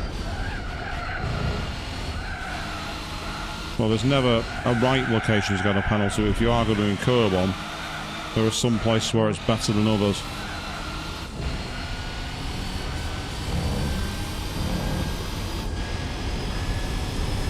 So the question is, just how much more tricky is it going to be going downhill in this car?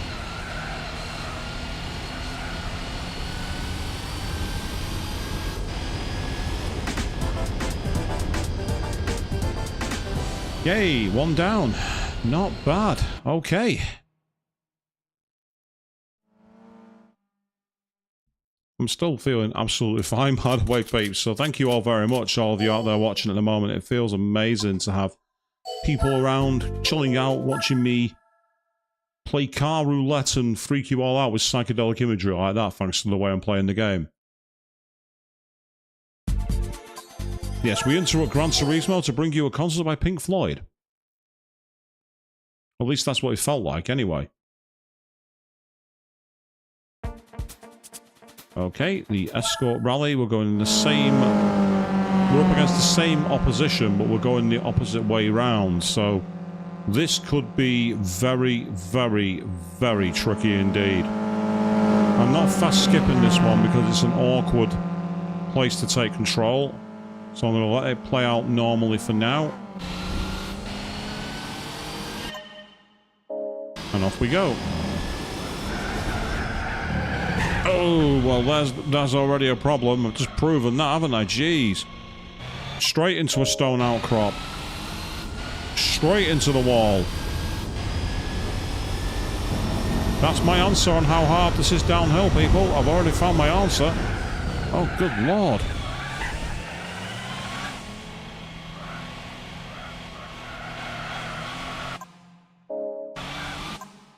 Too many more of those, and this is definitely getting cancelled and restarted. But it's still... There's still 3 laps to go, so let's catch up. Because it's not massively romped away, surprisingly.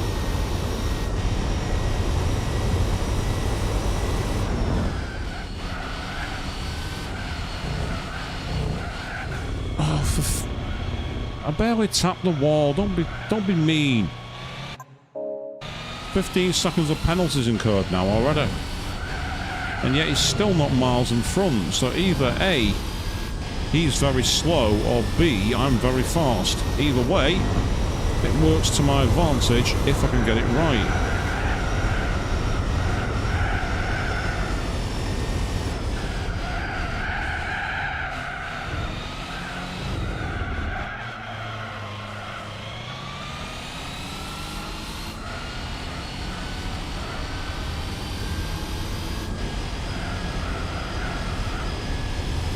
So, I mean, he's not exactly got away from me, has he? Despite 3 penalties. Which I'm somewhat shocked by.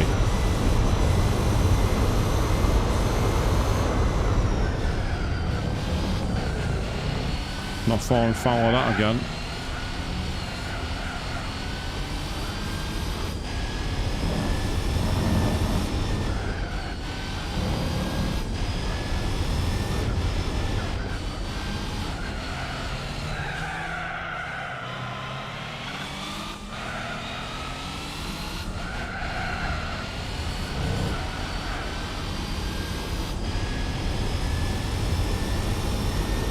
You might be a tuned Evo, but I am Got a pitchfork and I'm coming right for you.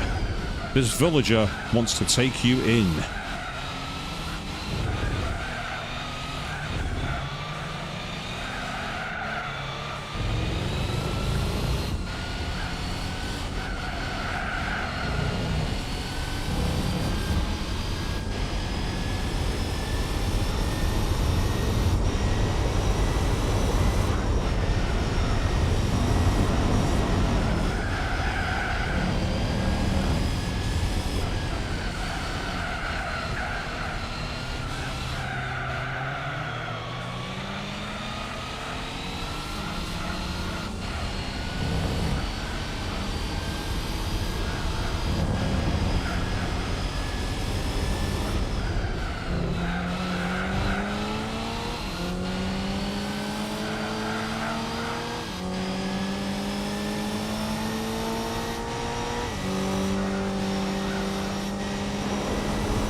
Not here.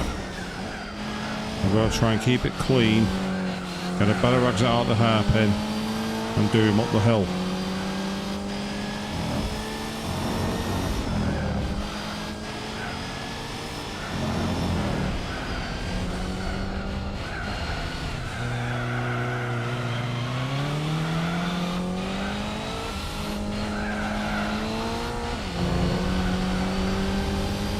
There you go.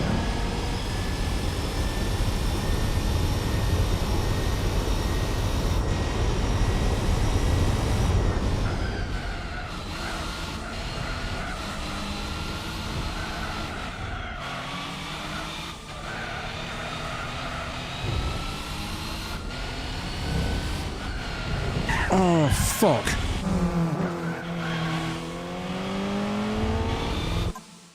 You literally just shoveled me out of the way then. And didn't get a penalty for it. That's why I hate this. I think the penalty system in this game is the biggest problem with it. This mode could be fun, but they chose to put the penalty system in a way that's against the player and not... Ah, for fuck's sake! That's it, I've lost. There's nothing I can do now. Well, there's one thing I can do.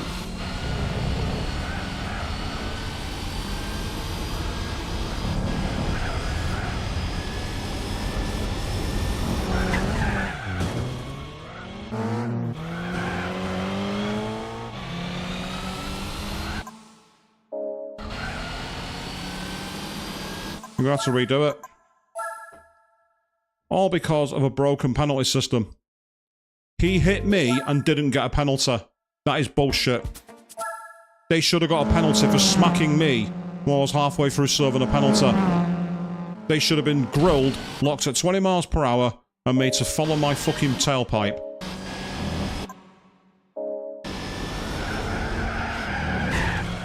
No, I'm not giving you a 5-second penalty at the start. It's not happening.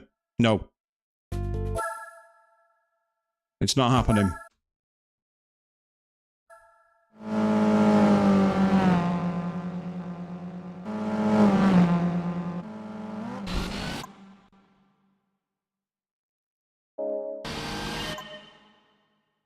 There we go.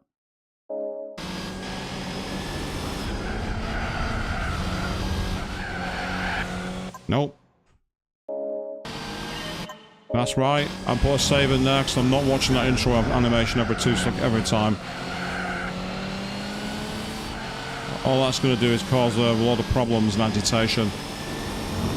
Yeah, I can do that as well, game. If you're going to cheat, so am I. I'm rebalancing it. If you're not going to get the penalties, I'm going to make sure 100%. Spin me round, will you? Okay. And again, not get a penalty. Completely inappropriate. Completely inappropriate.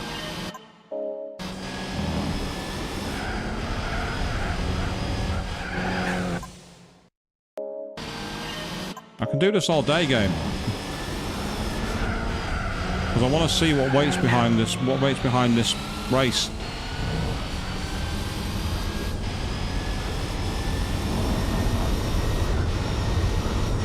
So if I had a way of reverse engineering this game, I'd remove the penalty system.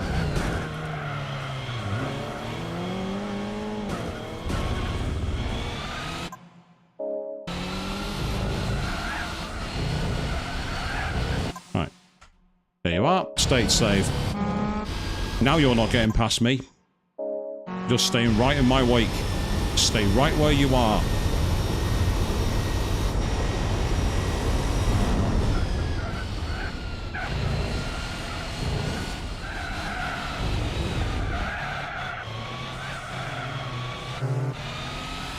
There we go.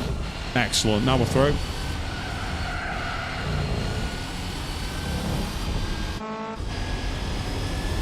See, it was interesting that I managed to engineer that penalty in a way that my car was ahead of his. So there was no way that he actually was able to get through. So while I was slowed down for 5 seconds, it meant that he also couldn't get past me. So it was ended up being a penalty that didn't matter. And if you get one of those, you're okay.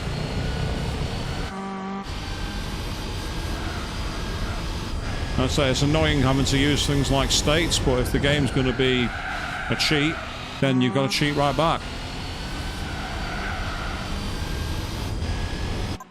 There's no shame in rebalancing the game because of poor game design. It's almost like they didn't play test it and go, is it really appropriate to have that or not?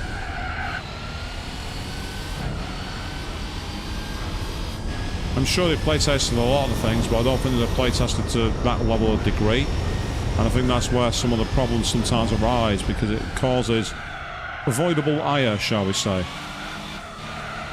Good thing is, at the moment, we're in a good position.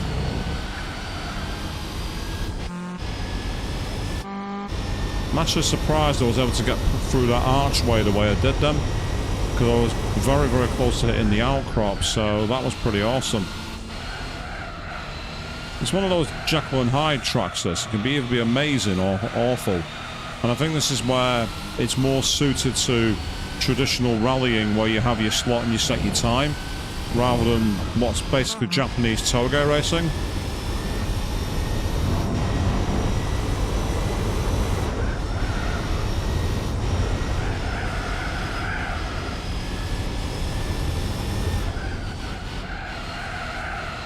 Interesting, that's a discipline of racing you don't see much in games anymore, toge racing. I wonder what happened to it. But the last time I recall anything like that was in one of the Race Driver Grid games. They had a series of races called Toge Union. Then again, it might just be that I'm playing the wrong racing games.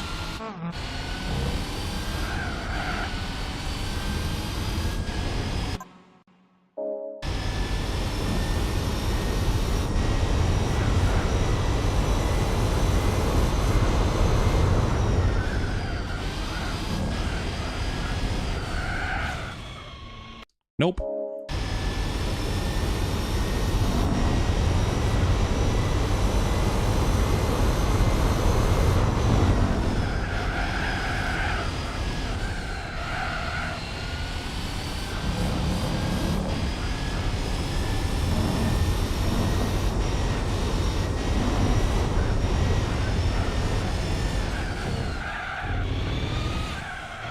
Okay, I don't know how I got away with that. I thought I'd crashed twice. Once on the inside, once on the outside. Don't quite know what happened there, but I'll take it. It's good.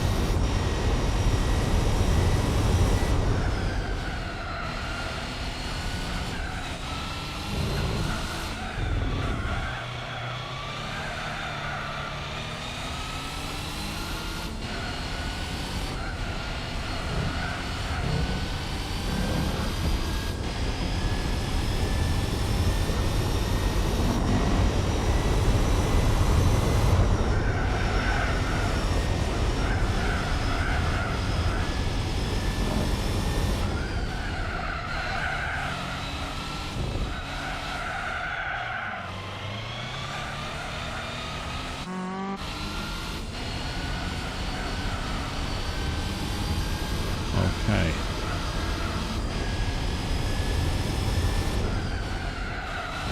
That's right, take it easy through that corner. And with any luck, this will be a victory lap.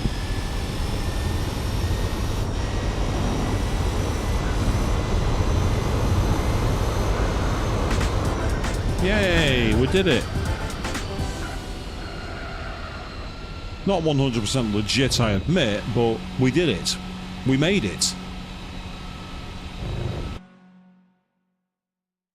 So the question now is, after the 10 grand, what car do we earn?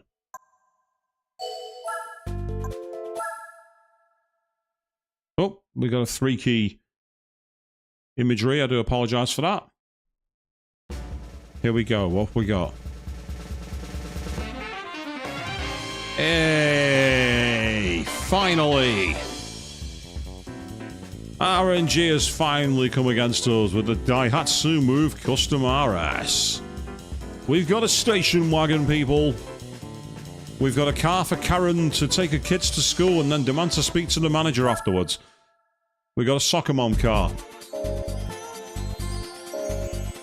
I might be being a bit unfair though, actually. It might be better than that. It just has that look to it. So, we have the Costa del Amalfi. Let's give this one a shot. This is a bit more open, a bit wider, so this one might be more suited to the Escort, because it should find a much easier way past. And then with any luck... Oh, we're up against a Scooby Impreza sedan. That's an interesting call.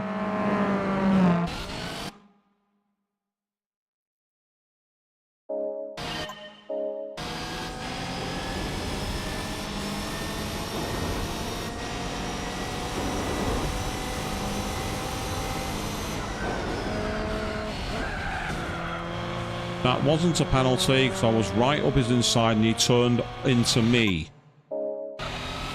He hit me, I did not hit him. That's not a penalty, game. That's not a penalty and you know it. But because you can't award it to the computer for causing the crash, you have to give it to me. It's not acceptable.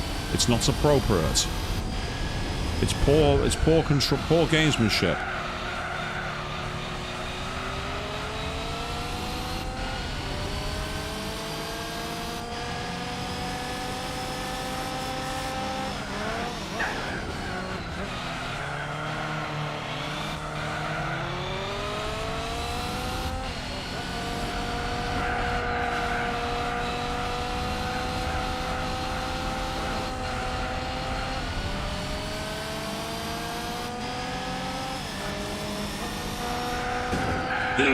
Once again, he turned across me! That's not a penalty!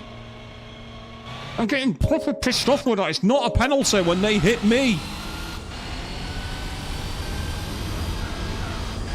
I'm not at fault because they don't know how to drive.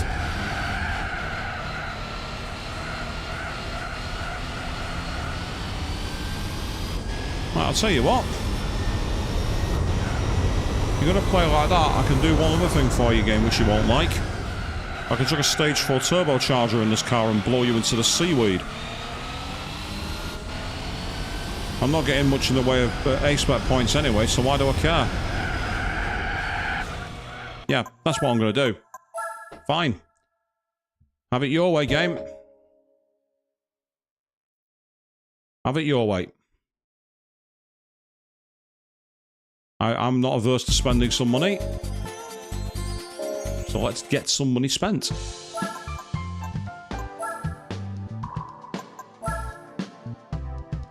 Yay, we got a Mustang. We got a Stang.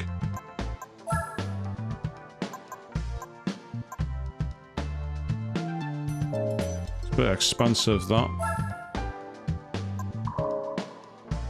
Be nice if we could give it something else. But I think that's literally the only thing I can spend. So I'll tell you what. I'm going to do something else. I don't want to spend 48,000, so I'll put some medium tyres on. Oh yeah.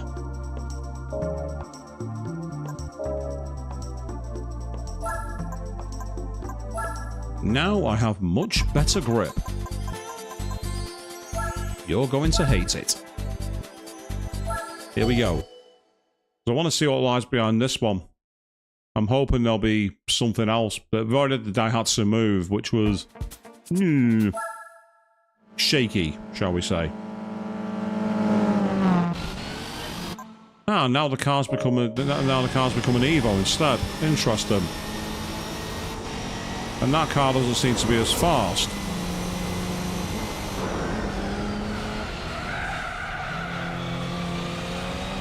Oh look, I'm not sliding everywhere anymore, now that I'm not on super hard tyres.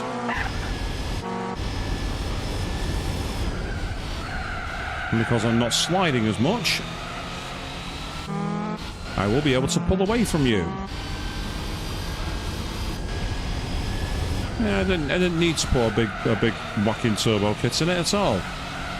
I just needed to put some better rubber on. Yeah, you don't like that, do you? If you're going to be tuned, I'll be tuned. This is now potentially a little unfair. And you know, I'm not sorry. I'm not sorry at all.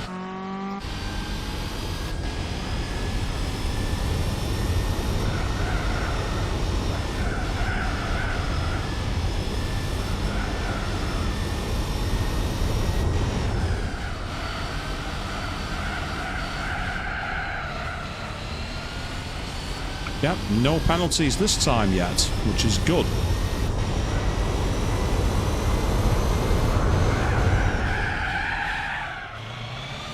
Well, somehow that didn't count as a penalty. I'm not sure why. I'm pretty certain I hit that wall.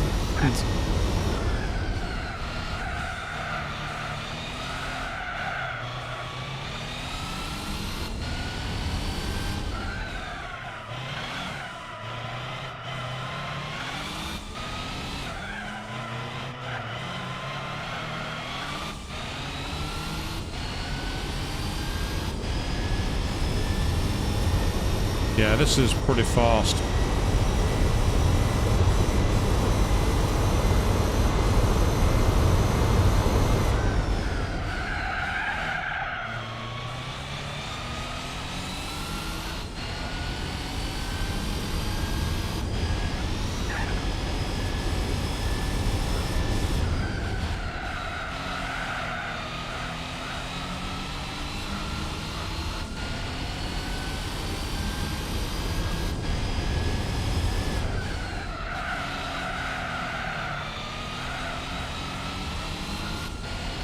Yeah, it's definitely liking the bends now. We've got some better tyres on this car.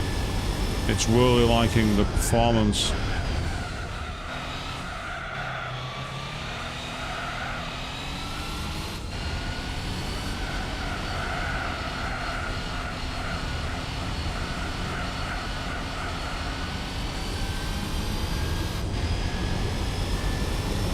So this is great.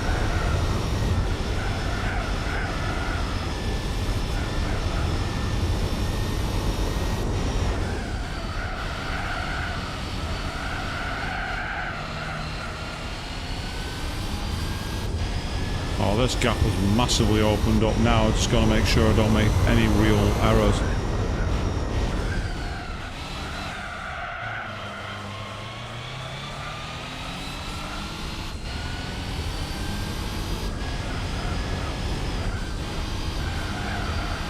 Making sure I avoid those cones. I don't want to repeat the license test. Well, that was a fail.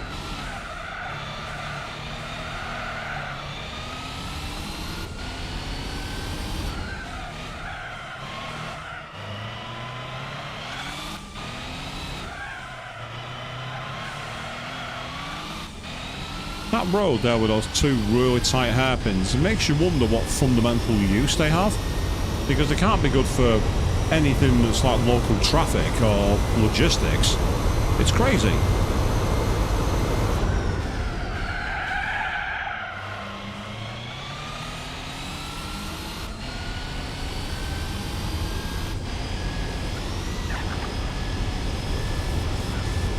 Got a good gap though, with 20 odd seconds clear now. So as long as we don't go absolutely silly on this lap, this one will be our victory for us. And then we can try and maybe pick up another race to see what we get for this pair. We've done quite well tonight. We've got 3 license tests. We've got a great array of cars. Some very big surprises. We managed to get lucky and get a truck, which gave us access to an Aston Martin of all things, I think. Or I might be misremembering that. Yeah, I did actually. It was that 80s car. It was the 80s car the truck gave us access to.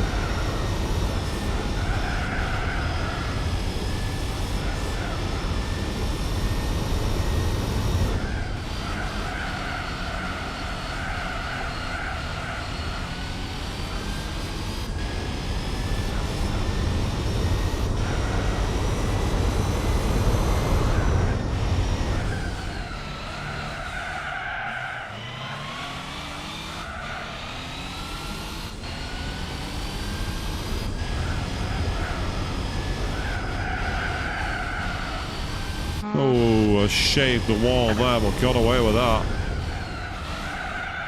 This is the thing about doing rally driving, in even road rallies. It's all about getting as close as you can to the point of contact, but getting away with it.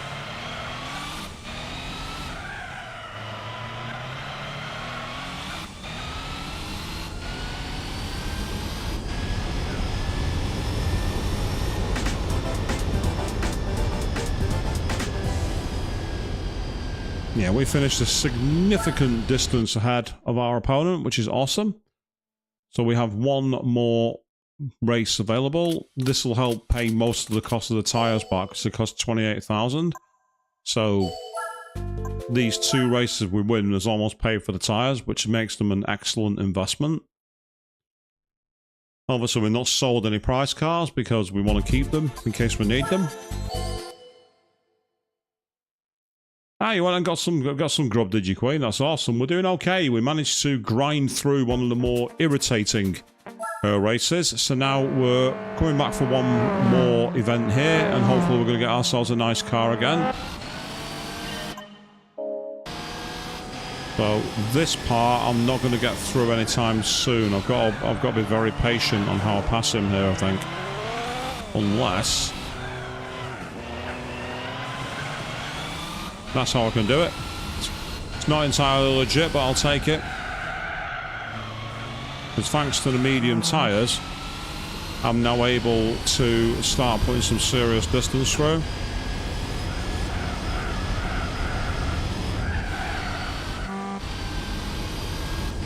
At this point of the circuit, I'm not going to be able to pull away too much. But we should start to see some big gains. We've got 3 laps of this, and then hopefully we'll get a decent prize car. Because the roulette's been going pretty well. We've only like 2 cars which have been questionable so far. And even they might still be useful machines, so I'm not writing them off. Because there are some lower Formula races that need certain types of cars, and they might be exactly what I'm looking for. So I'm not too bothered about that so far.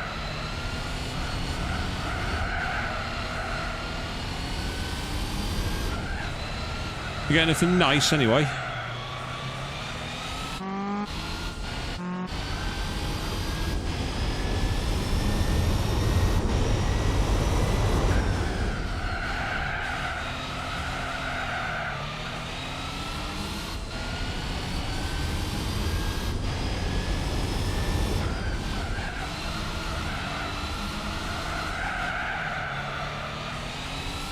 Ooh, they sound gorgeous.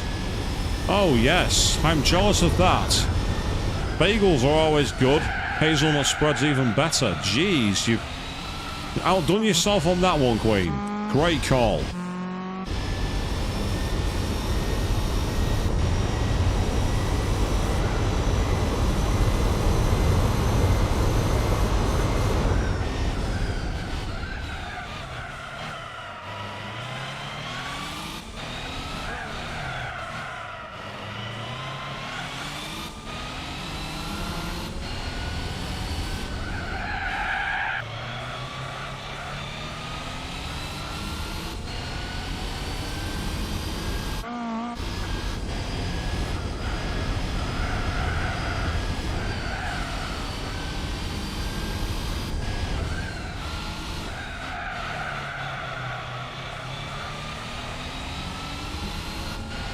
So far, so good.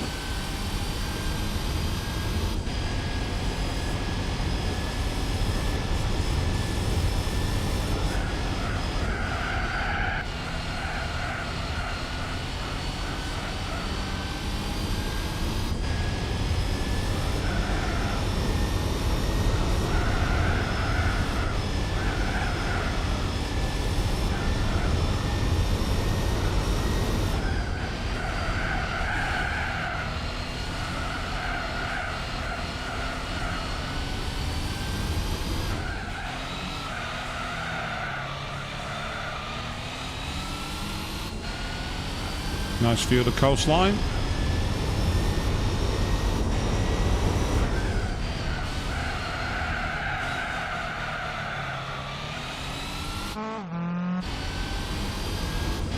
As you say, yeah, it ticks all the boxes there. Fantastic choice. Gives you something to enjoy.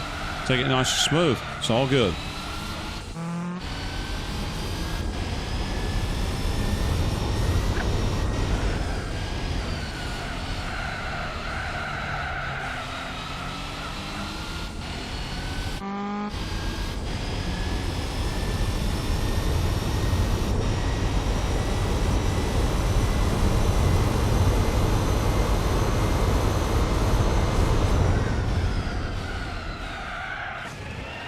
Yeah, I'm not surprised that car has a panel set.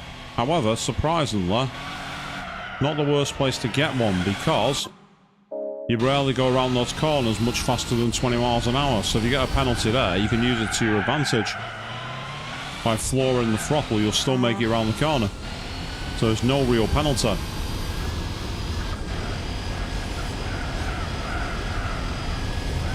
So I can't serve a penalty if I'm already serving a penalty.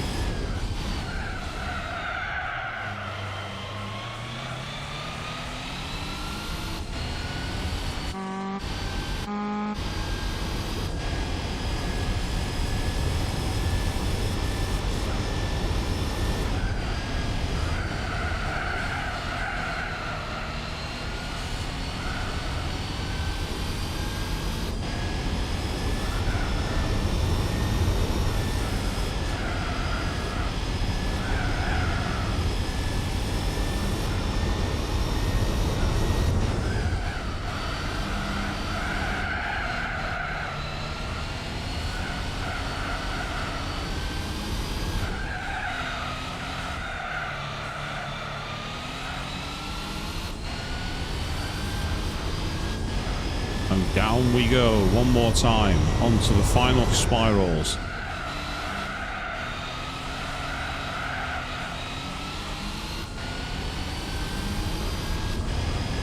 So far on this run we've had some good luck with the cars. So at some point it's got to start running out. If it doesn't, I will be very, very surprised.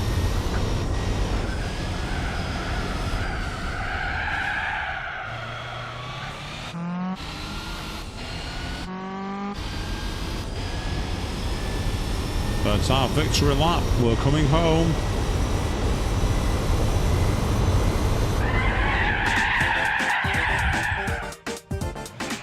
I had to do it at least once, peeps.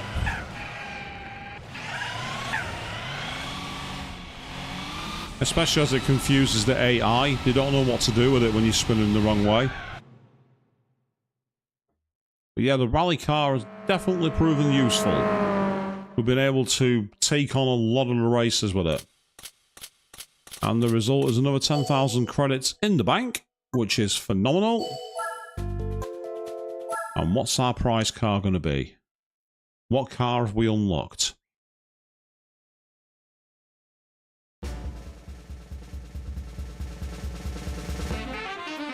Hey, another Jag. This time it's the Jag XKR Coupe 99. Excellent. So we've got two Jags. My name is John Prescott, it would seem. So the question is, have I got enough pace to win the Spa Rally in the wet race? Normally this is very, very hard, but I'm going to give it a try just to see if we're able to have a hope. Yes, they do indeed. The game knows my appreciation for the Jag. The Carlaway C12. Interesting car. Not one I recognise, the Carlaway C12. I've never heard of it. Looks kind of nice though. It has a very sleek sports car style design.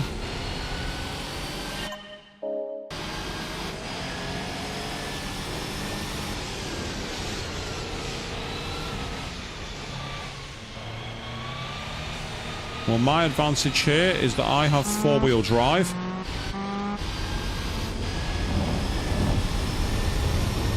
I have a short box, which means I've got short gear ratios. That gives me a huge advantage when it comes to the short straights, because I'm able to get up to speed quicker. And already we are quite far out in front, which I'm rather surprised at. I'm not annoyed, I'm not upset.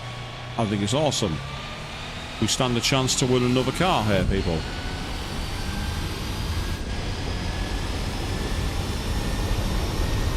I like the fact we've actually got water spray behind us. It's not quite got the full rooster tails effect that you get with Formula 1 cars, but it's still cool to see.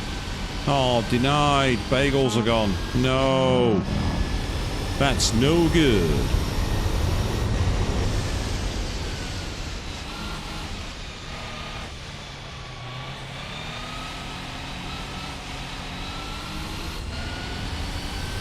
"13 seconds faster." Wow, that's a surprise. I'm shocked I've got that level of pace. I'm not surprised. I'd be sad if I were you as well, Queen. Losing bagels like that is never cool. No one wants to lose the bagels. It's like me and Avian being without coffee. It's just as tragic.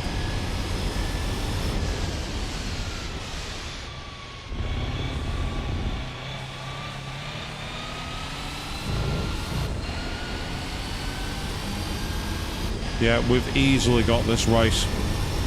This race is an easy victory for us.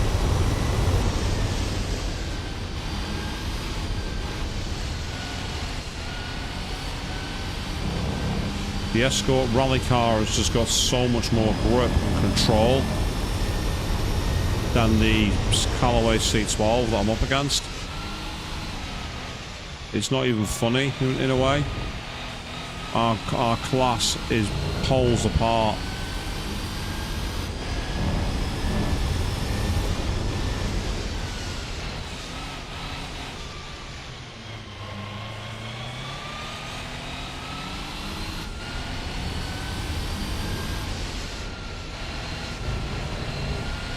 Maintaining the 13-second lap advantage at the moment, so we're well clear. This should be a doddle. Just got to keep it together through the final couple of corners, and we will have won ourselves another car, which is tremendous. So we got another Jag DX car. What are we going to get for winning this race? Are we going to get anything good, or is it going to be a junker? Well, we've got to cross the finish line first in order to find that out. And we have.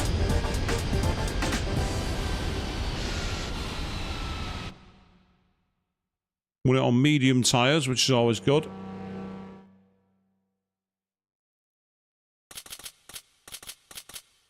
So that's definitely paid for the Escort's tyres now, because we've earned 30,000 credits. So it's definitely worth putting these tyres on, because we've been able to take full advantage. And our reward is...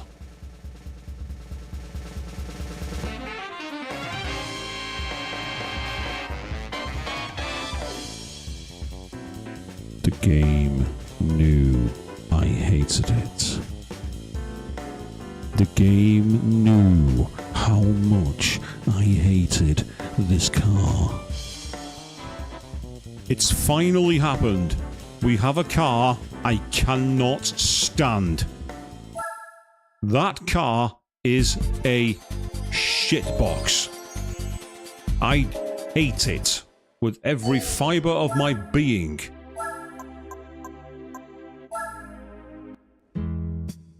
So, let's switch to... Let's go in our Austin, because there is a front-rear championship. Let's take it on. Should be able to take part in this. I don't think it's illegal. Yeah, perfect. Yes, I'm sure the game thinks I'm welcome. I am not. It sucks. I cannot stand the Chrysler PT Cruiser. Right, our car should be in a good position to win this race, the Aston Martin. It's got good tyres, it's got good power, it's got good grip. But the question is, just how good are the other cars we're up against? We'll find out very shortly.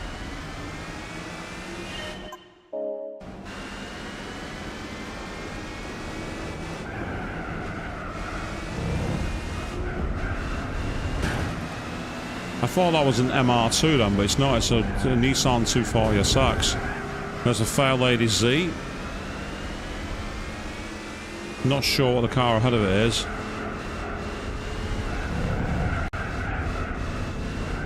Oh, it's the Chrysler 300C. That's the cars ahead of it. And then finally, I think that might be a Chrysler Crossfire.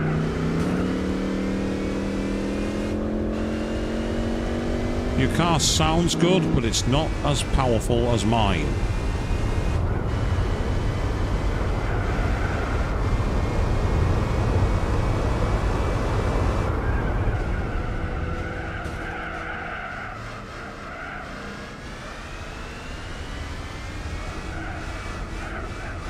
Yep, the Aston Martin says, I'm coming through.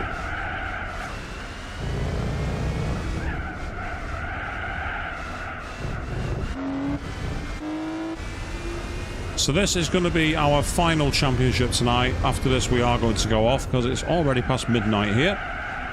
And I'll need to get set down and go to bed. But this has been a lot of fun.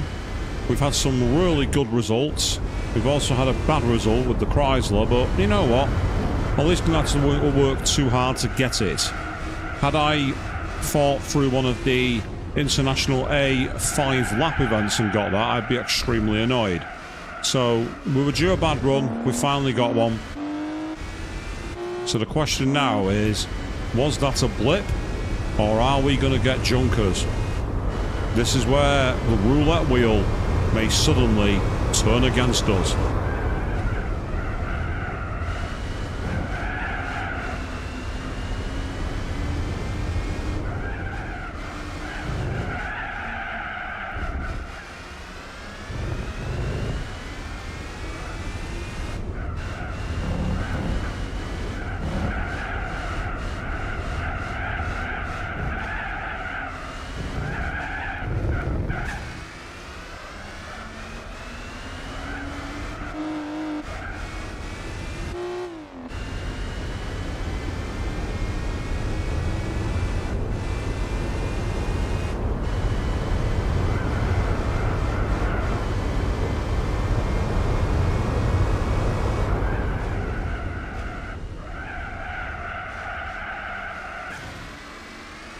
Oops.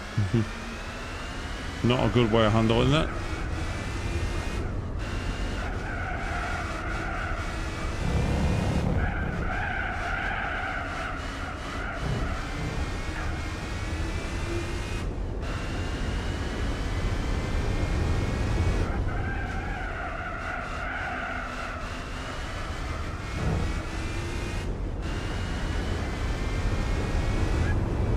Oh yes, we're feeling those jumps, people.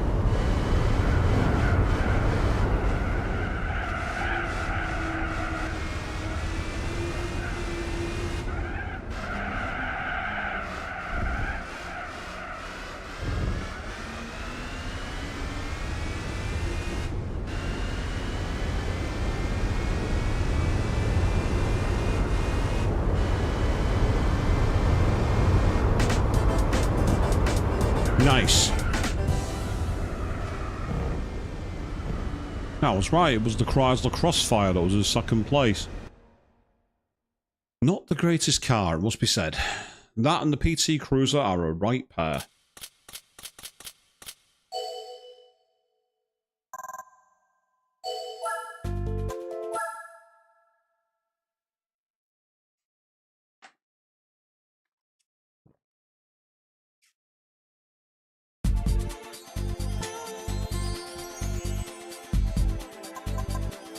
Yeah, we have 4 more races to do, so we'll get these out of the way quickly. And that will be a good place, I think, to stop for the night as we're well into overtime. But all is good. And I hope you're all having fun out there. Thank you very much for checking out the stream. You people are amazing.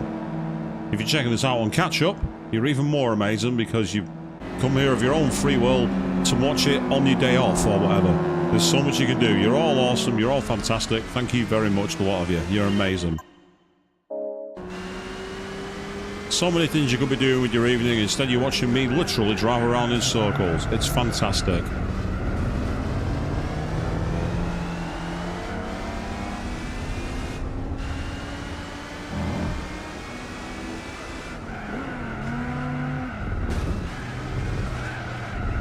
Get out of my way.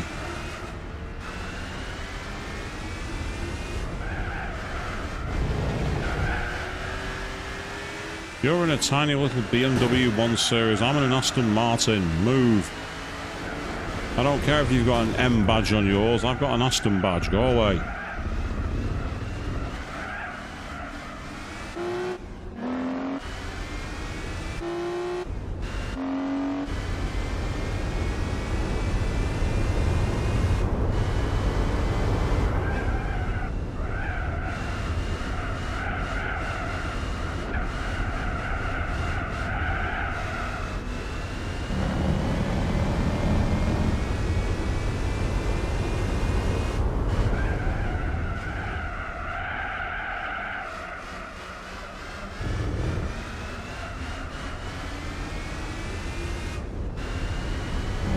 You had a strange delivery at the power there. It's like going, Very annoying.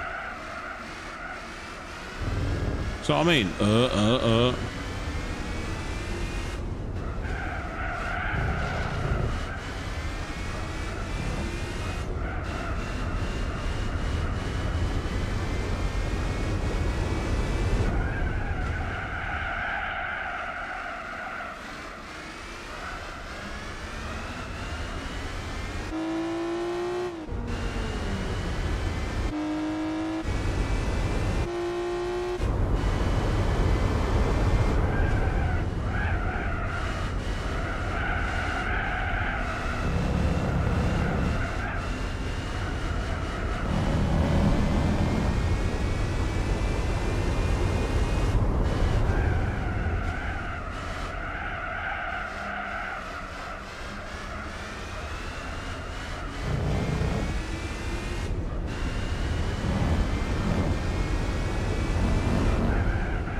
that wasn't the best corner, that. That was pretty poorly handled.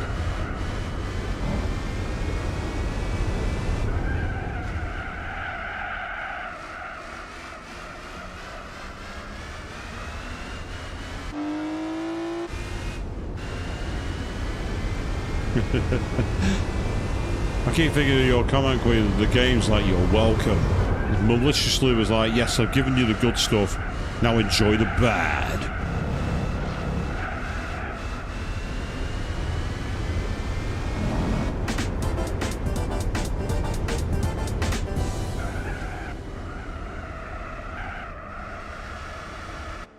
So the Aston Martin DB7 does more than enough to get us through that particular level. There's another 3 races to go, though. I want to see what the car is. Bear in mind that we got a Lotus Motorsport Elise from a Honda Civic tournament. So literally anything can happen. We could get almost anything from anywhere. And that's what's kind of got me a little bit nervous, actually, because just what are they going to give us this time? How much do they hate me? That's the question.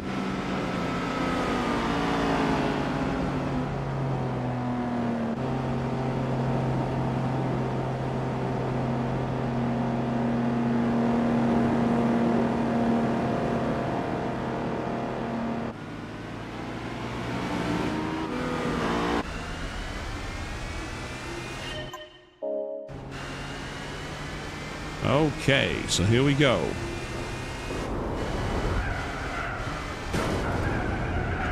They parked their Z4 in the worst place they could have them.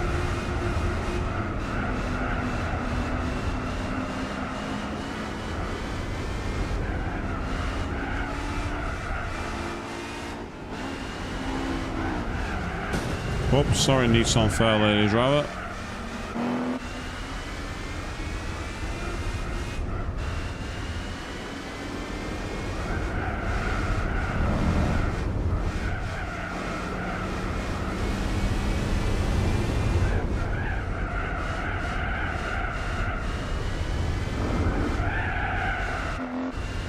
Now we've got a big chance.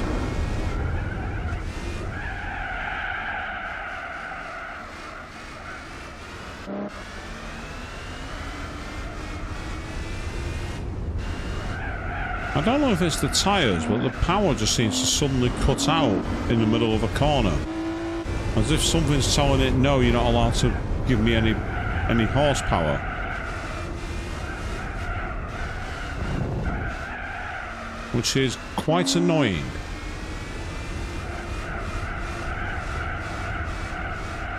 So I mean, I was losing all my drive halfway through though.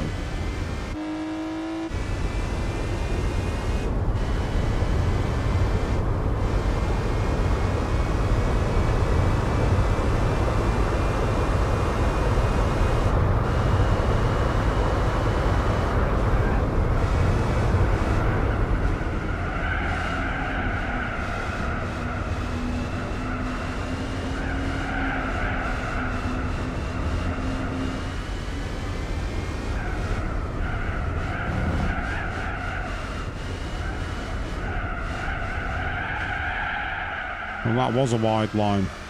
Not a very good line either. It's almost like the revs just get stuck. It's really annoying. It's like, give me power.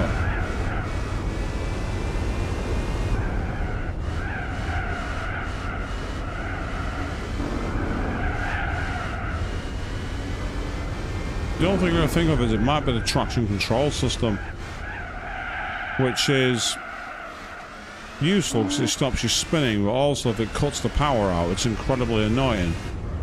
So there might be adjustments needed to my driving at some point.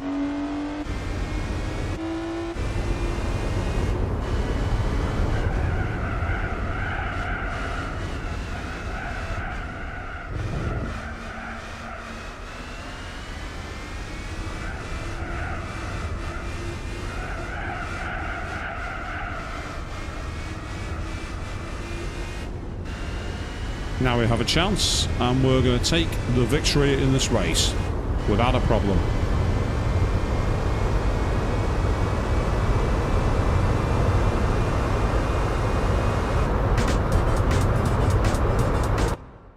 Yep. The Aston Martin Vantage Coupe has got us to victory. That sounded so corny. I really apologise for that. That sounded so corny. I could not have made that sound cornier if I tried. Laguna Seca. 2 laps of here. This could be fun.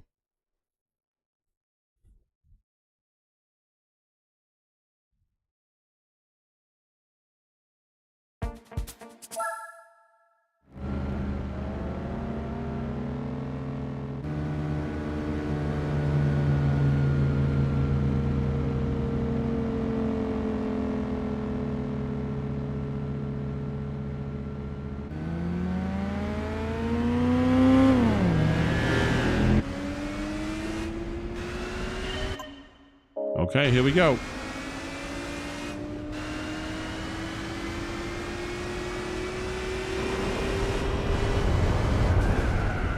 Whoa! I think that Sylvia driver tagged me on the way past, but luckily I managed to catch it. That could have been a nasty accident, that. But luckily I was more than equal to it.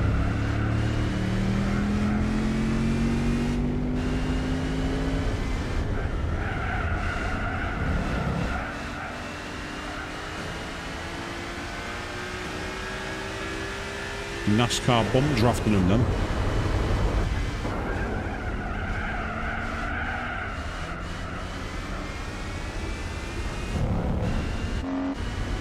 Had to find a way through.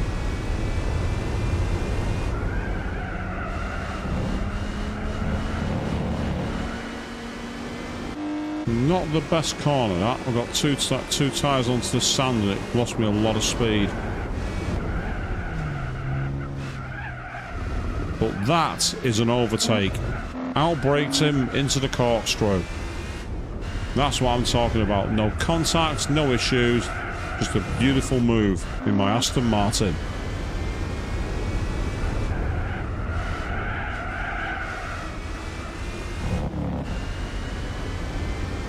As we clip the apex there.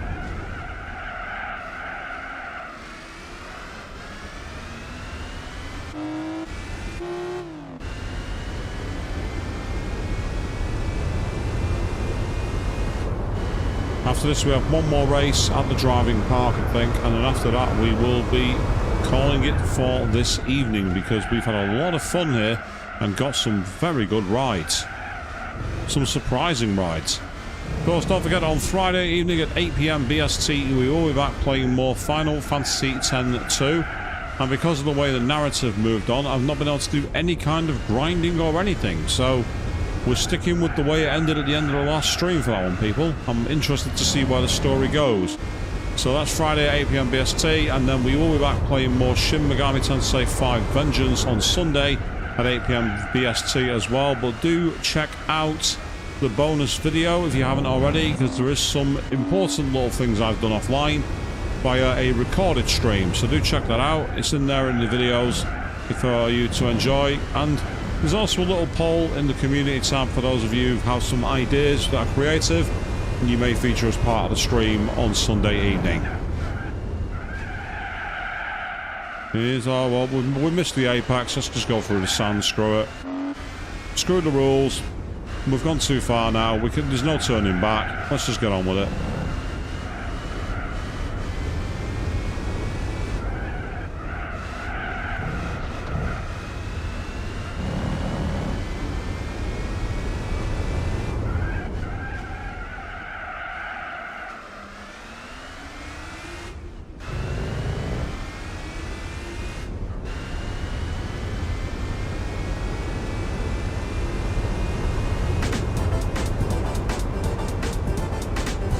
Finish!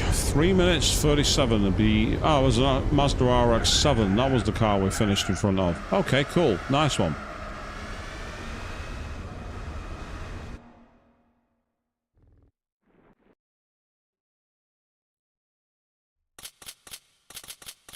$1,500 credits. One more time.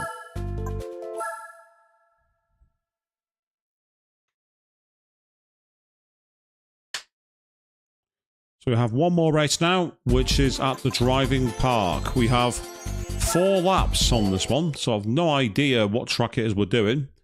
4 laps seems quite short, so it makes me wonder if it's a slightly longer course. Yeah, it's Motorland Reverse. So this is going to be interesting, because it's the track where you're basically inside someone's shoe. And it's very easy to go too wide and end up in the pit lane.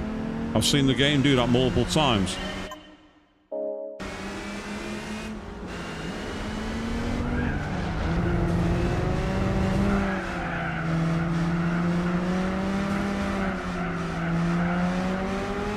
Get off my car, you.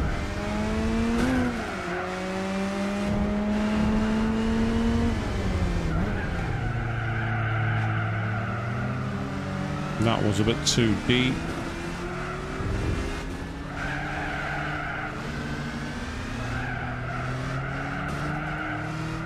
Well, this is certainly a bit more fun. It's been more like a stock car race at the moment, this, the way we're driving.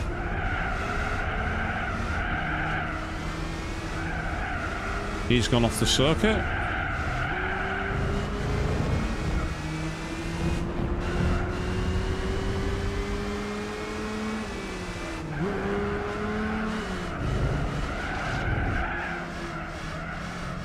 Ah, it's a Skyline that's up in front. Like an R32 or an R31 from the late 80s, early 90s. Oh, sorry, dude.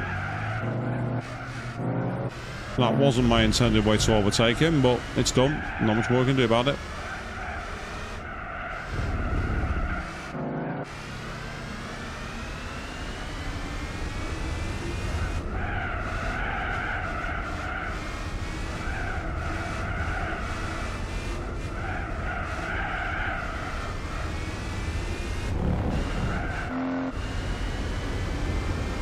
So this is a circuit where getting away from the opposition is difficult because it's so short and so tight.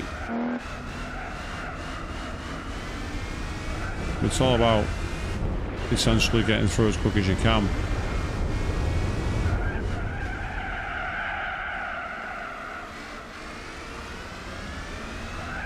Yes, plenty of curves, so you're never quite really getting off the brakes or the suspension. It's quite a tricky course to navigate, and even the points where you feel like you can open up the taps, you're still doing a lot of cornering, so you still struggle.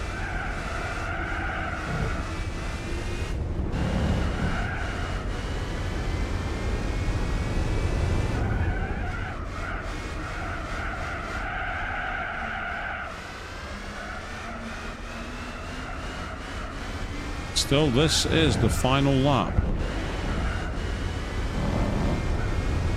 It's one of the beginner cups, so I'm not expecting too much in the way of a prize car. But then again, I've got much better prize cars than I thought at certain points, so we will see what we get.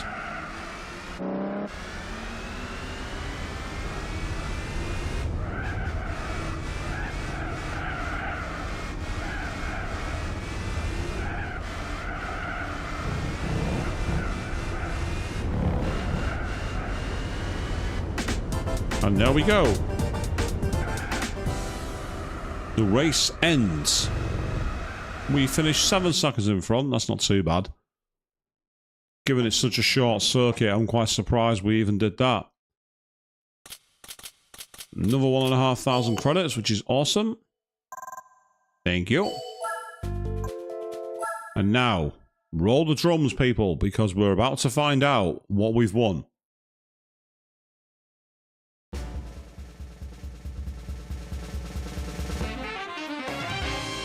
Hey! Welcome back to the 1960s. We have a classic Skyline from the 60s. That could actually be useful because there are a couple of events that are based off period cars. So that gives us access to that, which is pretty awesome. So in terms of cars we've got, we've done quite well. We've done pretty well in terms of that saddle. We're 5% completed, which is pretty awesome. And it seems we've got a decent mix of vehicles. So what we want to do here is take full advantage and give ourselves even further chances to move forward. So what we're going to do is we're going to park it there for this evening. We will pick this playthrough up next week when we roll the dice more by going to do some more tournaments and seeing just what we get. Until then, thank you all very, very much for watching. And I think the RNG gods actually did like me tonight. There's a first.